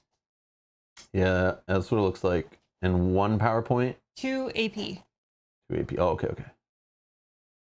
Yeah, it's Thank hard you. to tell. It's like a really small number. Okay. That's funny. I knew I just spent a bunch of PowerPoints, so I knew that was low. Oh my god. I was just like, where'd the other dial go for the enemy? Oh, here it is. Oh, weird. It must have flipped or something. Let me set it all right. I like thought I was doing good. That's okay. Dummy.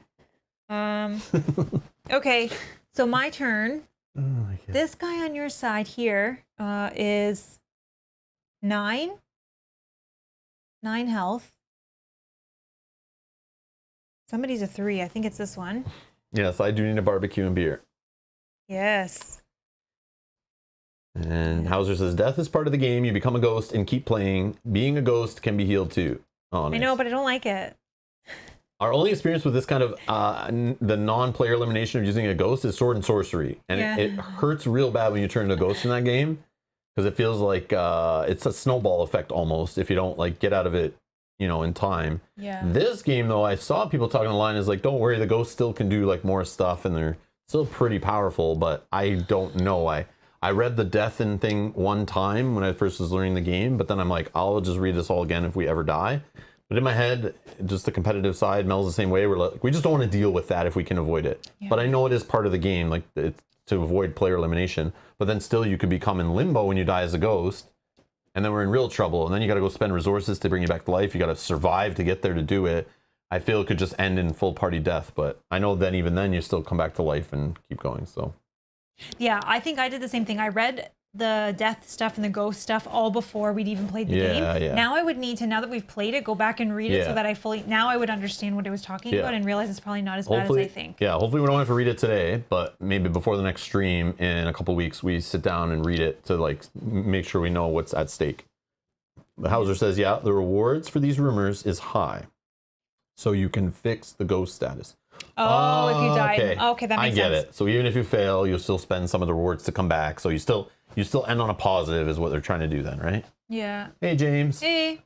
I bought this game used, but in new condition for $26. Oh, wow. Lucky. It makes sense. The game, I assume people buy the game based on a hype. It happens all the time in board gaming. They buy like a Kickstarter or something cool, and then they read the rules or start reading the rules and they're going, maybe this is not for me, or maybe my group isn't interested in playing, or maybe I have so many damn games to get through, I'll never get to this one, and then they sell them. That's true. Yeah, we bought a few games actually off of like Facebook Marketplace locally that literally it was like, I remember the one we drove like 45 minutes, but the game was literally like less than half price, and it was shrink wrap removed.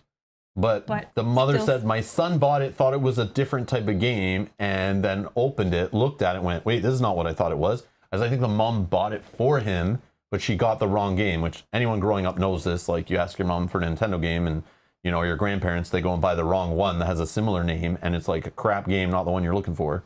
And yeah, so that's what she did. So she was like, my son didn't want it, so I'm selling it for him. And yeah, we were like, well, no problem, like sweet. Yeah. So yeah, we've had that kind of experience too.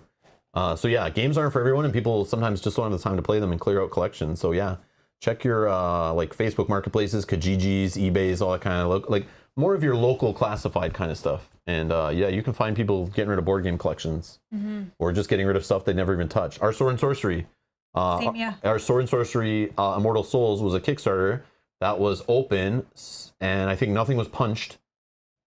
Yeah, I think just shrink off. Yeah, just shrink was missing. And they read the rule book and was like, yeah, read the rule book, yeah, and was like, I can't get this to the table, it's not happening. And we benefited from that. We saved like a ton. So yeah, it was sweet. So, yeah.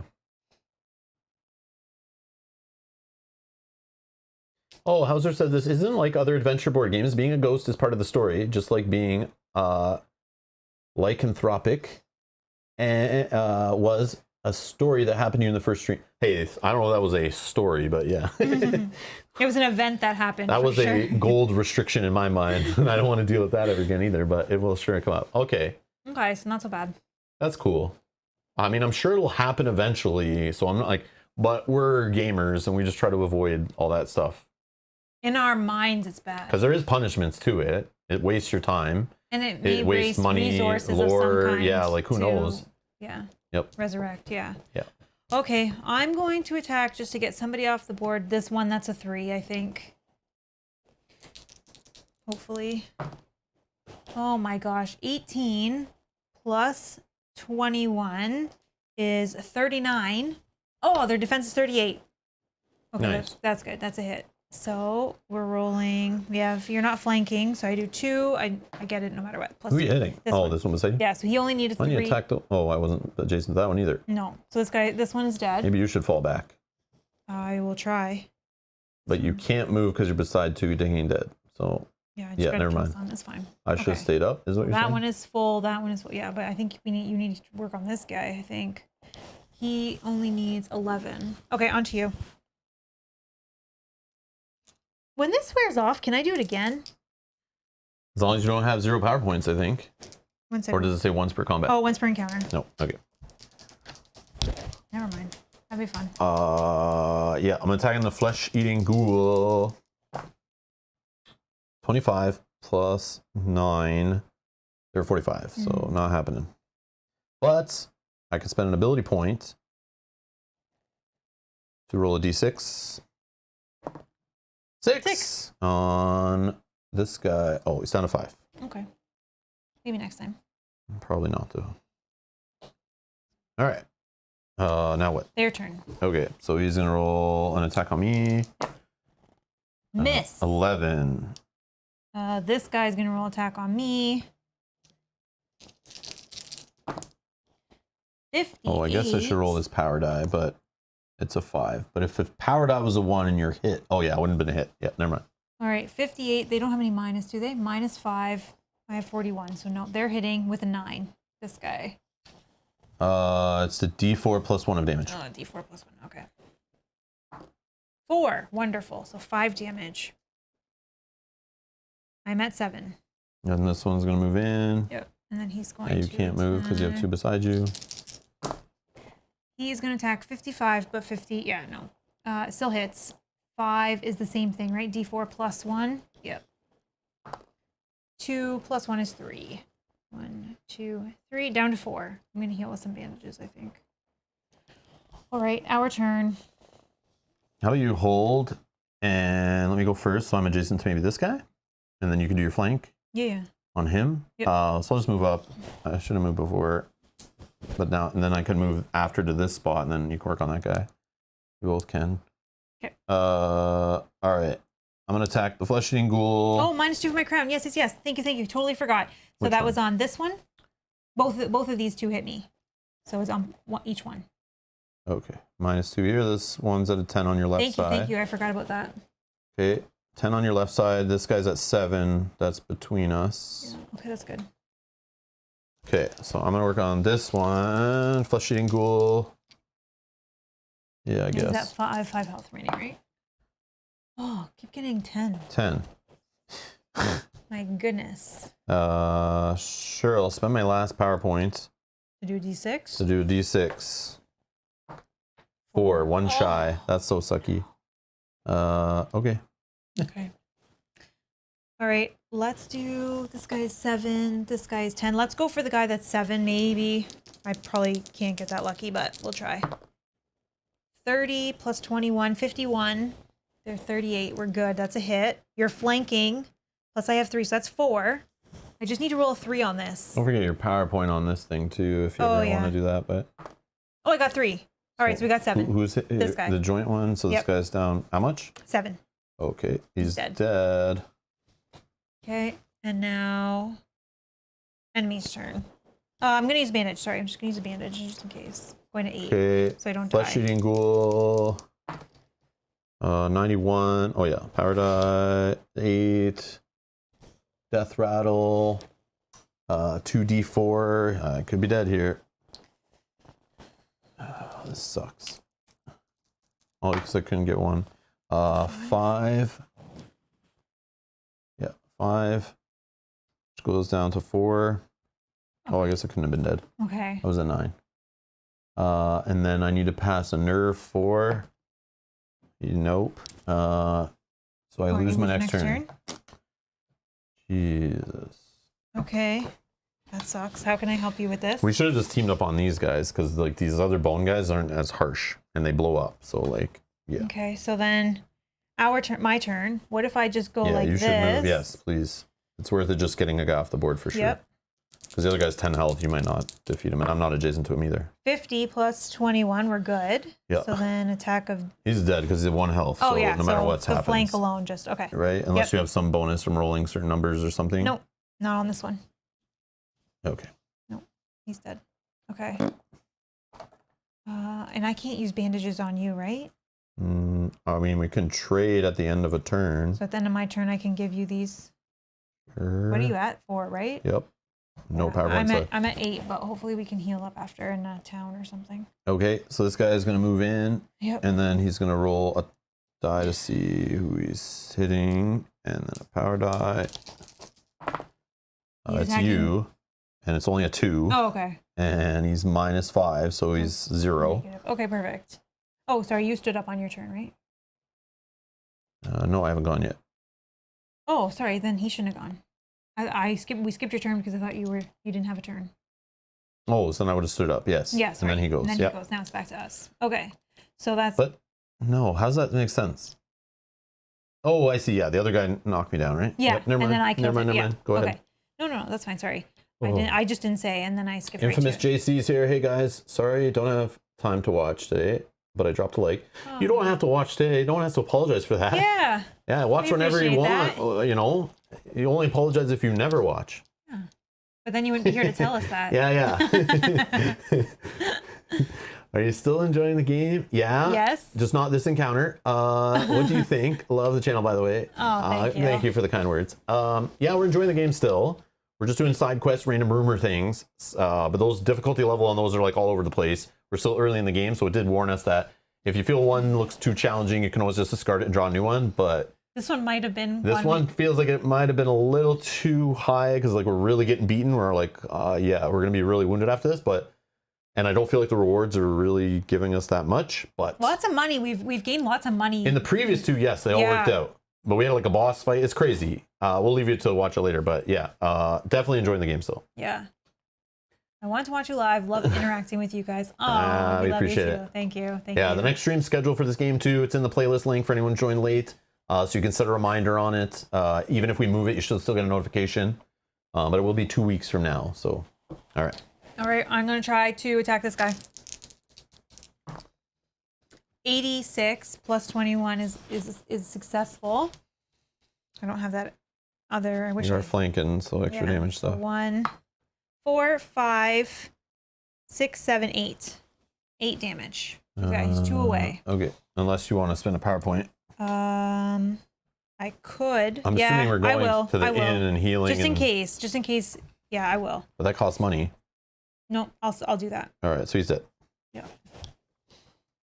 Because I'd rather. Okay, so then we can calculate our rewards. We'll do our loot in a second. We'll calculate all our rewards first. Okay, so let's just add it. So we get the coins of 25 each. Can I also, while you're doing that, I realized during this one that I should have been getting -2 coins. And I don't remember how many things we did. So are we fair to say I should just lose like 10? Because I know we did a couple rumors and stuff that did anyway, points. so 25. I'm just going to lose 10 coins plus, for that. Oh, I see. I don't remember before we start this. Yeah. So we're minusing 2 from this in addition? Yeah. And it's from each reward. So do yours. Each award. Yeah, okay. so each thing I'll lose 25. So I'll have to count mine separate.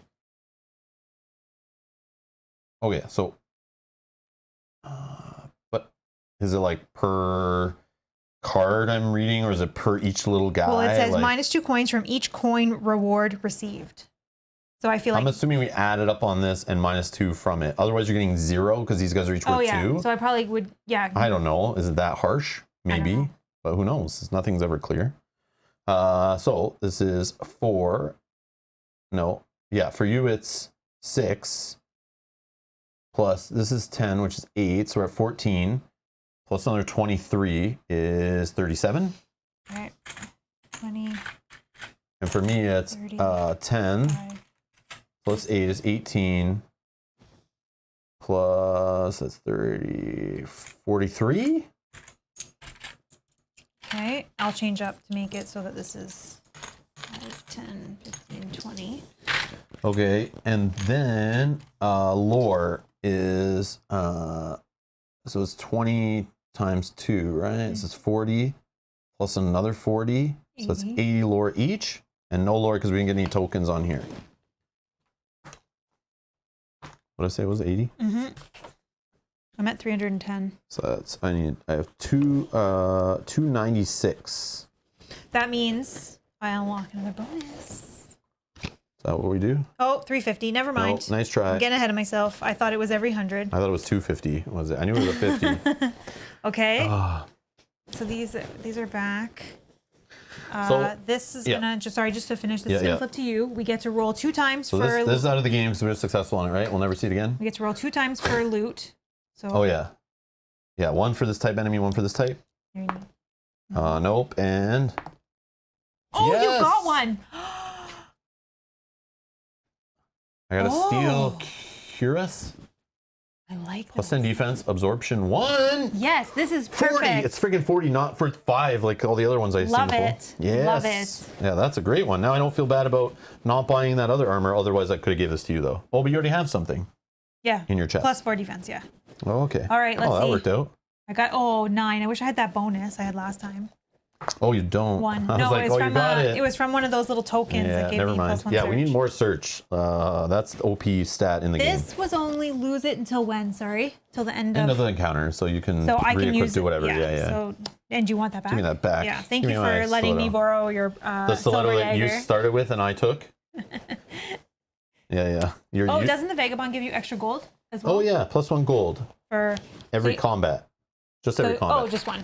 Yeah, just a +1 gold at the end of every combat. Okay. So slowly he's earning his worth, I guess. Yeah, I forgot about that 1 gold.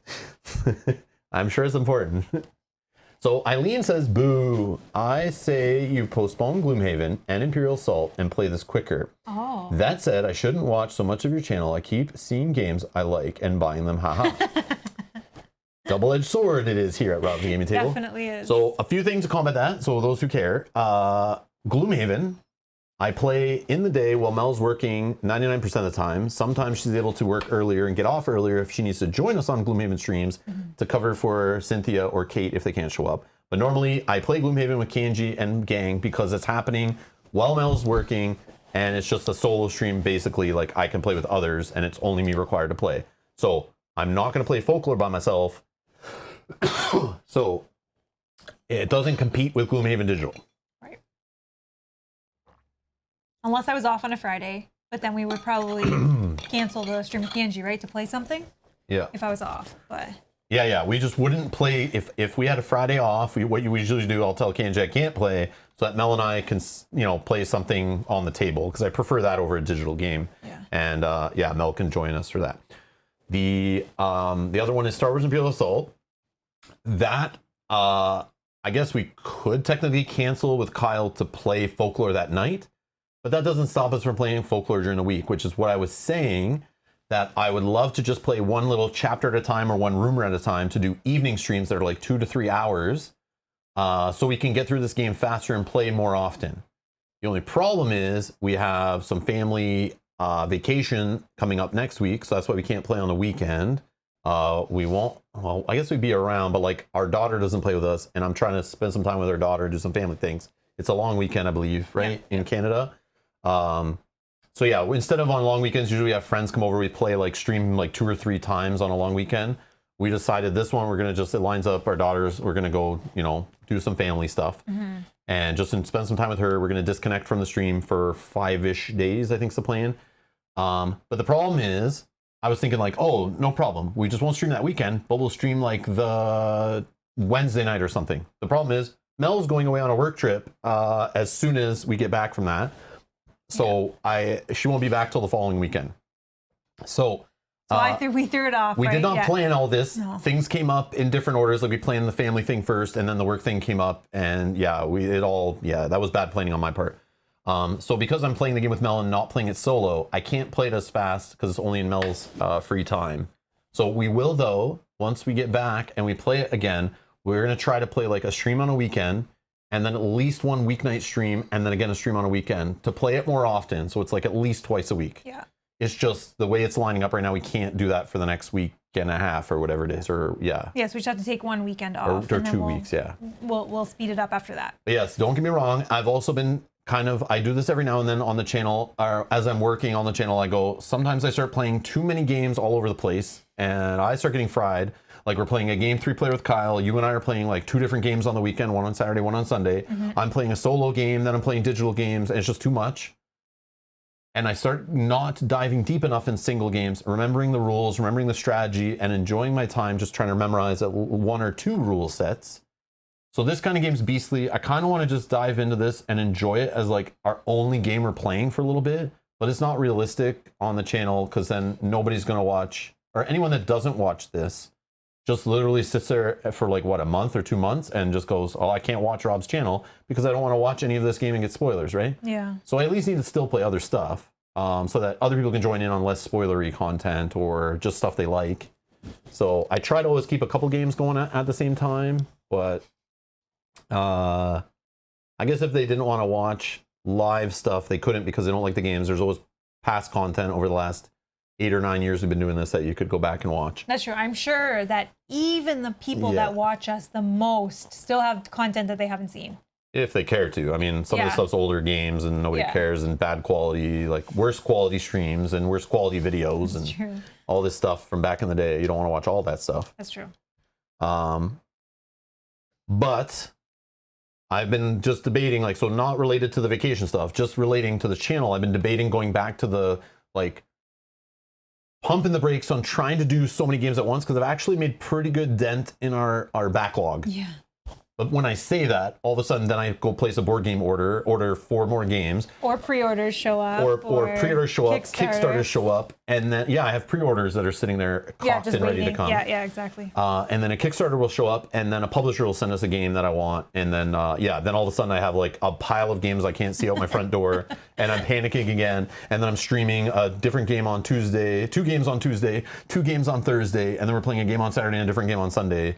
Getting all crazy. Yeah, he gets a little bit overwhelmed. And then I'm all over the place, and I don't want to do that. So Folklore, I'm having fun. People seem to be enjoying it. The other thing that makes me want to play Folklore more too is that when we did the poll to find out which game to dive into deep next, because I was trying to tell Mel, I'm like, we have 3 bigger games kind of staring at us. Which one do we tackle next before other games come or whatever? And the people who back us on Patreon and YouTube with the join membership, they all voted for this game and like won ahead on both polls. So it's like, by a large margin. So I have to reward that. So those who sponsor and support our channel and allow me to pay for shipping to get games secondhand like this, buy new games, pre-order games, kickstart games, allow me to do this full time, buy cameras, lights, computers, all this stuff, travel to conventions soon, invest back in the channel. If they're going to vote for a game and a majority of them pick this game, I can't just play it once or twice and give up on it and move, right? No. So I'm also trying to like get as much content as possible for this game. I want to play it and enjoy it and see how far it goes. But once people stop watching and stop caring, then I'll kind of move on. Or if we reach the end of the first storybook or something, I'll then consider that like one campaign and then say... And then we can see what's happening. Or maybe at the end of the next story, we kind of see how it's going, because that might be like 4 or 5 streams from now, who knows? Yeah. And then kind of see at the end of each story, we'll kind of do a check-in. Like, are people still joining us for live streams? Are people still watching it later, and catching up the next day and stuff like that? And we'll just judge it that way. But I do want to kind of just try to focus on like 1 or 2 games at a time again, like I used to, and kind of slow it down a little bit. But because I know there's games showing up soon. Yeah. And when we get back from vacation, there's going to be definitely a new game. I know there's new Marvel Champions Heroes coming out soon. I know there should be one pre-order ready as well. Lord of the Rings Living Card Game campaign is coming out soon. The starter decks have started showing up in Canada, so our store should have our copies soon. And what else is like I'm excited for? There's a pre-order of a bunch of games I want to play. There's still games we have in our backlog that I want to play. Yeah, but I'm just like, I just wanted to get a big meaty game that we just literally stream a ton of. And Isn't Oathsworn getting closer? Not it's like on in the water, Yeah, so it's it's still not a like couple in months. the next. Okay, yeah. Yeah, Burn Cycle is one of them that is on the way. It just there was a.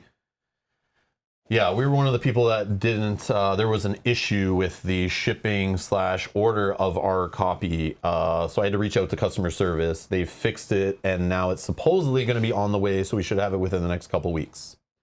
So unfortunately, I was on the list of every now and then I hear people on a Kickstarter were like, "Yeah, I still haven't got my game, and I'm trying to fight with customer service." Yeah, it's not that bad. I realized after when I saw people start posting they got in Canada, I was like, wait, I was told I should have my review copy before most people. So then I reached out and was like, I don't know if it got lost, and then they're like, hold on, so we should have it.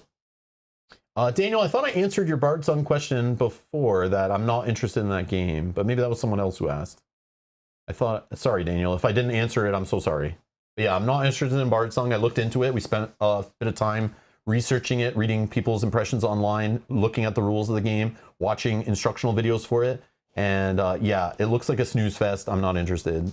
Plus it's Steamforged Games, which, yeah, We have bad I don't want to pay experience $200 at retail for something that doesn't excite me from a publisher who doesn't really treat their customers and their backers and their game design that well.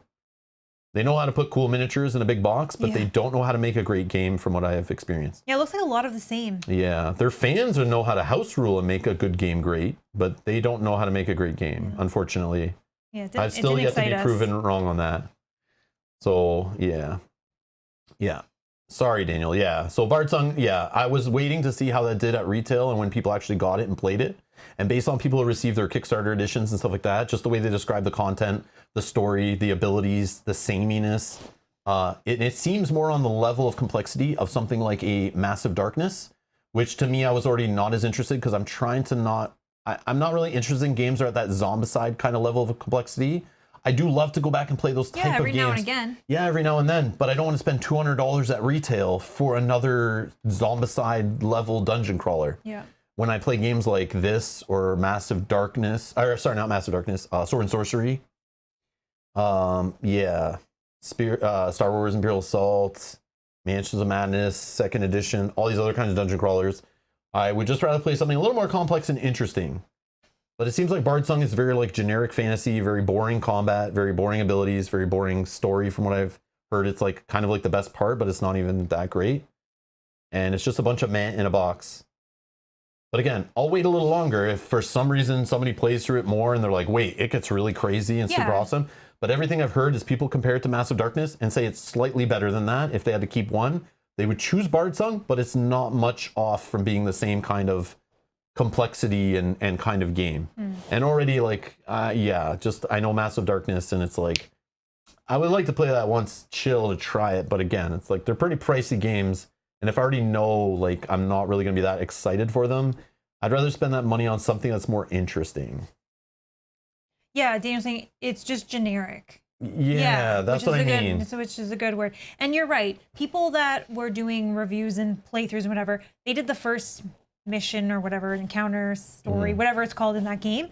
Maybe as it gets into it, it'll get more exciting, and then we'll look into it again. It doesn't seem like that many people are interested in Bard Song. No. My impression is looking online, it seems like people are like, don't know about it. They see it's at their local store and they kind of like ask the question, what is this? Isn't any good? Yeah. And it seems like the answers are like, it's good, but just not great or amazing or anything. Yeah. And if you're going to spend $200 Canadian at retail, you could probably buy 2 other dungeon crawlers that are more interesting, or at least buy one and have $80 to spare, or go back another Kickstarter that looks more interesting, you know, or a reprint of a Kickstarter that looks more interesting, you know, that kind of stuff. So we would love to be able to back everything, but we cannot. And Mike's correct. I would be more interested to go back and play more Madara than I would play Bard Song for sure. That's I'd be 100%.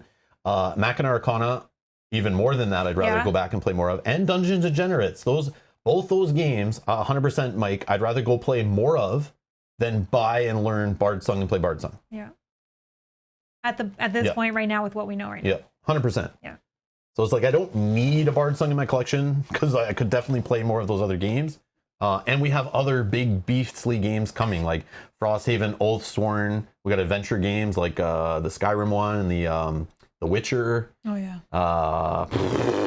There's other Kickstarter stuff that's shown up recently that at some point we'll get into, but yeah. Oh man. Oh, I saw a message to it. I'm so sorry, I can't remember who even said it, but someone said Hexplorer is loading onto ships now. Oh god. So that should be not far out. No! Stop it! Stop sending us good games. No, I'm just joking. No more games.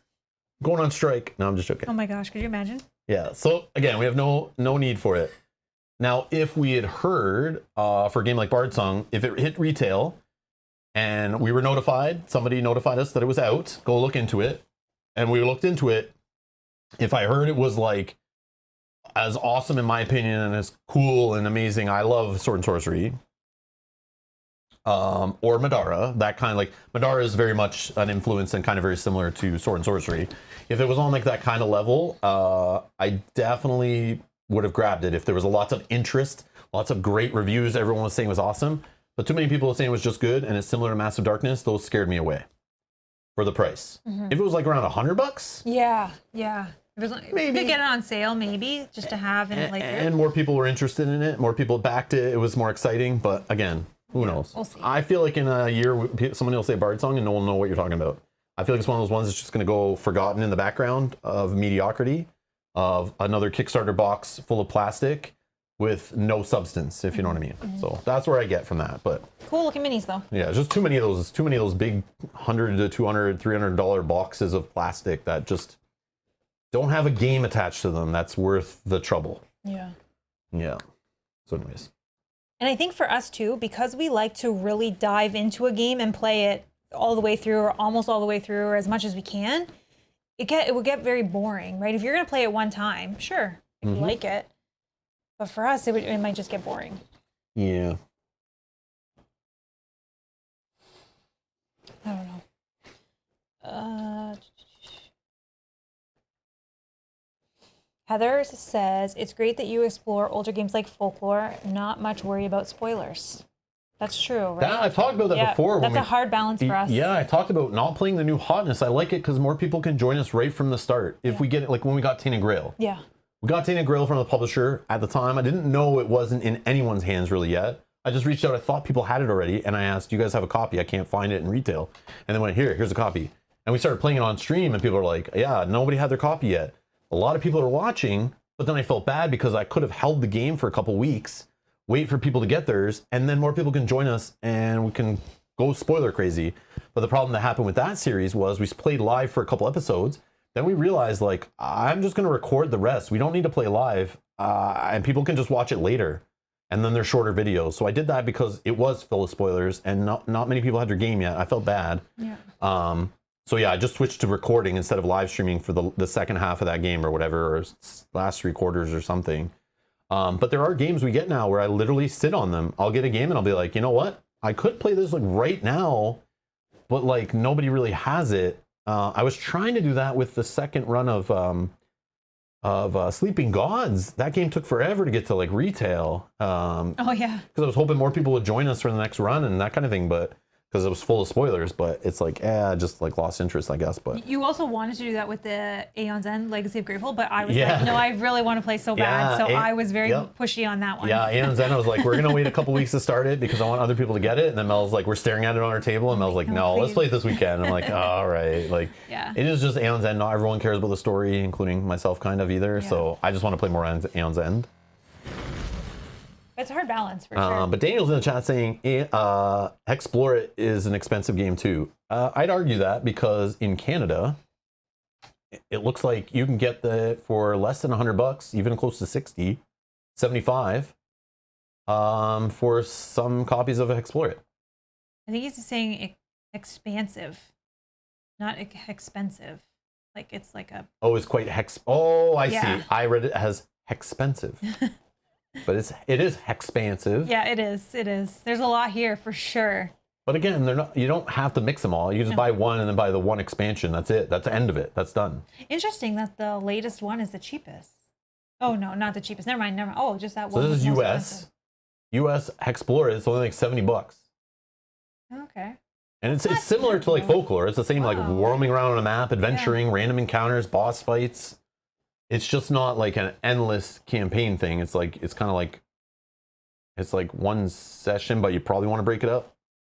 Mm-hmm. It's like a big adventure, but it reminds me a lot of Folklore. Like I get the same vibes from it because they're both like inspired by like trying to be a RPG board game, like kind of like really like coming from the RPGs, rolling dice, stats, skill checks, all that kind of stuff. All right, anything else we need to do to wrap this up here? We got all our stuff. Yeah. I just want to clean it up and we can chat and hang out Yeah. for a little bit. There's a question from Jen here that. Yeah. We'll answer questions one sec. I just want to make sure we're done this so then when we end this, we don't forget we have to do something. No, I think we're good. Okay. We got all our rewards. We rolled for loot and all that stuff. So then how... So I'm just trying to wrap my head around it. Okay, got my enemies sorted. So if we're here in the town that rumor happened, that rumor was completed and gone. So we could just say we stop our session here, and then the next time we start the story, we shuffle decks, we start at the church, and we just start reading the storybook, right? Pretty much. Yeah, that's exactly right. Okay. Perfect.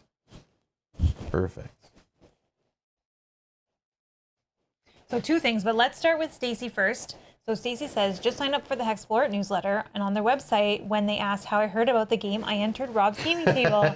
Oh, thank you. That's awesome. Jonathan over there is awesome. Jonathan's awesome. Yeah, he's Yeah, very he always nice. sends funny emails. Yeah. Yeah, Jonathan's good. He's got like my sense of humor, I feel, a little bit. Yeah, He doesn't act like it on his videos. He's very professional and fun, but yeah. yeah, I like him. I hope I get to meet him at a convention one time. same. He sent over 2 hoodies for us, and they are my favorite hoodies that I So yeah, I so love you like them. Explorer hoodies, but he basically used them as like packing material, right? Yeah, Wasn't it yeah. like for something he sent us? Yeah, Yeah, but yeah. I love them. They're like my Yeah. favorite. Yeah. But that was nice of him. He yeah. didn't have to do that. He's a very nice guy. Okay, and Jin says, not concerning your channel so much as out of morbid curiosity, but would you ever play a role-playing game? You already dabbled with these hybrids, these board game hybrids. So no, probably not. Because playing a role-playing game, it seems like every stream I see of role-playing, they have like a DM and at least like 4 players. So I don't know any RPG players. All the players we played board games with, we converted them from non-board gamers to board gamers. Yeah. I don't see any of them really playing RPGs. We'd have to meet people who play RPGs to help us learn and get into RPGs, but I don't really want to. I know that one time Kanji did say that he would DM for us while we played. Oh yeah, we could do But it. we We could- could do it remotely, 100%. Yeah. We could do it remotely. I never think like that. We could definitely connect and do one like live remotely. I would never say never, but it's not what I'm excited for in the hobby. I like playing board games and card games. That's like my genre. I don't play tabletop miniature games really. I don't play RPGs. I don't paint. There's so many like sub hobbies. I don't collect Kickstarter games to fill Kalaxes as much as some people do. That's a hobby within a hobby, is just backing Kickstarters and filling up Kalaxes full of tons of CMON boxes. That's a hobby within the hobby, Definitely. which I'm trying not to be a part of anymore. I used to be part of that. But yeah, just RPGs. There's just like segments of the hobby, which are hobbies within the hobby that involve their own like time and effort, like playing a competitive card game. That's a hobby within the hobby I've given up lately, and I miss it. So I would not want to spend my time learning RPGs and playing RPGs or some kind of like lifestyle RPG over playing a competitive card game, getting back into Keyforge, or playing something like Flesh and Blood, going to game nights, playing competitively at tournaments and stuff like that. That stuff draws me in more than playing RPGs does. I get my fix of like playing with a group, playing like cooperative board games is my jam. That's what I like doing. So like the cooperative LCGs, cooperative board games, that's where I'm at. But yeah, if I were to jump and spend more time in a sub hobby, it'd be picking up a lifestyle card game like Flesh and Blood or Keyforge again, and just diving deep. Playing tournaments, going to casual game nights, teaching players, making videos, going to conventions, going to worlds, trying to make the cut, trying to win prizes, collecting playmats, tokens, exclusive cards. I love all that kind of stuff.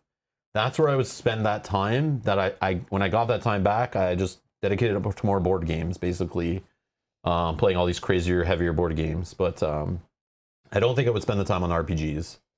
I say that somebody will clip this, and then like in 3 years they'll be like, "Oh, remember when you said you wouldn't play Arkham? RPGs?" Yeah. Yeah. There's so many things I say no, not right now, but I would never say never. And don't get me wrong, I have nothing against RPGs. Let me tell you how jelly I am. And every time I go to Gen Con, I take someone new to Gen Con. First time Mel went to Gen Con, first time new friends or new couples come with us to Gen Con. Right away, I take them up to the second floor. I go to the Pathfinder room, where they're playing Pathfinder. Oh, yeah, I love that. Who's that company? Paizo. I take them up to the big giant ballroom. If everyone's never seen this, go look up Paizo's RPG. This is like a freaking, it's not bigger than a gymnasium. It's like this big room, like it's huge. The ceilings go forever and they have like banners everywhere. It's like the coolest thing. And I'm so jelly. I want to be in there playing because I'm like, man, this looks freaking epic. And to see the giant Paizo line coming out of the dealer hall, going around the corner, everyone's so excited at the booth. I'm like, man, it makes me want to play Pathfinder. Like that one, I'm like, man, seeing all that hype around it gets me excited every time I go to Gen Con. But it's like, I know that means I'll have like a whole new thing to dedicate my life to. I'll then have to rally up players for it. I'll have to dive deep and get all into it. I start ignoring other stuff. But no, I really do miss going to tournaments. I miss playing competitive card games. I miss going to weekly game nights at a local game store, playing little mini tournaments, having fun, teaching other players, showing off the games on YouTube or Twitch or whatever, and filming tournament videos at Worlds and Continentals and all that kind of stuff. I miss all that stuff. Getting spoilers for the card games, showing them off on the channel, fun, like stuff like that was fun. But yeah. Oh, Fab, you said today's secret word goes ballistic. Ding, ding, ding, ding, ding. But yeah, that's where I'm at. That's what, like, mentally I miss. Like right now, the Flesh and Blood first pro tour is happening live on Twitch from New Jersey. And I was watching some of that yesterday while I was setting up for this game, actually, and some this morning, too, while I was setting up. But yeah, that's getting me super excited to go to conventions again. And it makes me miss playing competitive L5R, Game of Thrones, First Edition, Second Edition, Warhammer Conquest.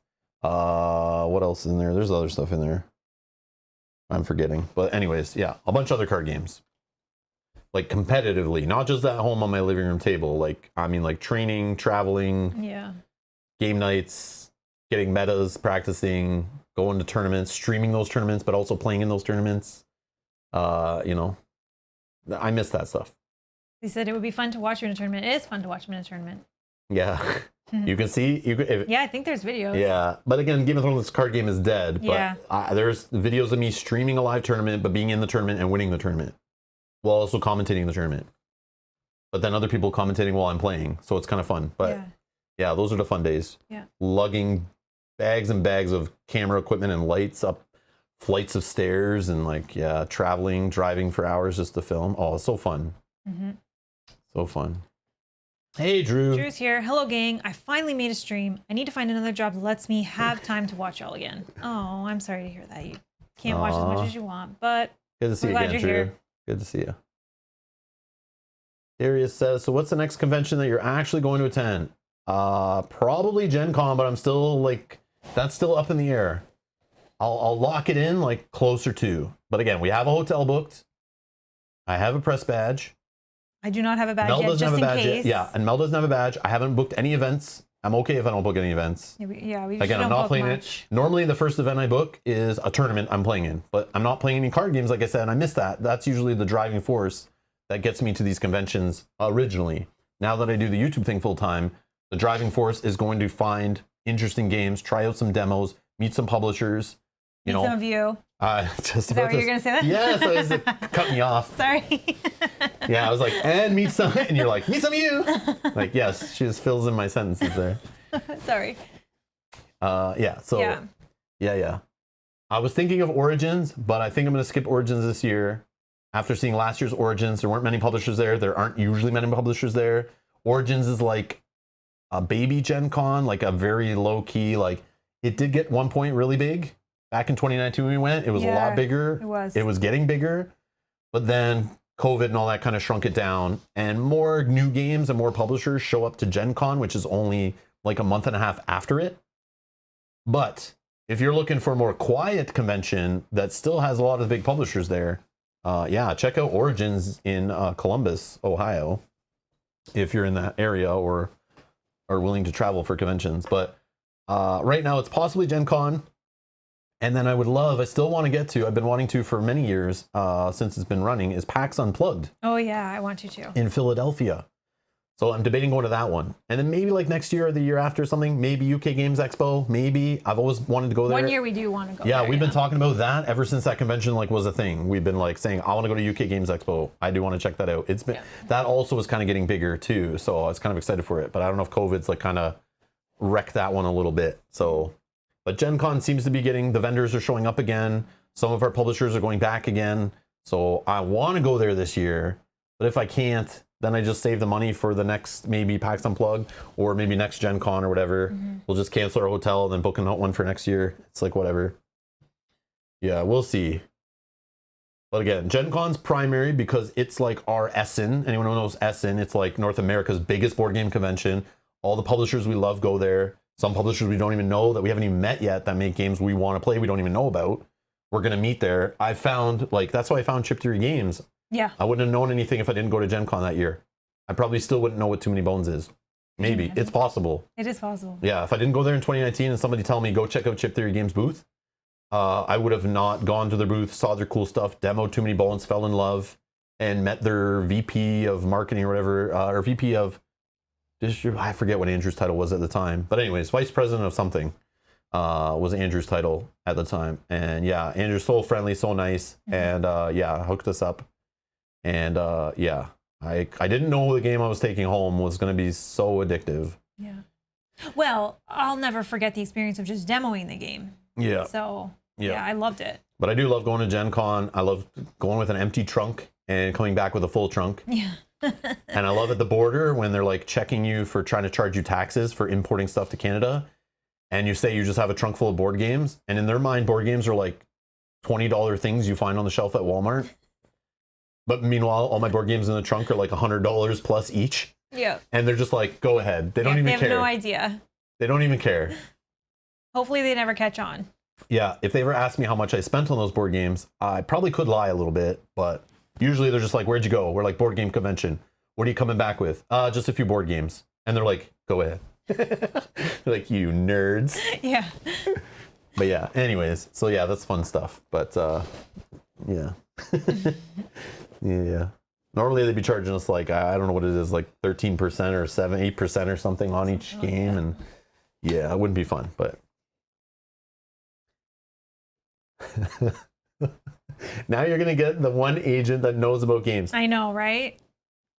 Hopefully not. I tell this story before, but on our first Gen Con, I was going with our buddy Shamar. If you guys know Shamar, he was in our Unfathomable playthrough, also in one of our Nemesis playthroughs. So he went with me on my first trip to Gen Con. Both of us went together. And our first experience at the border, we got to the border, and the U.S. border agent guard, whatever, says, where are you headed? And we're just two dudes in a car, you know, and he's like, where are you guys going? Mm-hmm. You know, what are you shady guys up to? And we're just like, yeah, we're just going to Gen Con. He's like, what's Gen Con? We're like, it's like a board game convention. And this guy grins, and this guy's probably like late 20s, maybe 30. And he goes, there's a smug look on his face, goes, oh, you going to play in a Chutes and Ladders tournament? He giggles like this, chuckles. And then he's like, here you go, guys. Gives us our ID back, goes, get out of here. But I laughed. I was like, yeah, yeah, that's what we're doing. And then, yeah, so he just laughed at us and told us, get out of here, basically, you nerds. And yeah, we left. So it was funny. And then every year it's been kind of like a similar experience of like, they go, oh, what is that? And you're like, a board game convention. Or like, what do you do there? It's like, you play and buy board games. Oh, like Monopoly? And it's like, yeah, exactly. Yes. And they're like, oh, okay, go ahead. They just go, these are harmless nerds. Come on in. Yeah. Come on in and spend money in our country. You're good. But yeah, we never get an issue. Once you say you're going to a board game convention, like literally you could have like people under the bottom of your car, weapons in the trunk, you know, drugs all in the dash. And yeah, they're just like, go ahead. Yeah. Get out of here, nerds. So yeah, Yeah, just so you know. On both sides too, Canadian and US. Yeah. They're both like pretty chill. It's funny. If only they knew. I yeah. know. We won't tell them. Because they don't even ask to see receipts either when we do that. But the Nope. other thing too is if you open them, they're A not lot- sure if okay, you bought them there. Some of the games I don't have receipts for Yeah. because the publisher goes, here, take this as a review copy. Yeah. Have a great day. And it's like, oh, this is going to be awkward at the border. But they don't care. Like, Yeah. so far, knock So on far, wood. yeah. Knock on wood. Just take some shrink hopefully off. it's easy. Yeah. Yeah, and then be like, oh, we brought these ones with us to play with our friends at the board game convention. But yeah, we'll see. Like, you know, I don't know if health restrictions are going to change the border, going through the border, if we'll need tests again. Like, we're fully vaxxed, so it should all be good. But again, we've seen border restrictions lift a little bit and then clamp down a little bit. And depending if you fly, but we're driving, so we should be okay. But I know at the airports, they're kind of considering changing things a little bit based on what's happening right now with COVID and variants and waves and hospitalizations and stuff. But yeah, we should be okay.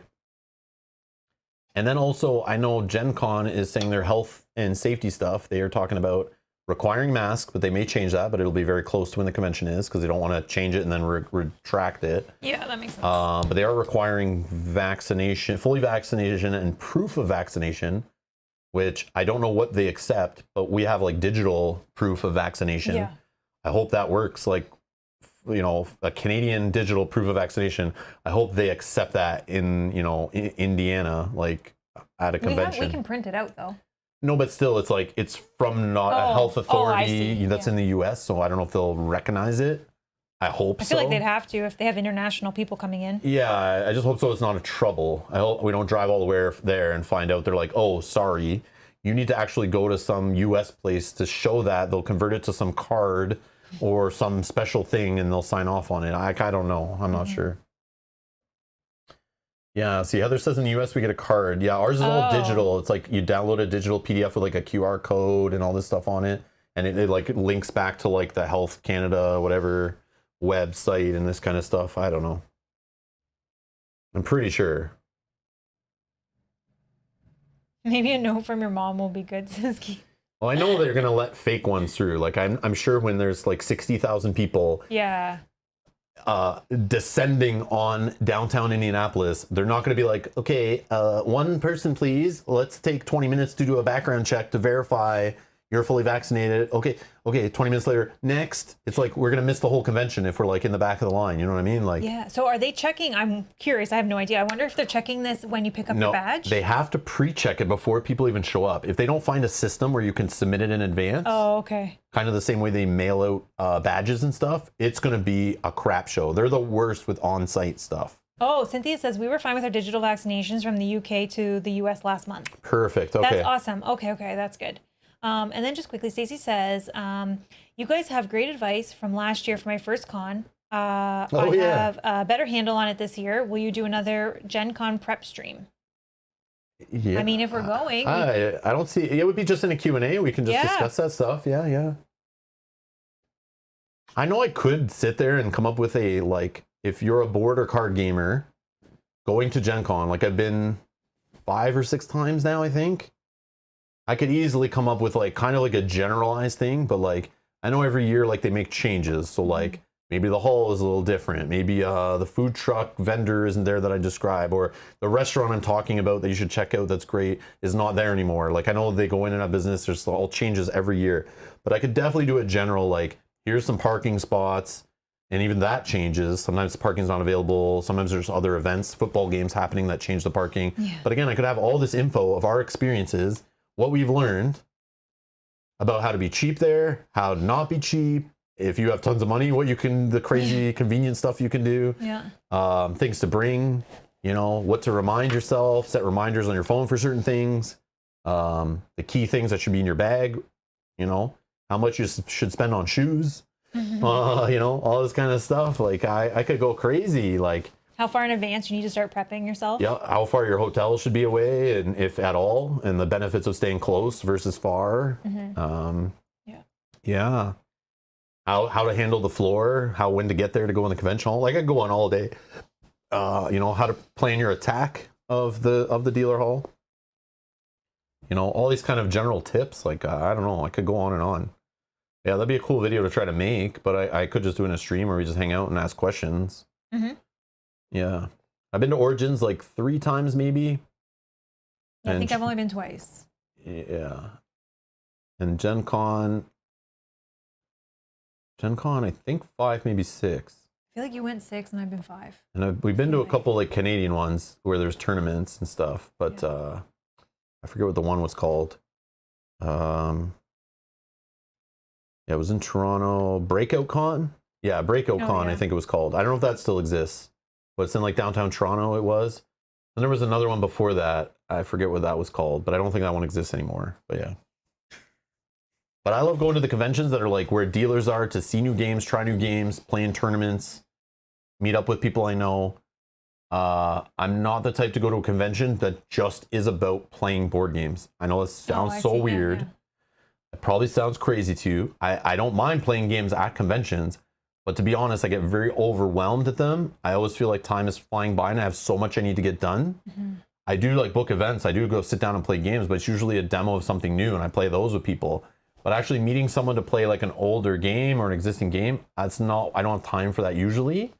That's not why I go, but I should probably go to more conventions that are like that just to play some different games and play with different people. I just don't prioritize spending my money on those when I'm like, probably because I run a YouTube channel. So it's like, I also need to like be knowledgeable. I need to get new games to play and, you know, see what's out there and meet publishers and stuff. So, but also I like to go to play like tournaments for like 2 out of the 4 days of a convention. So I really don't have much time. But then it's hard too for you because you started doing this full time right after the convention Gen Con in 2019. And then in 2020, everything was canceled. 2021, we couldn't get across the border. Yeah. So I mean, now it's very depressing. Yeah. So now you can start thinking about those kind of things. But that's why you couldn't have done it back then because you just couldn't. Yeah. Yeah. But yeah, we'll talk about it more as we get closer. I definitely, if you're in our producer Discord, I definitely am going to be more discussing of Gen Con in there, but that's you know, only because like for meetups and stuff. Yeah. So like I might talk about Gen Con more on the channel. Like we'll definitely do a Q&A or something, but I think like I'll probably do some content from Gen Con if I do go this year. Normally I record like tournaments, maybe do some demos and stuff and then just like post them later, but we'll see how the internet connection is down there and stuff like, but yeah, if I do go in the next Gen Con I go to, yeah, I might do some different kind of content that I've not done before, try some things out, get more in touch, do some maybe like coverage. We'll just see. I can't promise anything because again, I'm like going down there from a foreign country and I have bought SIM cards down there before to get connected on a network down there, but I find the downtown core in Indianapolis with 60,000 people there, plus businesses and all this kind of stuff running, and the dealers and the exhibitors, they just destroy all the cell towers and Wi-Fi and everything, and it's just like it's a horrendous experience. Yeah. So yeah, I might have to like yeah, just record stuff and then post it after, maybe. We'll see. Might be interesting too if we do end up going to throw out to our producers what type of content would they want to see as well. Yeah, yeah. No, so Jod, I'm okay with playing with people like I know, but it's weird. I'm an introvert, so I do get nervous with meeting people the first time. I usually like very much get my select people I trust, my friends, and just like try to build those relationships. But like I'm not about creating a mass group of like acquaintances kind of thing. It's funny, it's weird. But what I find looking back on how I behave, it's like, yeah, I have this like core game group we have now kind of, and it's like we only play games with them. But yeah, I definitely would meet some people that I know through chat and through our Discord and stuff that I feel like I know. That is fine. But I do get nervous thinking like, I'm not going to go down to a convention and just be like, everybody who watches this channel, all 15,000 subscribers, come and find me in this corner of the convention. Let's hang out. That scares me. I'm not doing that. I'm not doing that. Yeah, it's 15,000 people that subscribe, plus the people that don't subscribe and still watch. True. So it's even more than Yeah. Yeah. Yeah. So yeah. That would be a lot. And a lot to manage and arrange and all of that. like I don't mind talking to large groups of people. I can present in front of people. Obviously, I wouldn't be doing this on the internet if I couldn't do that stuff and wasn't afraid of that stuff. But like, it's more about like the one-on-one conversation and stuff. Like, I love meeting people. I've loved it in the past at conventions when someone comes up and we chat and I get to know them and like, you know, I'm so-and-so who's been commenting on this series of videos. I'm like, oh, that's you? Oh, no way. Nice to meet you. Like, and then we chat, you know, that kind of thing. But some of the people I feel like I know because in the Discord they post pictures of themselves in different variations, and then I'm like, oh, I can put a face to a name.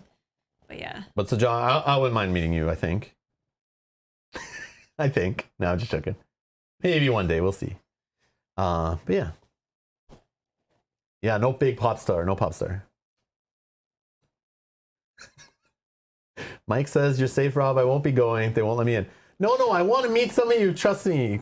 I just don't want to do like like I see podcasts and other videos channels do like meetups. Where they like rent out like a hall and they tell their whole fan bar. base, yeah, come and meet us at this restaurant we rented out or this hall. I can't do that. That'd be so overwhelming. I can't. That's overwhelming for me. I need like a team to run that for me. I can't do that. Yeah. But I won't do that. But I don't mind meeting with a few people. We can play some board games, play some card games. You know, come and join me at a demo table in the dealer hall. We'll play a demo together and you tell me if you think the game's any good too. I want some other opinions and things. I would love for it to message on our producer Discord and say, hey, whoever's at Gen Con, meet us at 3 o'clock. We have a demo booked with this publisher. We're going to go play this game. Yep. If you haven't tried it, come and try it with us, play it, and then we'll all get our input. Yeah, it'd be fun, I think. It'd be fun. Also for other members of the community to meet each other. Right? It's a place that they can say, I don't know about that. I don't want people meeting each other. No, I like how they're safely separated in the chat. So we don't have Bob's mixing with Dan Roberts. We don't want those kind of things happening. Yeah, but if somebody was going, it's like crossing the streams on Ghostbusters. You don't want to do that. But if multiple people were going, they could say, hey, I just bought this new game. I'm gonna open it up in the exhibit hall or in the wherever. Anybody that wants to play, come and join me. I'm here. Yeah. You know, and then people can meet each other, which will. So I'm gonna keep it small. We'll just keep it with our producers, and you guys I see all with the dice beside their names. You guys will know if we're at Gen Con where we are at least some points, and yeah, we can meet up when we have spare time, probably in the evening after the dealer hall closes. Yeah. Yeah, that kind of idea. But again, that might be next year. Like I don't know if this year's happening for sure, but next year I would assume. But again, I can't promise because who knows what happens with like borders and COVIDs and stuff. Ugh, I don't know. But yeah, hire a Rob impersonator. Anyways, should be fun. We'll see. But I'm jelly. I'll be so sad if I can't go again. I know. 3rd year in a row. And you are saying that like having big meetups would be intimidating and all that, but just to say like if we did go, but we can have a small gathering. Yeah, if we did go, but you did see us in the hall or you saw us like walking around, like stop and say hello. We would be so open to that. Yeah, Cynthia, that's the real reason I wanted to avoid UK Games Expo this year was because there's a Brian W. and Bob convergence. So yeah, I heard rumors. I thought that might be a thing. So I need to stay away from that. When is that? I don't know. Do you? Well, maybe Cynthia will tell us. Cynthia would know. Is that a summer con or a fall or winter con? I feel like that's a spring one too. I feel like that's like a May or June or something. But it could have moved. But I feel like that's when that one usually is. Okay, so I think it's around when like Origins is. Okay. Are kids allowed in? Yes, kids are allowed in. Yeah, and actually some of the conventions have a family day. Yeah. Where Gen Con, they have Sunday is family day. They actually have a family area in the dealer hall. And you could go there. There was actually a play testing area for family games only. So they encourage families to come with their kids, sit down, play a prototype of a game, and give feedback and just have these kids try games. And sometimes you get little prizes or little games and stuff. But right beside that area was all the rows of publishers that just focus on family and kids games. Yeah, so kids could demo games. And, And Sunday they have like a discount pricing usually for families. You can get like a family or kids pass or something. And yeah, Hauser, check it out for Sunday. They also have like weekend passes or single day passes. So maybe your kids could only last at a convention for like 1 day, maybe 2. So just get like a single day pass or just a Sunday pass. Sunday, it's not open as long. It's only open like 10 to 4 in the dealer hall. So it's like a shorter day, but it's a less busy day in general than a Saturday. Yeah. But yeah, families do converge. We see tons of strollers and families pushing them around through the area, the convention on Sundays for sure. Hauser says, I got 6 kids who are all obsessed with board games. Maybe I can drive my 12-passenger van down. LOL. That's awesome. How do you even have time to play board games with 6 kids? Holy. Oh, Maybe they're older. Oh, that's cool. 6 kids. Wow. That's awesome. A lot of board gamers. You can have, you have lots of big epic co-op games. Or they just fight a lot. I grew up in a house with 6 children. I was the oldest of 6, so I can picture that. And my stepdad, funny, when he first came into our family, he had a job. He actually had a work passenger, like airport kind of van. We used to take us on like trips with that van. It's funny that you say that. Mm-hmm. No, they are young. Oh my God. Mm-hmm. Oh my gosh. 6 kids, none over 10? Holy. Yeah, it's his own private gaming group. Keith, also, I hope you had a great birthday yesterday. Yes, Keith. Hello. Yeah.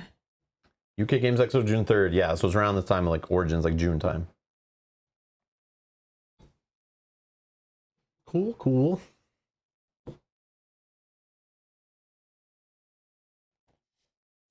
Jen, did you read Jen's? I hold food and beer. Oh, no. I hold food and beer and board game parties at my place with my fellow gamers once a month. They need conventions like that. That's awesome. That's cool. That's awesome. Yeah, we used to do that. I was hold like put the couches in the garage, pull out tables, foldable tables, make different areas with different games on them, tell people to bring games, and yeah, we used to do that like probably like about once a month too. It used to be a good time.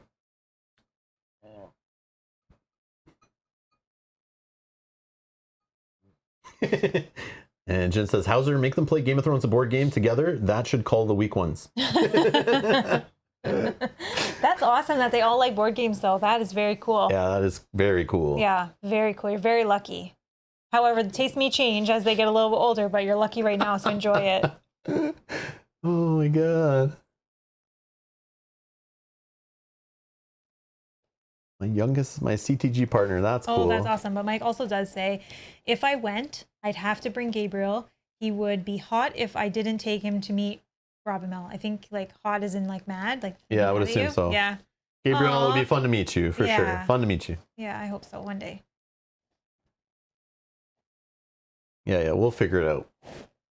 Yeah, we'll figure it out. Yeah. There has to be one evening during the convention we can like just tell everyone like we're gonna be in this area. Just come and meet with us. Just our like producers. Yeah. Which would be fun. It's making me hope it happens. Yeah, I agree. Anyways, that's it for today's folklore stream. That's fun. Which was like 60% folklore, 40% discussion about cassette tapes and 8-tracks and conventions.